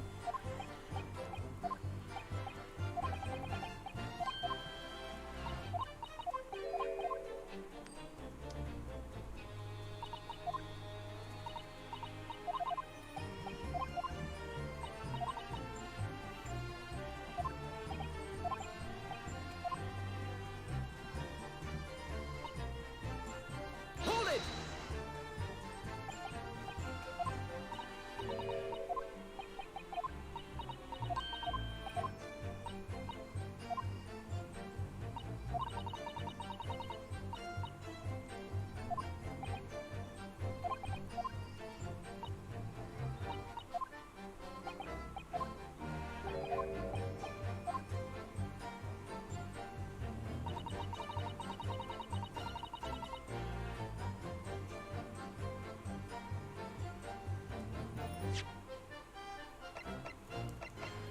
Huh. This one is rough. Huh.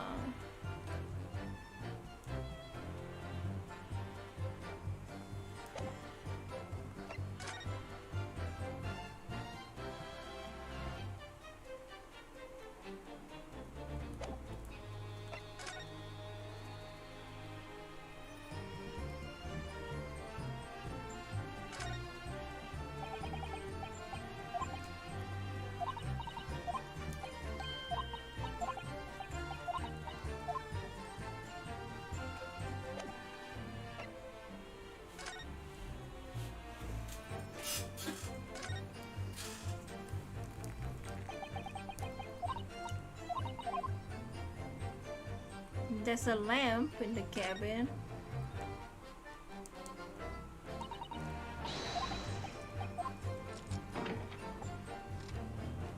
But she's saying it's pitch black in the drawer, right?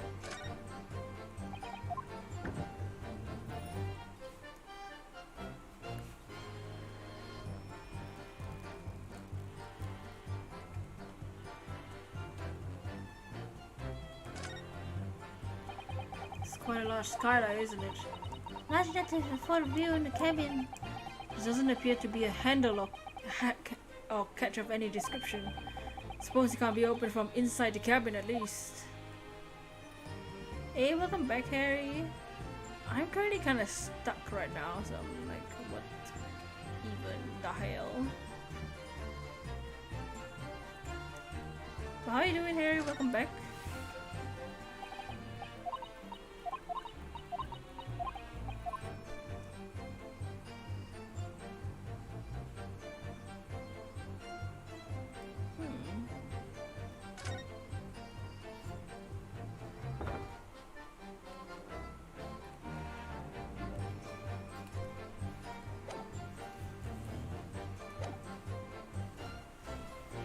In that hiding place is pitch black there.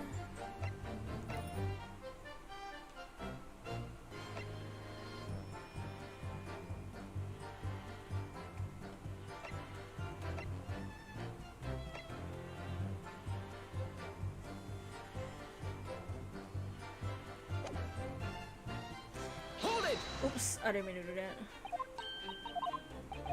The knife is valuable. If there was nothing to steal, why didn't she steal the knife?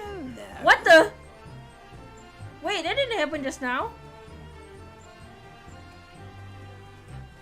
it just Excuse me. Excuse me? Did it happen just now? Is something wrong, Mr. Gilded? Oh! I do apologize. Was something the matter, Council? He's guilty, I think. Unfortunately. I'm just wondering if Miss Lestrade's last comment made something occur to you, perhaps.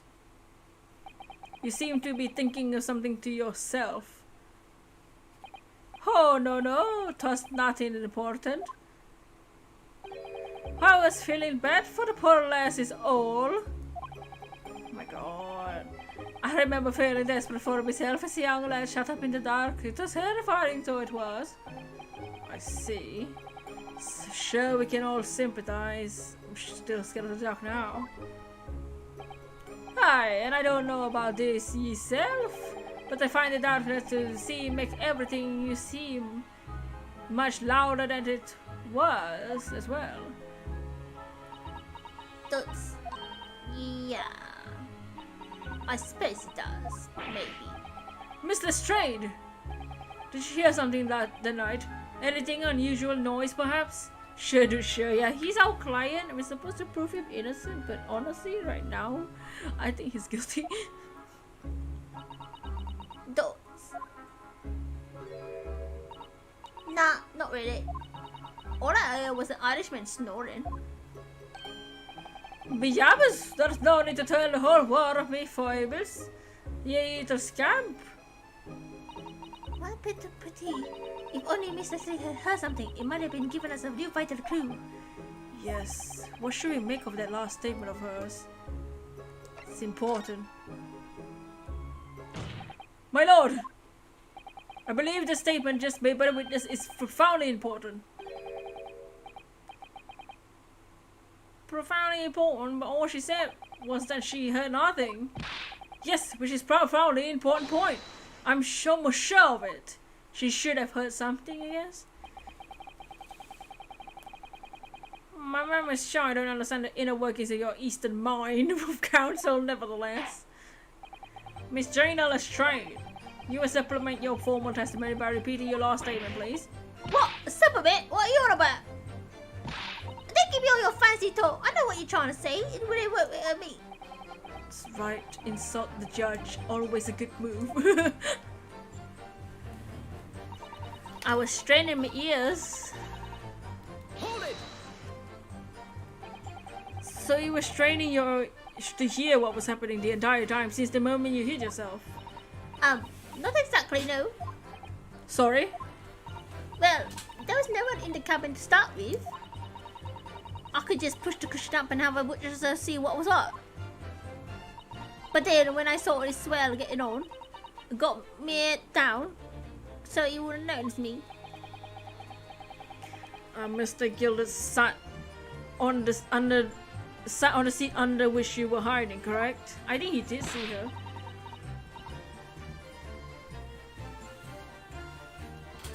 I want you Adam and Eve it. What a bug! So then all I could do was listen. All I was waiting to jump for that.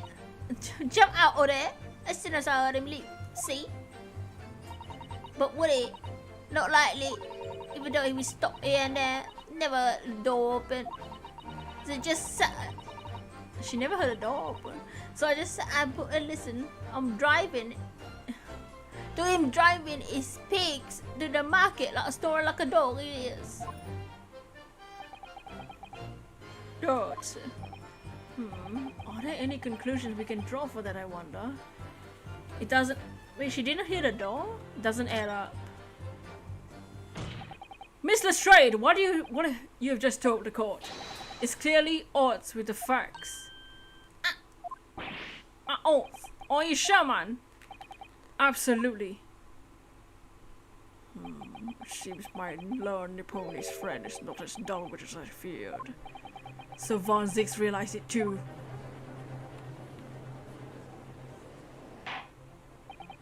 Counsel! I must insist that you bolster your claim with evidence, some complicit party's name at the very least. My lord, I expect you to demonstrate this alleged contradiction to the court. According to Miss Lestrade, While she was hiding in the omnibus that night, she heard nothing but the sound of Mr. Gilder snoring. But think, Ryonosuke, think! There's something else she should have heard.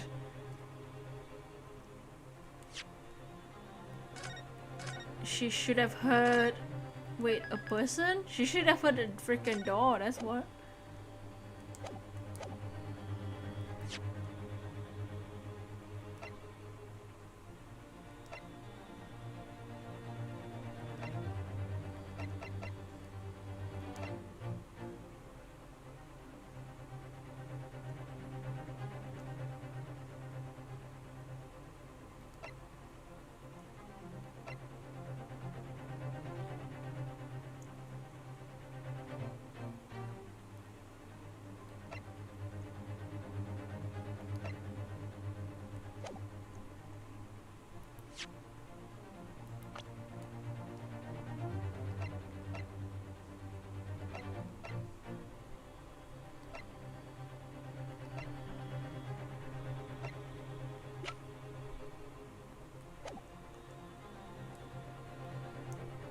Well, I'm actually not sure what they really want, but I'm gonna present the cabin itself because she should have heard the freaking. She specifically said she didn't hear the door open, right? Am I freaking blind? Let me see actually.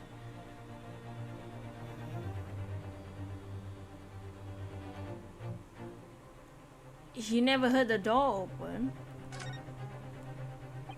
Very well, my lord. Allow me to elaborate. On a particular sound Miss Lestrade could not have failed to hear on the night in question. The very sound clearly explained by the following piece of evidence. Take that! It would seem phantoms are at work again. This time in my Nipponese friend's ears. No! Akonkai no sound is apparent to me at all. Oh. No!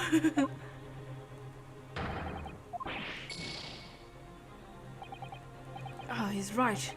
That was loud. Counsel, according to Miss Lestrade, while she was hiding in the omnibus that night, she heard nothing but the sound of Mr. McGill snoring. There's something she should have heard. What did he speak?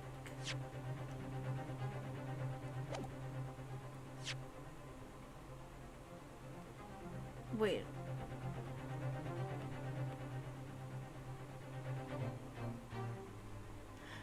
The loud thud or something, right? Or whatever.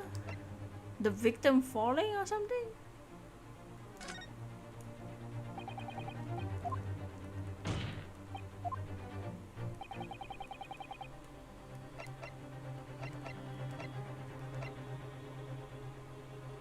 Take that! Thrice fired Mason. Yes, my lord. The sound Miss Lestrade could not have failed to hear was that of the victim. Mr. Mason boarding the omnibus. Oh, yeah, see, it was the door. I just had to present the person boarding the freaking carriage. Alright! Explain your reasoning, counsel. Miss Lestrade, allow me to confirm something. You claimed earlier that you were the first person to board the omnibus. Is that correct? Yeah, of course I was. I got a while the driver was in the pub, didn't I? And the next person to board the omnibus was Mr. McGildet. That it was, not a soul was in the cabin when I climbed aboard. At least not in plain sight.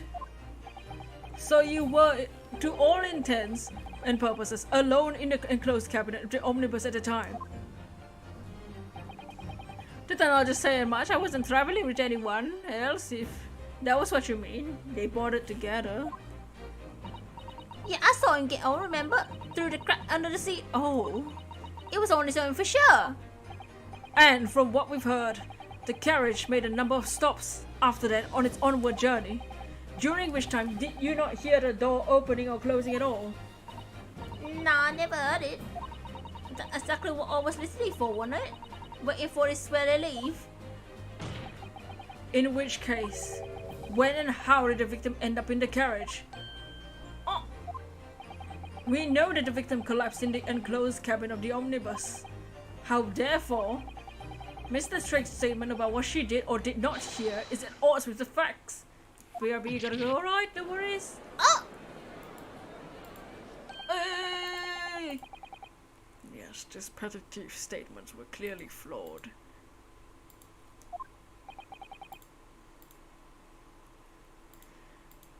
Lord Von Zakes! Yes, he knew. He knew it all too well that there was an inconsistency in Miss Lattre's statement. Oh no, he's laughing! Oh no! To seem words of thanks are in order for my learned friend. What are you talking about? You've demonstrated matters impeccably. This witness and her colorful statements are entirely unreliable. Her words are convenient untruths, nothing more. No! He's dead, right? How could a victim possibly not have boarded the omnibus? It makes no sense to me whatsoever. This girl's a pickpocket. Let's not forget that. The freaking lady. No! She just she oh. She didn't even say anything. And you know what? Just a dear little mite, just because she has a lot of some naughty ways. But I must say, I can't abide liars. Neither can I. Mr. Foreman! I didn't want to just go just because of some little celebrity ways, but I must say, I cannot abide liars. What does that have to do with the dude's guilt? No. Ah! Naruhodo-san, let's fight jury members leaning towards guilty.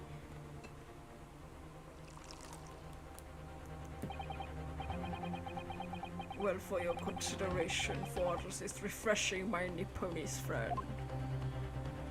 To the considerable troubles you've spared me.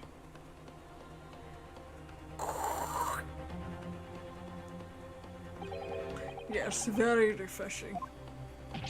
Ah! God, why you're playing it? Have you forgotten who you're working for? You useless, Eastern Amadan. Hey! You watch yourself before you wreck yourself. This is gosh. It's perfect. Juror number 2 is the only one left.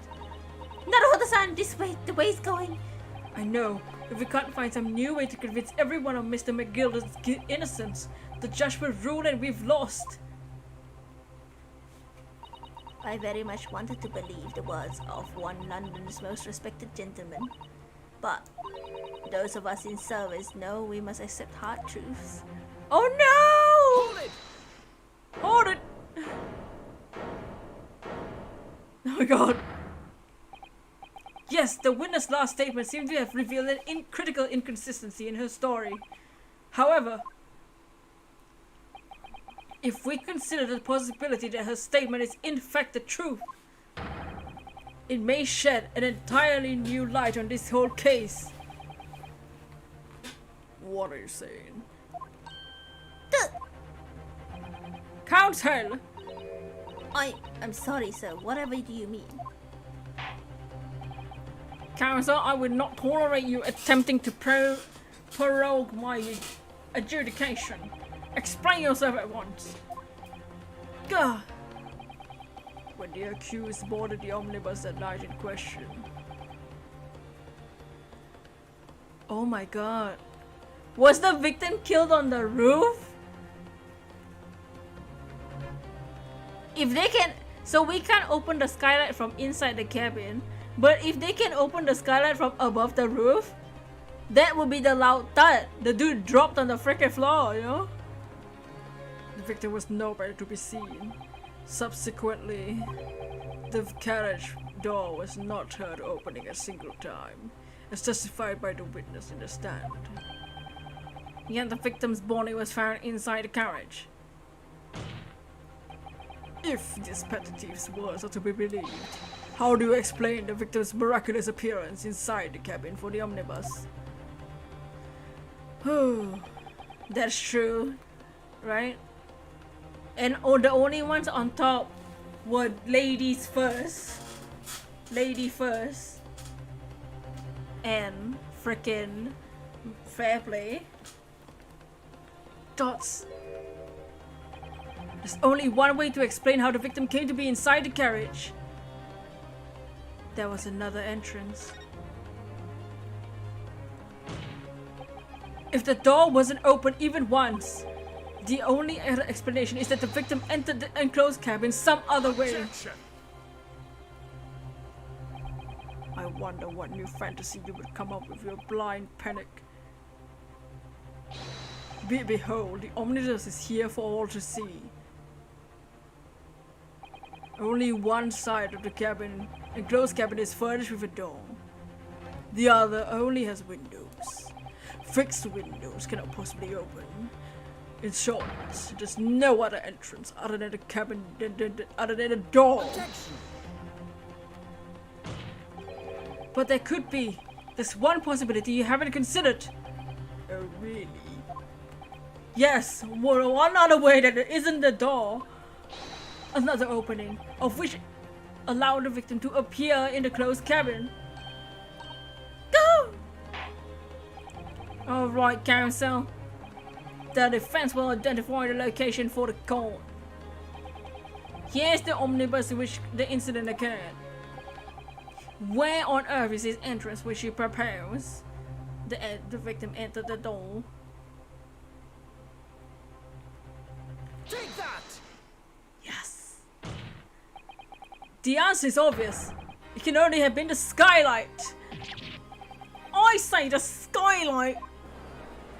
Jesus Christ, this. Objection! Your ludicrous proposal has me lost for words. However, Objection! The skylight may have been large enough for someone to pass through. Objection! So you claim. But do you have a shred of evidence to support your adult brain theory? Jots! Both Mr. McGilded and Miss Lestrade say the same thing in their testimonies. Each claim to have heard a loud thud, such as the noise made by someone falling to the floor. Yes, which has already been explained, the loud sound of the victim falling from his seat, having been assaulted with a dagger. Yes, it has, but would a man slipping from the seat onto the floor really have made such a loud sound as the witnesses described? A noise loud enough to cause Miss Lestrade to let out an involuntary cry, in fact. Good gracious! Perhaps, in fact, that was the moment the victim made his entrance into the cabin. No, let me rephrase that. The victim didn't enter the cabin as such. He fell into it! Objection! Oh my god. You're now suggesting that the victim fell from the skylight into the cabin. That's simply impossible. How can you be so sure? Because if the victim had fallen through the skylight, as you say, the passengers on the roof deck would have seen it happen. And yet, not one person has made mention of such events in their testimony. Well, yes, that's true, but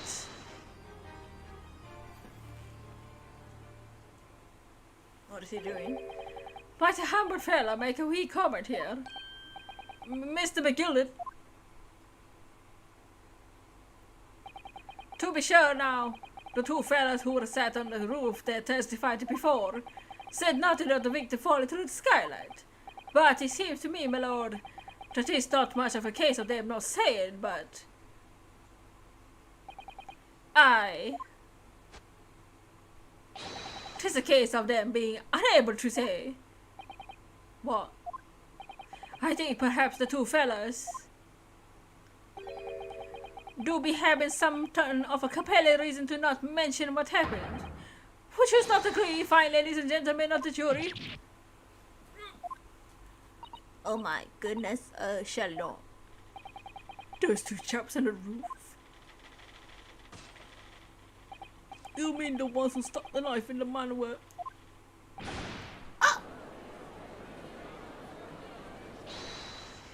Oh my god. Oh my god, they're back! Oh, Jesus Christ! What is going on?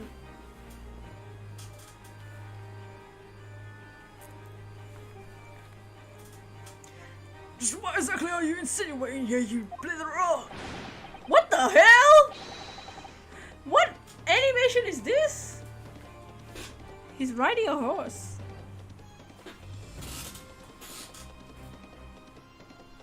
Rota, he say, you Rota! What are you insinuating? It's a flaming outrage. I've got a good mind to give you in a blink and a minute. He'll give you a shiner in a minute, she said. And so will I. Mr. Fairplay. You're effectively accusing me, a city gentleman, a well-respected banker. And me, a very angry hatter. Suggesting that someone like me could have stabbed a man in the guts. This disgrace is scandalous. Oh! I protest in the strongest possible terms. That's right. I protest too. You rotten scoundrel. What the hell is happening? Order in a courtroom. My God, it's not the time, innocence. I will not permit this wanton invasion of the stand. Return to the anteroom at once. But this is beyond reason, my lord. That's outrageous. But it's very, very hurtful, you know.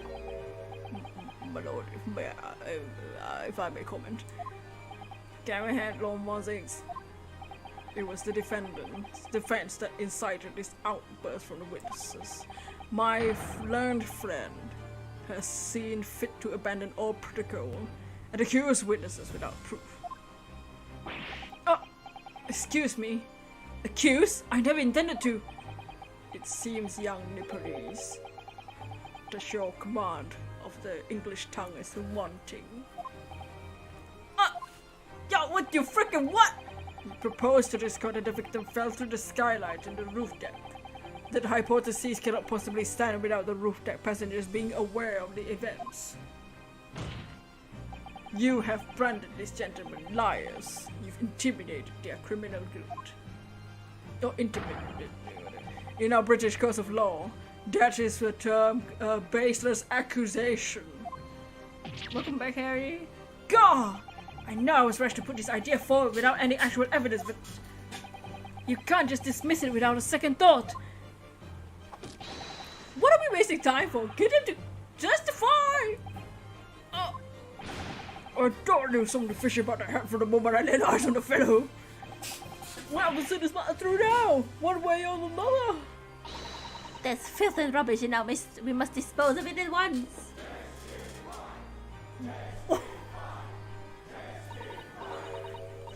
Oh my God!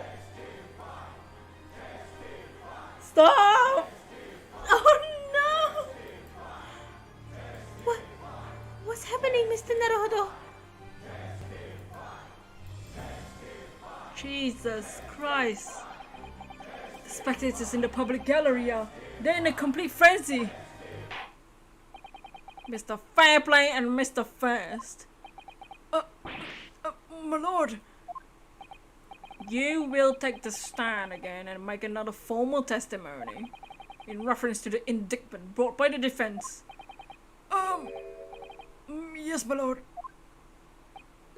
I didn't come here for this. Todd, there's no time to think this through. All I can do is keep pushing forward.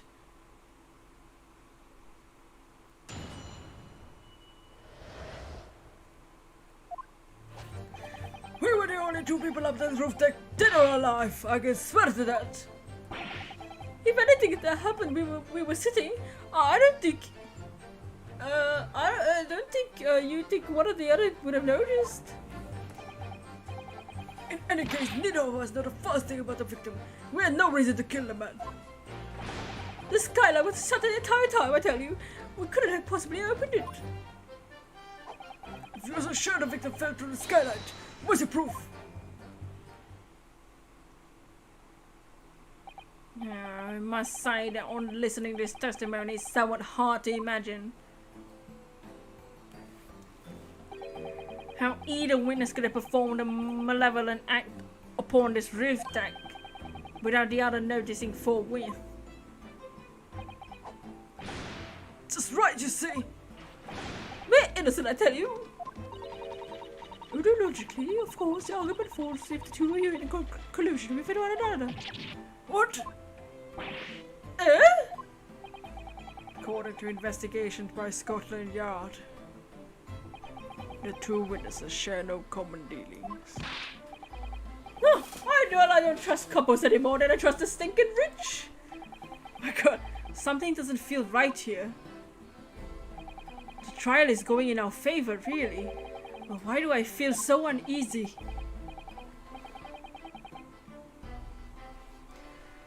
Counsel for the defense, over to you. Your cross-examination, please. Oh, yes, my lord. Yeah, I don't feel good about it either.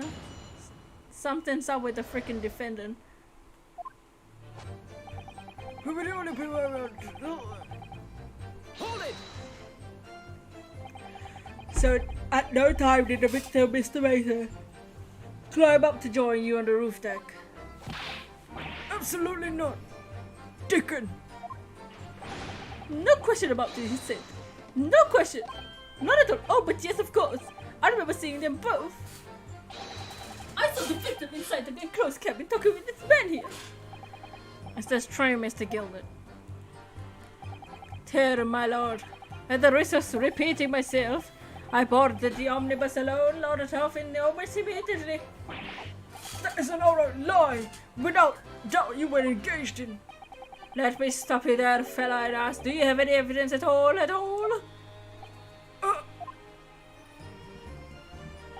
Tis all about evidence in the court these days, so it is.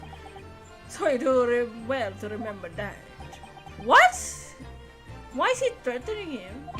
Ah! I saw you with my own eyes. This is going so well.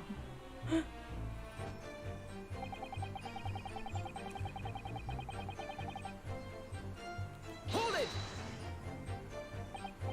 Well, it was on the final run of the omnibus past 10 o'clock in the evening. It would be certainly quite dark, perhaps too dark to see clearly. It's just some kind of luck. Is this some kind of joke, he said? Is what this is? Or perhaps one of you fell asleep briefly. Are you fair dinkum, sir? Are you serious? That's what I said. Impossible, I tell you. I'd give you the keys to the phone if I could fall asleep in that bitter cold. And if you manage it, your eyelids will freeze shut if you never open them again. That's extreme. It was extreme, I tell you. We had to put up with it because this man had locked the door. Any true gent would have unlocked it to let me in when I knocked. How dreadfully sorry about that young fella. But you see, I was away with fairies and I didn't hear it at all. That's a lie. I saw you through the glass. You were talking to someone. Now, it has a cold night, it was. People do be seeing things that aren't real in the cold. What kind of... I don't believe you guys. It's hardly surprising. Seeing things? Seeing things? I believe we're reaching an impasse here on this particular point. Oh, you! Don't take it personally now, lad. If I'm a suspect in this case, it's only fair that you and the other three are too. Open and free competition is what capitalist society is all about. This isn't a competition I like to be involved in, really. He's threatening both of them? Hold it! So, you had never met Mr. Thrice-Fired Mason before? Oh, let me know, not once, never. He never met the man before, he said. Never! And you, Mr. Foss, had no prior dealings with the victim either? That's right, sir. Hatters don't have much to do with brickmakers, to be honest. Sir? No, I imagine not. You see how many different ways can I put this? Neither of us have... Well, no. Neither what the hell? Neither have the remotest connection to the gentleman inside this cabin. What's your problem? Excuse me. Excuse me? Mr. McGillet? Yes, Counselor, what can I be doing for you? Did the witness's last statement give you pause for thought somehow? Thoughts? Not the remote connection? Is it right now, I wonder? Thoughts? Aka, what are you insinuating now? Ah, Mr. Fairplay. It's been too long, so he says. If I'm not very much mistaken, I believe 'tis fast approaching, is it not? Your repayment date. I beg your pardon? The hell? Dragon Gun! Thank you for the raid. Oh, not Duckling. Thank you for the raid. Nagito, thank you for the raid. Novice, thank you for the raid. Gusta, thank you for the raid. How you doing, Dragon Gun? Ow, you've returned. We've got 4 people on the stand now. Welcome back. For anyone new, we shiny hunt almost every day. No, we shiny hunt, we play Animal Crossing, and every Monday we play this Great Ace Attorney. Solve my casing. Ow! You know, what I wanna solve though. I wanna solve how Barak Van Zig's got this wop. Objection! Ow! Sorry. What's he holding while doing that motion? Oh, he's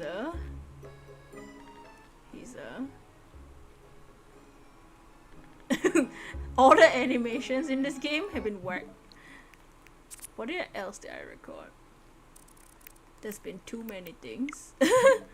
Oh wait, also just an update on my Animal Crossing. I caught somebody in the act. I caught Tammy and Biff smooching. Oh no! But yeah, so for anyone wondering the hell's happening, this guy, McGilded, is suspicion of murdering a brick maker, Mr. Mason. But in the cabin where there's nobody else. But now we are saying that somebody threw Mr. Mason into the cabin from the skylight on top, and now I think that Mr. Gilder is guilty, even though he's my client. McGuilty. He's guilty, isn't he? Touch my banana out 4.7. Your villagers are already going wild, huh, y'all? Is he McGilded because he's McGuilty? Because I don't trust this guy. I feel like he's kind of guilty. At least of something. Who bought a 20 again? It's for me, sir. Unconscionable rate of interest, you tricked me, it's extortion! Yeah, we do art sometime. But thank you for the vid. How was your stream? Well now, has a touch of bagrudery, is it? That's hot of bagrudery that might motivate a fella to pass his crimes off to another. Oh, this is another emotion that's very nice. He's sweating and all.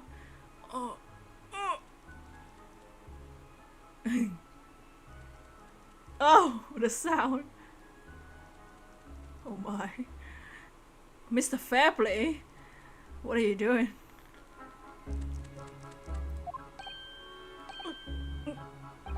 And young Mr. Forrest. Oh, Misa, what do you want with me? You do be making hats for a living, don't you not? That top hat sliding off your head is one of your own creations, is it? What, with the cane?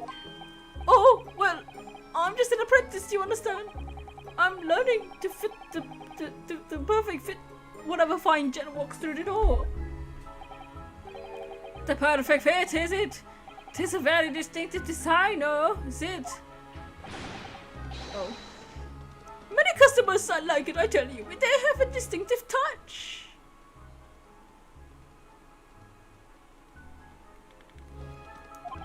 Customers such as Trice, Fire, Mason. Oh! Fairplay loves the cane. Ah. That photographic print of the victim submitted that evidence before my lord. Oh, this you mean. Our client might be guilty, at least it's not an assassin holding hostage of our assistant. It's true. Yeah, yeah, I do kind of feel like our client might be guilty. But yeah, Maya safe. I can't help but thinking the poor fella looks distinctly familiar. What did you say? Honestly, I have thought of that. His whole butt is flying. Yo, Dustin. Ew. Oh, that's one of my huts. Hi. That it is. So it seemed the brake maker was a customer of yours. Oh. What's the sort of customer, I wager? You were there with a weak quarrel over a distinctive enough of the goods? No, sir. Absolutely not, sir. Well, there's really nothing more to add. It wouldn't be right to say that the two fellas here haven't the remotest connection to the victim, you see. He's kinda cute. I rest my case. See, defendant, don't do that because that makes you look hella guilty. And I don't believe you, and I'm your lawyer. You little weasel! Oh! He's better at this than I am. Gosh, Mr. Gilbert has certainly been thorough in his research, hasn't he? Tuts! You unlock the custom design makers. Hey, yes! A headhunter! I got a reward!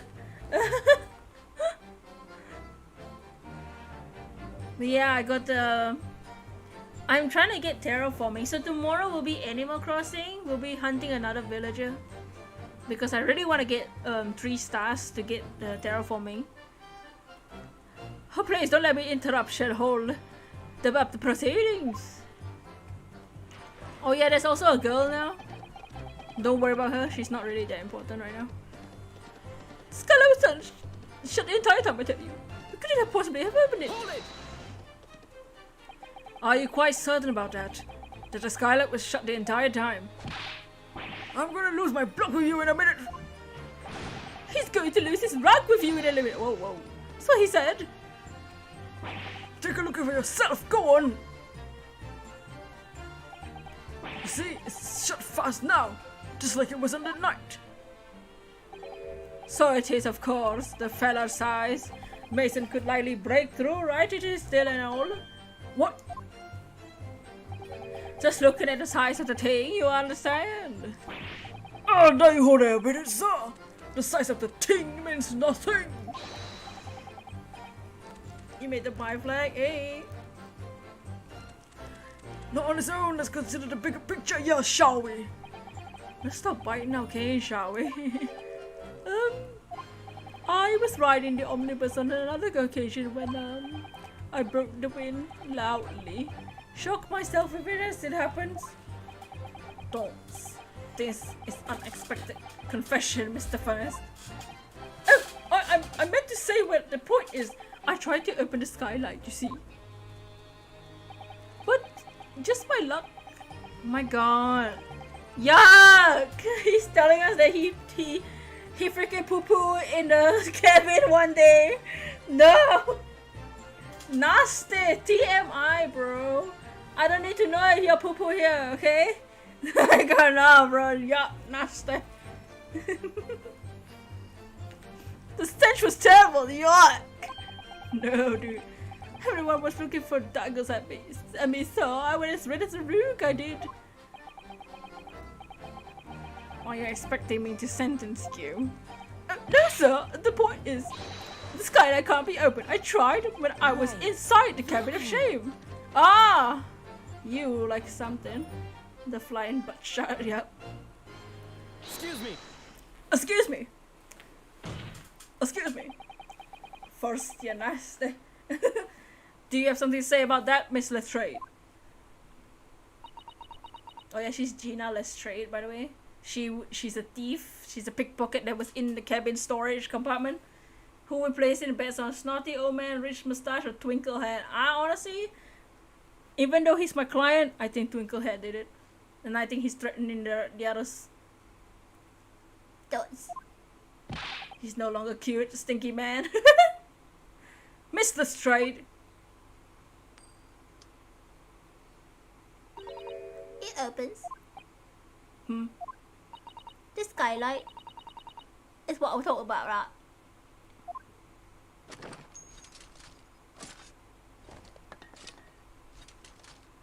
Bro. All them skylights open. They're easy. More easily than you can load that weapon. It's a lie, I tell you. Otherwise, when I poo-poo in that cabin, You can't do it from the inside, you mug. my bet it's on Willy Wonka. I think it's Willy Wonka too, to be honest.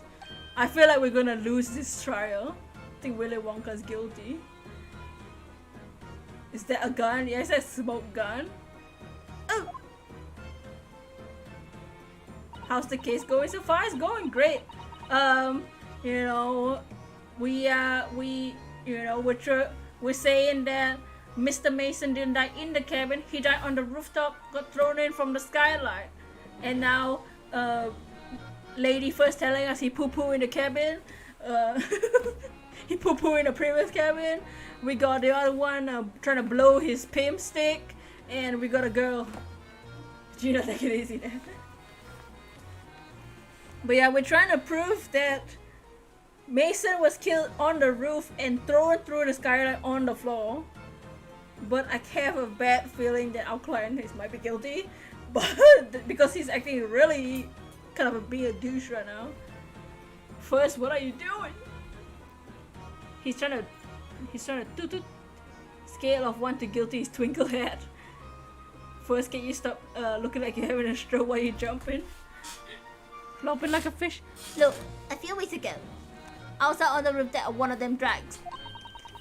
And I had a great hole. I mean, I had a pus coming out my ears. Mr. Lestrade, this is not the forum to be eulogizing on the subject of your criminal activities. Well, anyway, I had a bit of a scare. When I lifted the last bloke's purse, it got worse to me. All 4 of them surrounded me, so I couldn't open up the buzzer and leg it. So what I did was I used the skylight. Open the catch, jump right through, bam, run out. What? Yeah, the catch for them was the skylight with the top side, but you can't open them from the cabin. The skylight opens from the roof deck. Finally! Climb up on top of the roof deck! Climb up there now! On the omnibus and verify the witnesses' claims. Alright, I don't get paid enough to do this. Oh yeah!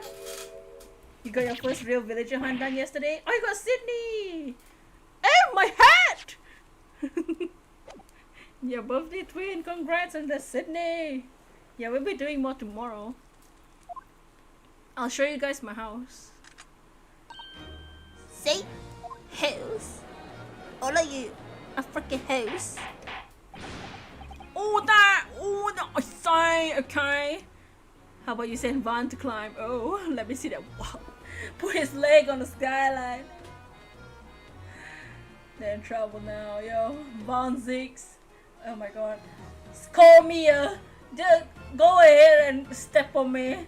Call me a stupid Nipponese for all you care. I don't care. Show me your wine. First, it's kind of irritating you. I mean, he is kind of nasty, isn't he? So it appears that this straight girl statements are quite true. Also, they keep saying, I don't know what's wrong with your Eastern mind. Freaking Asians. Just kidding. I don't believe it. The skylight opens from the roof deck. How does she enter a courtroom with a gun? I have no idea. Naruhodo-san. This could be the clue we've been looking for. Well, counsel for the defense, please continue with your cross-examination. Von Zeeks, more like Von Steaks. Ow. I want him to want his Von Deeks. Just kidding. That's my lord. So the skylight opens. Perhaps I should investigate for myself. Alright. Where's your proof? We literally said skylight. Let me investigate then.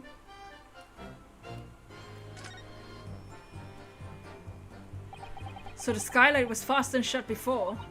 But now the catch has been undone. We should be able to open it. Alright. Can we look at it? Hello? You can certainly see. Okay, this is the same as before. What do I... Oh, there's blood on it! Oh, bro.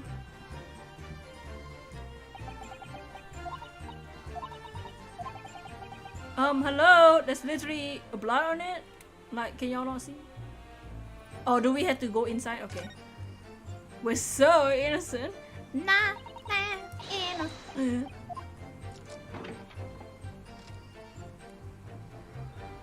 Yeah. Yeah. Yes, it does open very wide, doesn't it? Like something else. Me when Wide enough to kick someone like you through, certainly.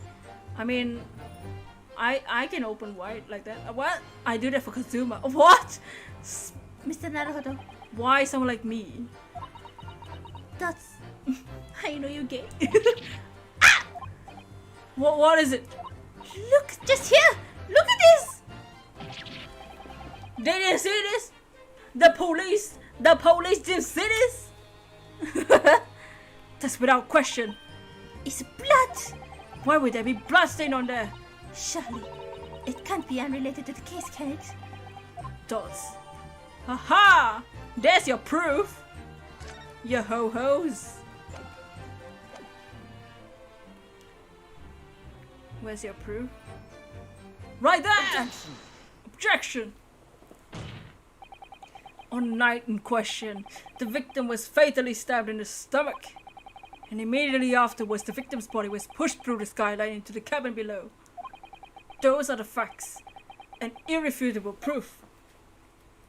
Remains clearly visible in the omnibus that stands before us today in this very courtroom. The police are busy with fun.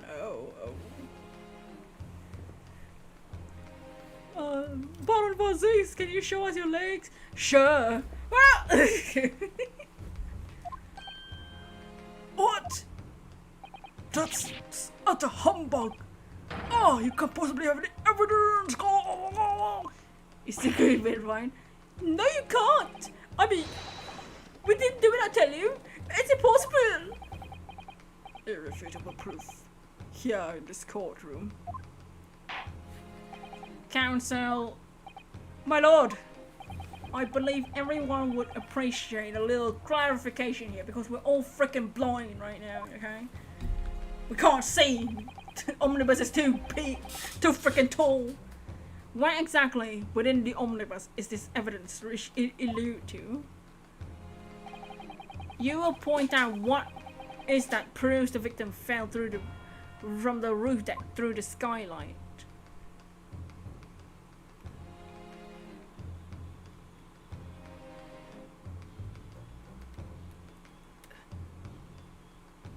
Got it! Got it! By Jupiter! I know who that is. I don't know who Mike or Jove was. It's not blood. Oh! Sorry. This bloodstain proves two things. Firstly, when the incident occurred, the skylight of the omnibus was open. What? And secondly, the victim was already bleeding when he fell through the opening. Oh my! So it follows that Mr. Gilded, who was inside the enclosed cabin himself at the time, cannot possibly be guilty of this crime. Excuse me, got it, haven't heard those yet. Let's take that, excuse me, go. No! All day the courtroom, everybody shut your mouth, I'll swear. Whoa. But the blood could have sprayed Sprayed up there, yeah, right. when the fellow was stabbed in the cabin. And only found its way to that one particular spot in the skylight. That will be very convenient. Oh, Hey, let's keep it in mind that the skylight can catch only to be unfastened from the roof deck. Hi, Miss Elf, would you be able to open it out, would I? No way for certain, is there? If the gent really fell fell through the skylight, I mean. Why don't we have a good look at the floor of the cabin between the two seats, Mr. Fox? First and fair play are so unnecessary acting extra. Tis all too plain, you see. Tell us aftermath of the poor fella dropped from the fair height right there, so it is. What? No! But it can't be! It's all lies! Hold it! Oh jeez. My fellow jury members! I think we can all agree that this is clear proof of the defendant's innocence, can't we? I believe we can, yes, sir. It's clear to me now where the filthy rubbish can be found in this courtroom. So they thought to pull the wool over my eyes, did they? Did the lady already use that line? Ho, you can't repeat her. Just the typing noise. The case is very good. These cases are all over the place. Even Van Zix is like, the hell is happening? I won't tolerate the guilt's carriages being sullied with blood. I will tolerate it. I wish you the nice gentleman who gave us the delightful park couldn't have done such a thing. On three then, everyone. 1, 2, 3! Objection! Oh no! Of course! Mr. Van Zix. Chilling performance, Mr. McGilded. Hard, what will you be referring to now there, Lord Van Zix? No. Off screen looks like she's slapping someone. Blood stain on the frame of the skylight. Such evidence is null and void. What? Why? For one extremely simple reason. That smear of blood never existed! Objection! What are you talking about? It's there for all to see. It's clearly blood. Objection! I personally attended Scotland Yard's investigation of the omnibus. The officers involved went over the carriage with a fine-tooth comb. Oh! So I can state with absolute surety, no such smear of blood existed in the carriage. At least not until this trial began. But are you suggesting, Lord Van Zix, that the stain of blood was Fabricated, my lord. Yes. And while this courtroom has been in session. what? I knew the freaking guilty is guilty. This hoe, look at this hoe. I don't believe him, and he's my client. I accept my loss. You know. What a palaver! I must say I didn't expect such cruel reasoning from a prosecutor of your standing, Lord Van Zix. I'm on Van Zix's side on this. Look at him. Dos. He's so rude. But I, Magnus McGilded, a fella known all over the capital for his fine contribution to public life. I don't take kindly to slander, and I'll fight to the bitter end. Even it is rolling off the tongue of the Reaper of the Bailey. Mr. McGildy, I realize this is your first appearance in court as the accused. However, I'm well aware of your involvement behind the scenes in many great affairs in dubious nature. Get out of here, bootleg, Mr. Mime. Toss! You're very adept when it comes to avoiding getting your own hands dirty. And each time it happens that a case you're involved in is investigated, you adapt to the facts. Adapt the facts, what does that even mean? When you wield a fortune size of Mr. McGilded's, however ill-gotten it may be, nothing is impossible. What you miss? Our defendant looks really guilty, and I believe that he's guilty. I'm on Van Zix's side on this one. It turns out it looks like he's fabricating evidence here and there. He's tampering with the evidence or whatever. Because we were trying to say that the victim was thrown off the freaking rooftop into the cabin from the skylight. But I don't know. I don't trust my own client. I think this is a I accept the L.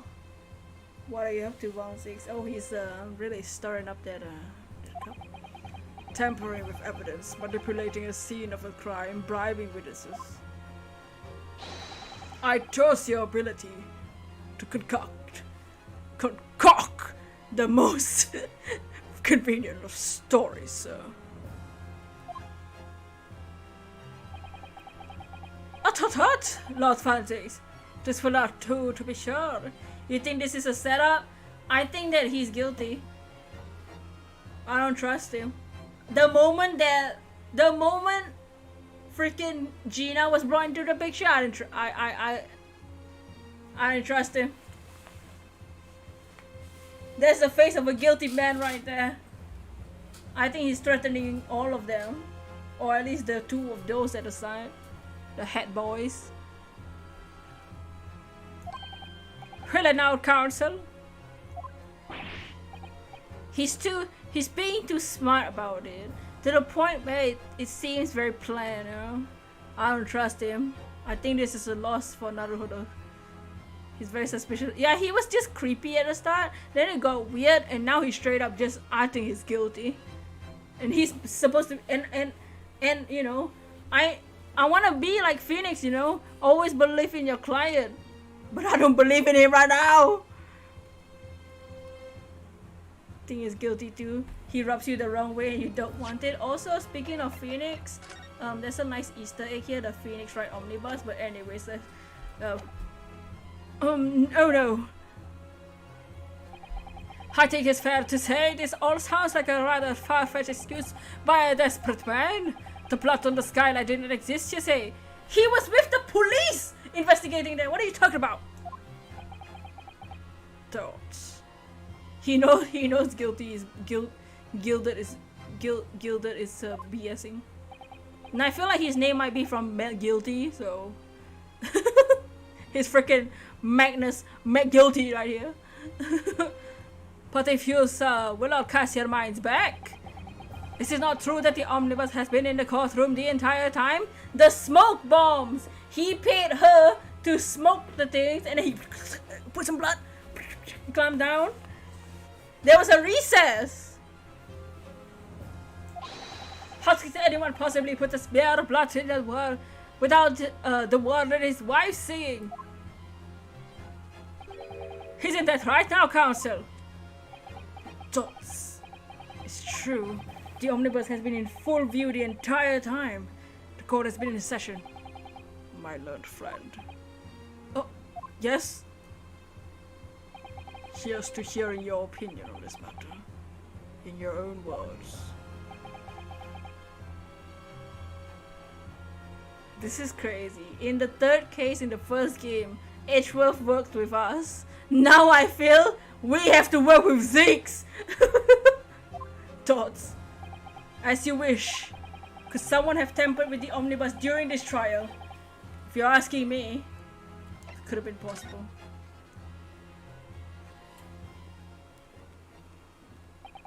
As a defense lawyer, it's my job to advocate for the defendant as best as I can.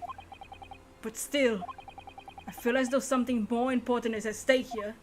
The truth! There's no evidence to suggest that the defendant did as my learned friend suggests. I'm calling him my learned friend too. We're friends. Puffer fish. However, in terms of having the opportunity to carry out the alleged tampering, there is one possibility. Crisis! Explain yourself, counsel.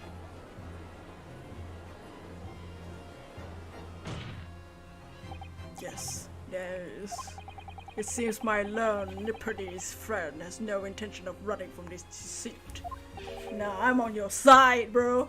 I'm on your side, bro. Sorry. I'm very into this game. Deceit.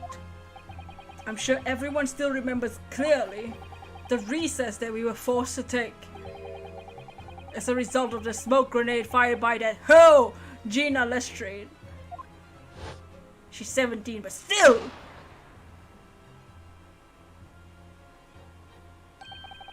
And he was on the stand when it happened too. What's going on? Be careful, little Hudson. Cover your face, man. Bailey. Don't let the accused escape. Secure the omnibus.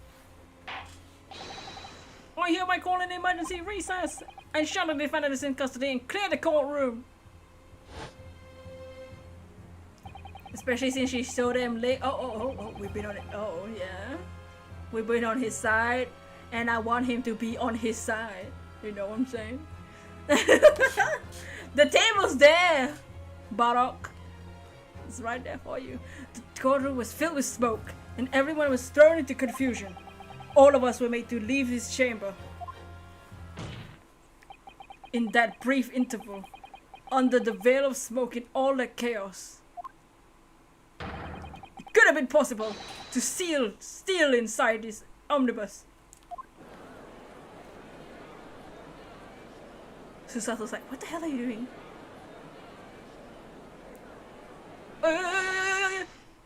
How do you wise? Look at his hoe. Look at his guilty hoe.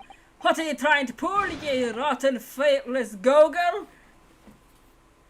This really is like the opposite of the first game's third case. Which this is the third case too. Because in that, if you guys weren't there in the first game's third case, Edgeworth helped us find our client not guilty. Because he's a fan of the Steel Samurai, but now I'm a fan of Zeke's, so I'm on his side. He angry. Feckless, what do you say? You his face, right? You're supposed to be defending me. 'Tis a wicked plot. 'Tis a plot to undermine me, as it is. Objection! Whatever you think it is, it changes nothing. The facts are the same, dummy. Gah! After this courtroom was evacuated earlier as a result of the smoke grenade, a number of inconsistencies materialized in relation to the omnibus. The storage compartment got empty, and now there's blood. Inconsistencies such as To start with, the storage compartment underneath the rear passenger seat. When the police investigated the omnibus, this compartment was full of the driver's items. Secondly, we have the smear of blood on the edge of the skylight. As I've said, that was not present at the start of the trial this morning. Unfortunately, Lord Von Zix, no one is able to corroborate your claims. That's true. When the omnibus was first wheeled out, both the storage compartment and skylight were shut. Accordingly, I'm afraid to say we cannot establish with any certainty if this evidence was the result of tampering or not. Indeed, my lord. No doubt there was not a single person who saw fit to verify such things. What do you think Sorry? about the omnibus? Is there anything else unusual about the omnibus? A lot of things, to be honest. Let's be real. A lot of things.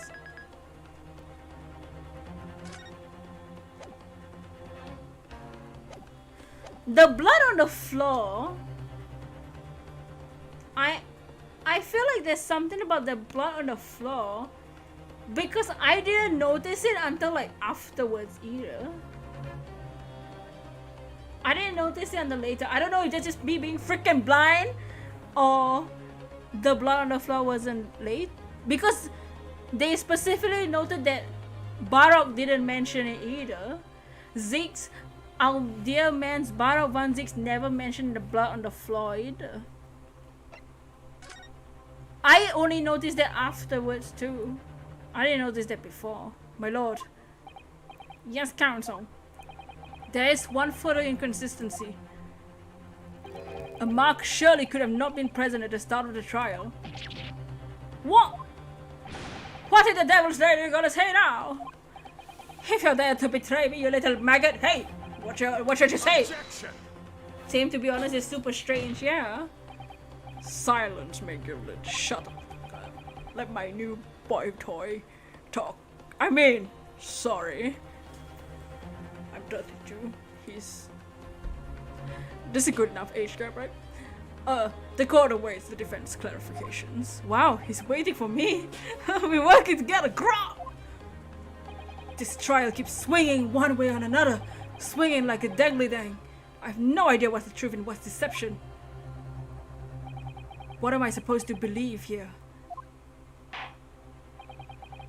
I shall have to ask you to elaborate, counsel. Where exactly is this alleged mark you claim to appear at some point during the trial? Because I remember this. I feel like I would have noticed such a freaking bright blood stain, don't you think? That face, what does it do? Oh, I would have noticed. Like we checked the chair. We did check the chair. I would have noticed the freaking blood stain at the beginning, but I didn't notice this until after. Got it! If we consider the victim fell through the skylight onto the floor of the cabin, you would certainly expect to find signs of blood where he landed. But as far as I recall, this blood stain on the cabin floor was not there when the omnibus was first brought into the courtroom. Good lord! Oh, my wig! Oh, my glasses! Yes, I do believe you're correct, counsel. That's well said. Thank you. Although, as advocate for the defense, one might say that very careless slip of the tongue.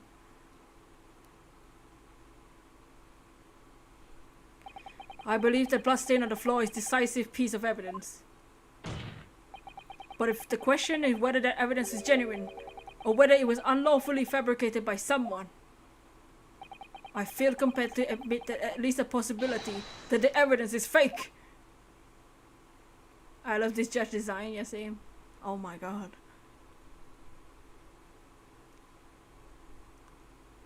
It's just sad because like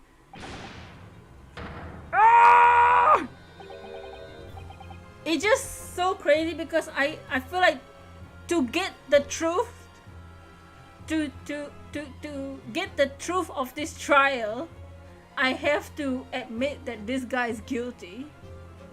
But the punishment for him is execution. So I am sending this man to die. You know, and I'm sending this man to die, but I know he's guilty. This trial is over. Mr. Gilded, I've done everything I possibly can to cooperate with the court, but it's all over now. Mr. Gilded has something to say. But you're the defendant. Yeah, 'tis over, I tell you. Jesus, your ring, bro. Memory, recollection, whatever people think they are. It's all nonsense. Facts are what counts. The fact is the bloodstain is there now. Well, and now the course of this desperate trial, long and extremely drawn out as it has been. That good for nothing Ripper of the Bailey has failed to present any decisive evidence at all. Hey, don't say it about me. I'm scandalized how I am. I thought better of Lord Van Zeeks. Well, my lord. Thoughts. I feel really guilty right now. I must concur with the defendant. The unaffirmed recollections of an individual cannot stand as evidence. At this moment in time, the particular bloodstain in question is very much in existence.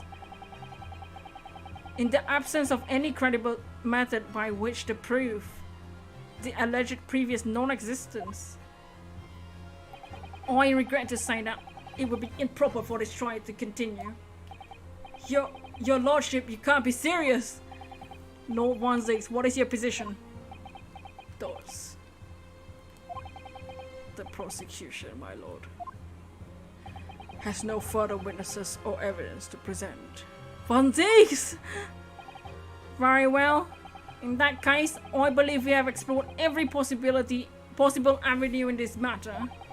I shall proceed with my adjudication. As a formality, I am of course obliged to confirm with the defense first. What formality? Dots! As things stand at the moment, it would seem that Mr. Gilded will be found not guilty But he killed the guy. Oh no! This is case number 3. This game's cases are so stressful. Do we have to choose? No. Yes. Which would mean we've won. But it's not right. Is that really the right outcome here? No. Is it really alright for the trial to come to an end now with all these unexplained inconsistencies? And if he's not guilty now, a double jeopardy? Yeah, nah. We can't. Counsel for the defense, your closing statement, please. Thoughts? Yes, my lord. The defendant believes. No!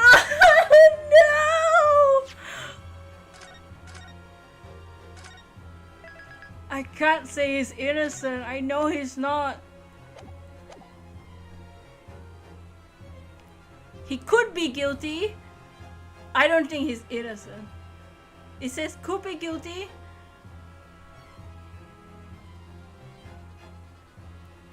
The truth is the most important thing. This is nuts. How is that fair?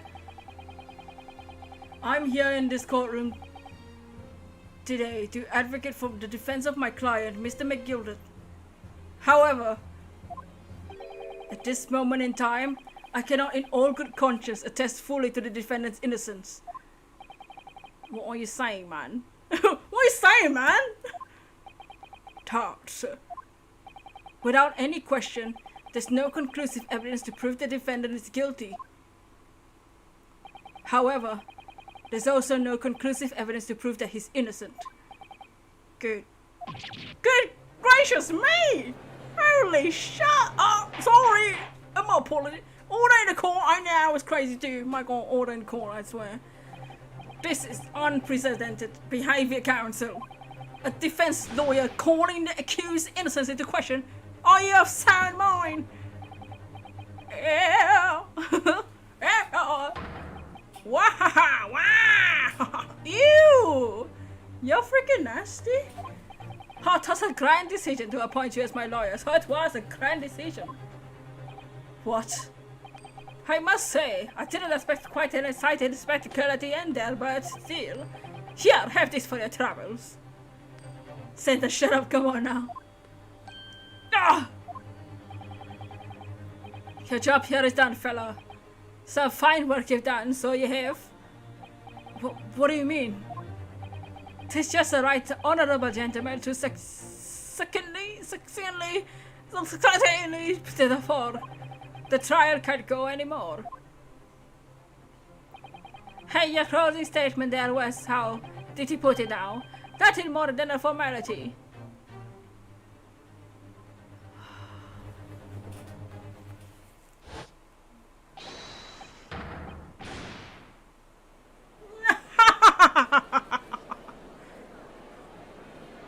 Nah, bro. I really don't know what to make of this. Was the evidence we seen genuine or was it fake? His lordship couldn't be filming. Any unsightly rubbish would be disposed properly, as I said.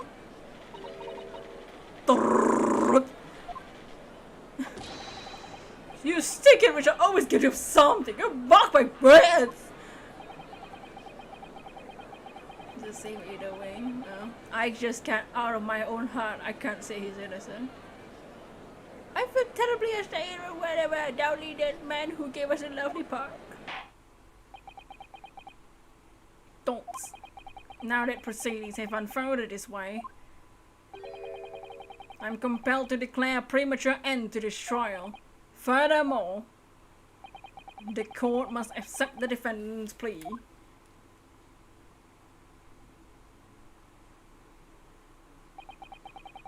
I thank you kindly, my lord.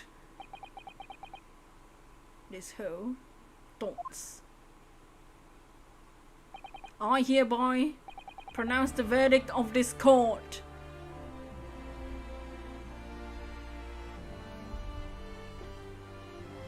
can't believe this. First, Giselle gets away because she technically couldn't be tried in our country. Secondly, I don't know what the hell is gonna happen to Nina. And now this? I can't do this! I can't do this game! Oh, I can't believe this! Objection! But we still haven't determined if the bloodstain in the omnibus is genuine or not. We don't know if the witnesses are telling the truth or a pack of lies. We have no idea about the truth. Thoughts, Lord Von Zinks. My lord. The case has been made by the prosecution was flawed, plain and simple. Sorry. Dots. If indeed the omnibus presented as evidence was tampered with, the prosecution is at fault for allowing such a disgraceful perversion of justice to take place. No! Von Zinks, no! My sincerest apologies, my lord. And this is his first case after a 5-year hiatus. My god. Objection! At least we get to be a lawyer since we won. It's not a good thing! But wait! When we were evacuated from the courtroom, Lord Von Zinks ordered the evidence to be secured. I'm afraid the prosecution cannot shun responsibility in this matter. That's so unfair! The culpability of the defendant has not at the present time been established by this court. Consequently, the jury will not be required to prove the proffered judgment. What? Well, Lord Van Zinks, it's been a pleasure, so it has. As for you, my dear fella, I couldn't have asked for a better defense. We got played! God. Do you mean to tell me this all been a grand waste of time? 'Tis our law of land, my good man. If you'd like to pursue this matter further, we can always go ahead and try to change the law. Magnus McGild. Good grief, you more to say to me, have you? Just one thing. A warning. Oh my god. This is far from over. Well, something to be looking forward to then.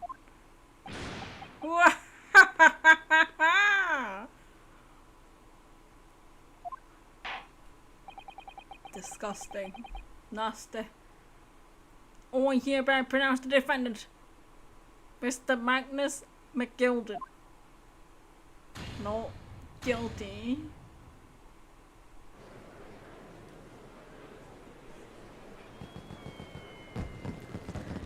Fireworks in the courtroom. I can't celebrate!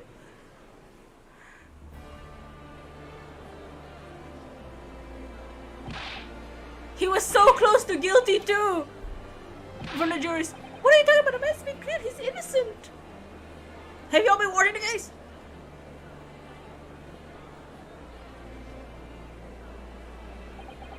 The courtroom in pandemonium for the second time that day. The judge delivered his verdict. My first ever trial in Great Britain came to an abrupt end, with the defendant being found not guilty. Ostensibly a victory for us.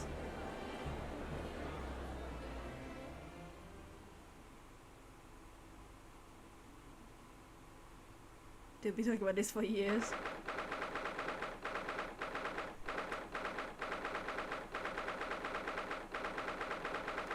Kanto, thank you for the raid. Can't hold Kyrie Rain. Hello, thank you for the raid. KJ, thank you for the raid. Bells Donalds, thank you for the raid. Majestic Taiwan, thank you for the raid. How was your stream? Did you get the shaman? Shy, thank you for the raid. How is everyone doing? There are many of us, but here we are. No, that's alright. There's a lot of people. Welcome in. We are playing the Great Ace Attorney, and we won and lost at the same time. I feel so bad. Kanto, thank you for the raid. How was your stream? No shiny, but had the fun. Yes. For anyone new, we play this every Monday. Tomorrow we play Animal Crossing. We also shiny hunt and do art streams. We currently we got the not guilty charge, but our defendant is 100% guilty. By the way, and I was trying so hard to at the end to make sure that he got his guilty charge, but there was not enough evidence, or that the evidence had been tampered with too much. I feel rage. I'm disappointed in myself. It's a video game. It's supposed to be that way, but Punawit, yo, what's up? Guilty. I wish he got his guilty charge. Dots. Sounds like you're too good of an attorney. We won the test. We won the test. We get to be a lawyer. But at what cost? We just let this guilty man free of.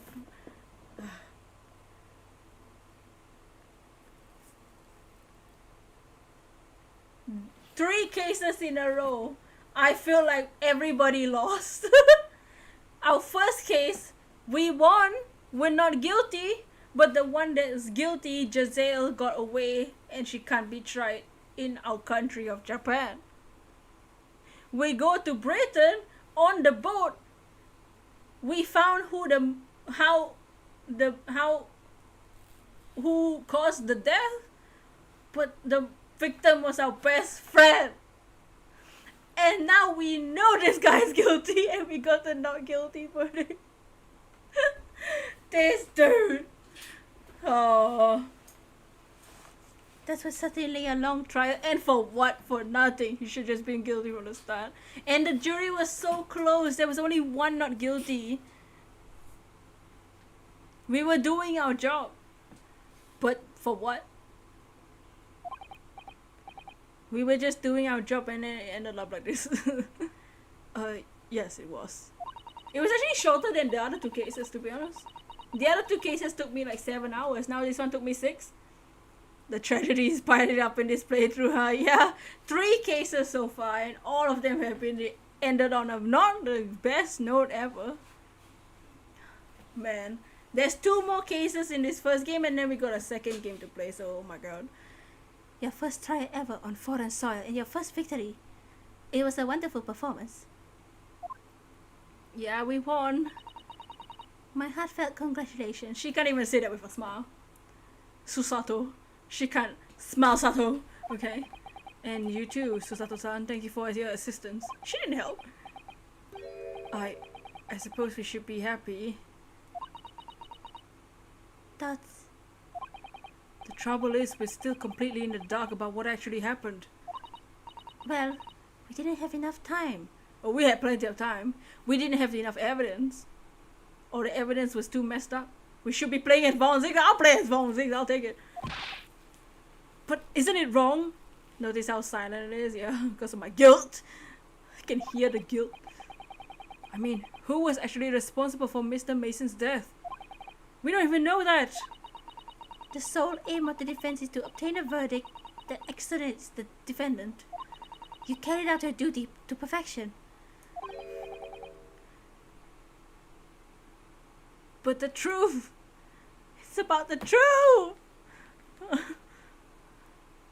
Edgeworth helped us. We tried to help Ziggs. Oh, this hoe. How you did it? You and your clown music. I can't get away from the clown music, man. And what are you doing with this girl? Get her away from you. Mr. McGilded. Ah, and the girl is with him too. He paid her. And he threatened the other two. Well, it seems the stories are true. Oh, it's Jaina. Phoenix Wright sounds like the total opposite of the kind of attorney the character wants. The guy's basically a detective. Yeah, this is his team. The freaking creepy clown music. Oh, what stories? How about the 6 enormous fireworks they do be letting off when there is a verdict of not guilty? Stop.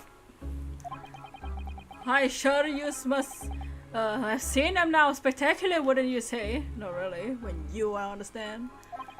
Yes, definitely. I heard it was a sight to behold. To be sure it was. I've got you to thank, I suppose, for having an opportunity to see it. Oh, nasty. Nasty. You like his team? Oh, I don't know about that. I'm not sure I really did anything. What the are you saying, fella? How did I walk out there a free man then? Stop it. Stop it, man! I'll strangle you myself! I don't think it was so much thanks to me as to down to your planning. He's a quiet man, I tell you what. Quite a man. Thoughts? Here's a straight-talking fella, aren't you? I must say you had me astray in that head flare once or twice. Get GTFO, dude, right? But you young is headstrong. There's water under the bridge. I'm gonna put water in your mouth and drown you. I'm gonna chuck you off the bridge. Congratulations, Mr. McGildet, on having your name cleared. Nothing's resolved. There's only one thing that matters to me. Oh. Hi. They've all seen that I didn't do that odious and obstinate deed. 'Tis grand, is it not? I suppose it is. Now the fine fellows of Scotland Yard can take matters in hand and sort any wee details. You don't deserve the samurai horse now, doofus. Oh. Nasty. You can tell you're torn up about this case. I am too.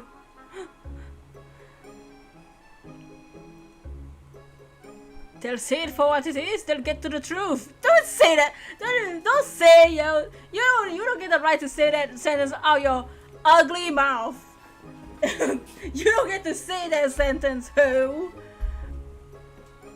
You have no right to say that sentence after what you've done today. Have absolute faith in them, yes. So you have, after all. No, you don't. I do believe providing a good number of their wages with the taxes I pay. I will fight you right now. What? It's not that funny. So then, as we agreed aforehand, 1,000 guineas for your travels, fella. Oh no, I couldn't possibly accept that much. I don't want your dirty money. The truth is what you are, bleep. Oh yes. Ara. Pay waste. You're a humble people, aren't you? You from the east. Well, if you insist. Welcome back, Harry. But have this still at all. You deserve a reward. I don't want your guilty reward. Mr. Magnus McGildet. Everything is ready, sir. If you'd like to follow me to the courtroom. Into the courtroom? What's this, officer? 'Tis sooner than I was led to believe. I hope it's not inconvenient, sir. There were some changes to the schedule. Well, I must be making tracks now. 'Tis time for an inspection. Sorry, what inspection? They're going to examine the omnibus again, so I'm told.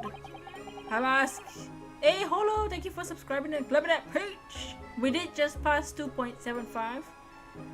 I asked if I could be present for myself. Why are you letting him in the room? He's the one. He's suspected of tampering with the evidence, and you're gonna let him in the room to show what? That he was sleeping on a couch? My dudes. They're going to examine it again now? Can we go in? Naturally, I'm under no obligation to take part in any more of this matter now. But as an upstanding member of London society, I do be my best wherever you can. Your best to mess up that freaking car. That freaking cabin. It's a gentleman's duty, so it's your duty is to go home and sleep. Take out tax money. Can't deal with this guy. Go. Those cops are huge idiots. The dumbest people on the planet. So then fare thee well. 'Twas an absolute pleasure meeting you. I'm a freaking... Hope you have a whale of a time. I'm gonna chuck a whale on you while I study here in Great Britain. And there he goes, being a hoe, a free man.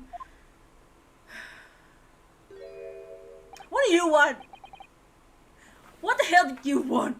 You held him! Oh my god, I forgot she was here too. Hey, come back here!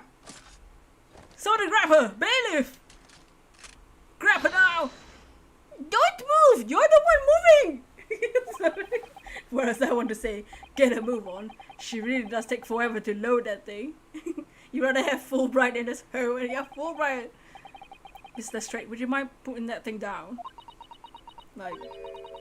You're a grown-up. Sorry. I all grown-ups. Susato's younger than you! He is free as a bird of the curse. Dudes. Oh, there you are! What? Iris! Yes! Wait! Oh, her theme song! Wait, what should Iris sound like? We haven't seen her yet. Instead of musket, there was a smoke gun. Slowest gun I ever seen. Wait, what should she sound like? Isn't she Herlock's companion? Yeah, we haven't seen her yet. My child! The light at the end of the tunnel. It was high-pitched bleeps. So it was a girl. Naughty, naughty. Just Pearl. Me too, Nick. Young lady, how to put it? Naughty, naughty. Running off like that. She sounds like a hoe. Sorry.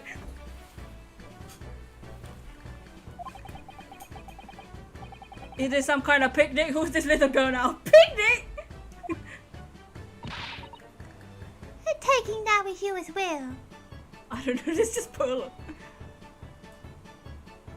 I was looking forward to the trial run of my experimental grenade launch. That's yours? Iris! Ha! Oh my god, she's got a bigger one! She's in the trailer because she's clearly... I mean, she has the same patterns in her look and everything. Oh, do you wanna play? You won't beat me. Just shoot her, you have a gun! Excuse me, but who are you? Oh, good day to you. I'm, well, the inventor, I suppose, of that machine. The inventor? Well, normal smoke grenades are so dull, don't you agree? White, white, more white. Oh my god, everything just white. Herlock keeps telling me about all these white things. I don't want to know about it. I'm 10. Iris, is you on a compliment battle? Pull out, glitter girls pull out guns, stop. What's with all the violence? Dude, it's just Tanya, the saga of evil. Well, Oh, Iris Adeline. We met your name, young lady. if you have to be shrouded in smoke, it could at least be a pretty color, I thought to myself. Do we have to be shrouded in smoke? No, at all? White, white, white girl, you work for 10 cents or something? Sorry. I took my eyes off me for a moment while I was changing into a different omnibus and she pinched it. Luckily, I fitted with a telegraphic beacon. Say what now? Tell it what's it? I've no idea what this girl is talking about. Trailer already spoiled her name and the website. Anyway, you're coming with me now. Back to my laboratory. What? What for? To apologize, of course, silly. To my technician. What? You mean, say sorry? You must say sorry when you've done something wrong. Surely an adult has told you that before. Who? An adult? I don't listen to adults. They're not adults. Come along then. Follow me. Fine. Out of your way. Oh, good. You see, I knew you want to do the right thing in the end. I'm fairly sure that what she wants to do is not get shot by that massive gun of yours. Oh, she's so cute. That little baby. We'll be leaving now then. Bye-bye. Oh, bye-bye. Oh, he's so cute. Sorry for all the fuss. Oh, no problem. The little girl's scary. She's cute though. She was a lively one.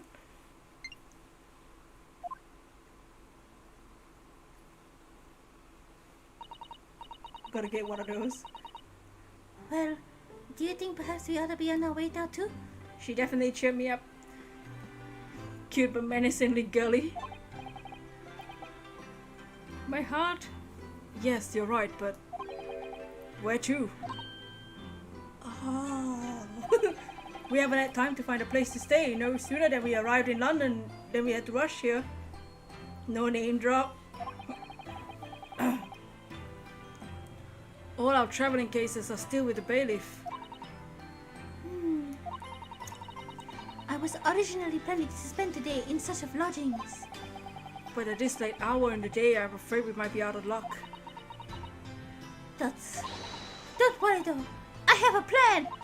If worse comes to worse, I heard of a lovely park that we could spend the night. Please tell me you're not thinking of going to McGilded Park. I know it may be a little chilly at this time of year, but our youthfulness will see through. I'm not so sure about that. I think a midwinter London night will freeze a young person solid just easily as an older one. Oh dear, that doesn't sound agreeable. I'm now starting to regret turning McGilded down. That 1,000 guineas could have paid a lovely warm room or mansion. And so, the trial to determine my worthiness for the study tour was over by the end of the first day in London.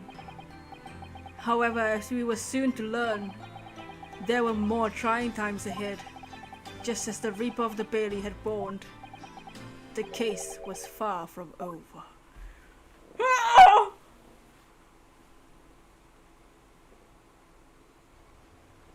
A cutscene?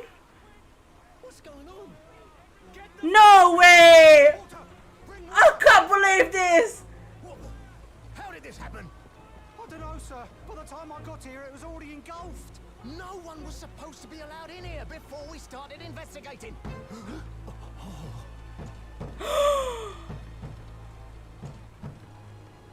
No. Oh, good God. There's someone in there.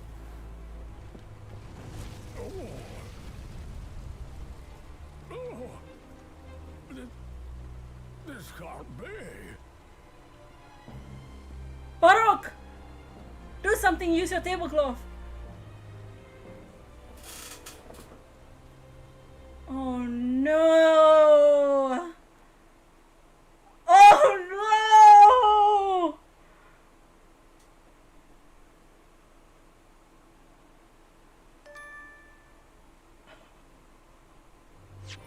Now's not the time for our achievement.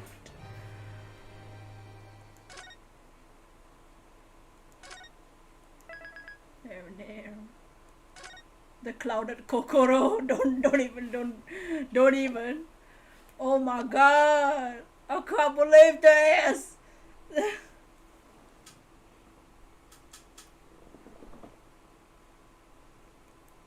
Well, that's the end of case 3. I'm surprised that we're ending this, that all 3 cases has been in one stream so far. Like each case has been a single stream. I'm surprised.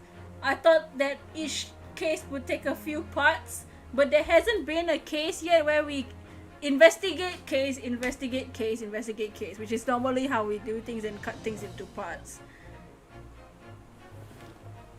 Was it Ace Attorney? The police just standing there. Anime, dude.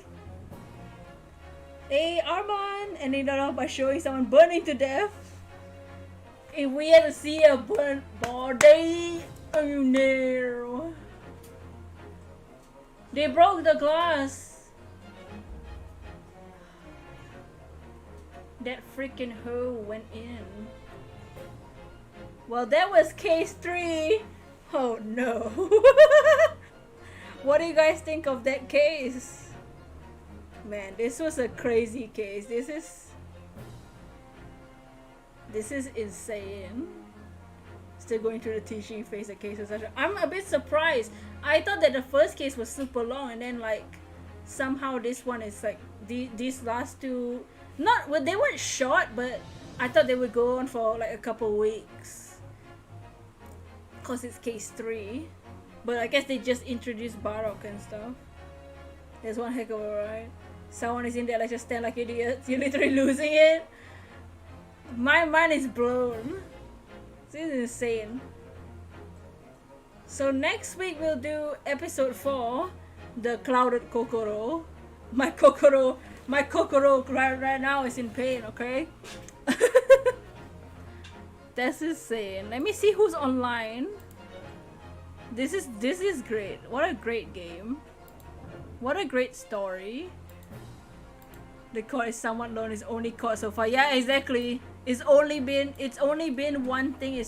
We haven't reached the point where we investigate and be in court at the same time. The trials haven't gone for multiple days. You missed most of the case. It was fun time. Not for the person in the carriage, but yeah. But let me see who's online. Tomorrow we'll be doing Animal Crossing. We'll be hunting a villager. I had a camper yesterday. It was stinky. But yeah, if you guys want to join us tomorrow, we'll be hunting. We'll be trying to find a new villager tomorrow. And if there's time, then I'll visit some islands or decorate my island.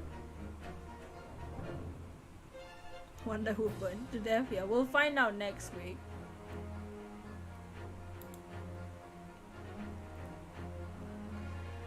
You will probably see the villager hunter. Yeah, I'll be posting some screenshots of the Smaxinos on Twitter.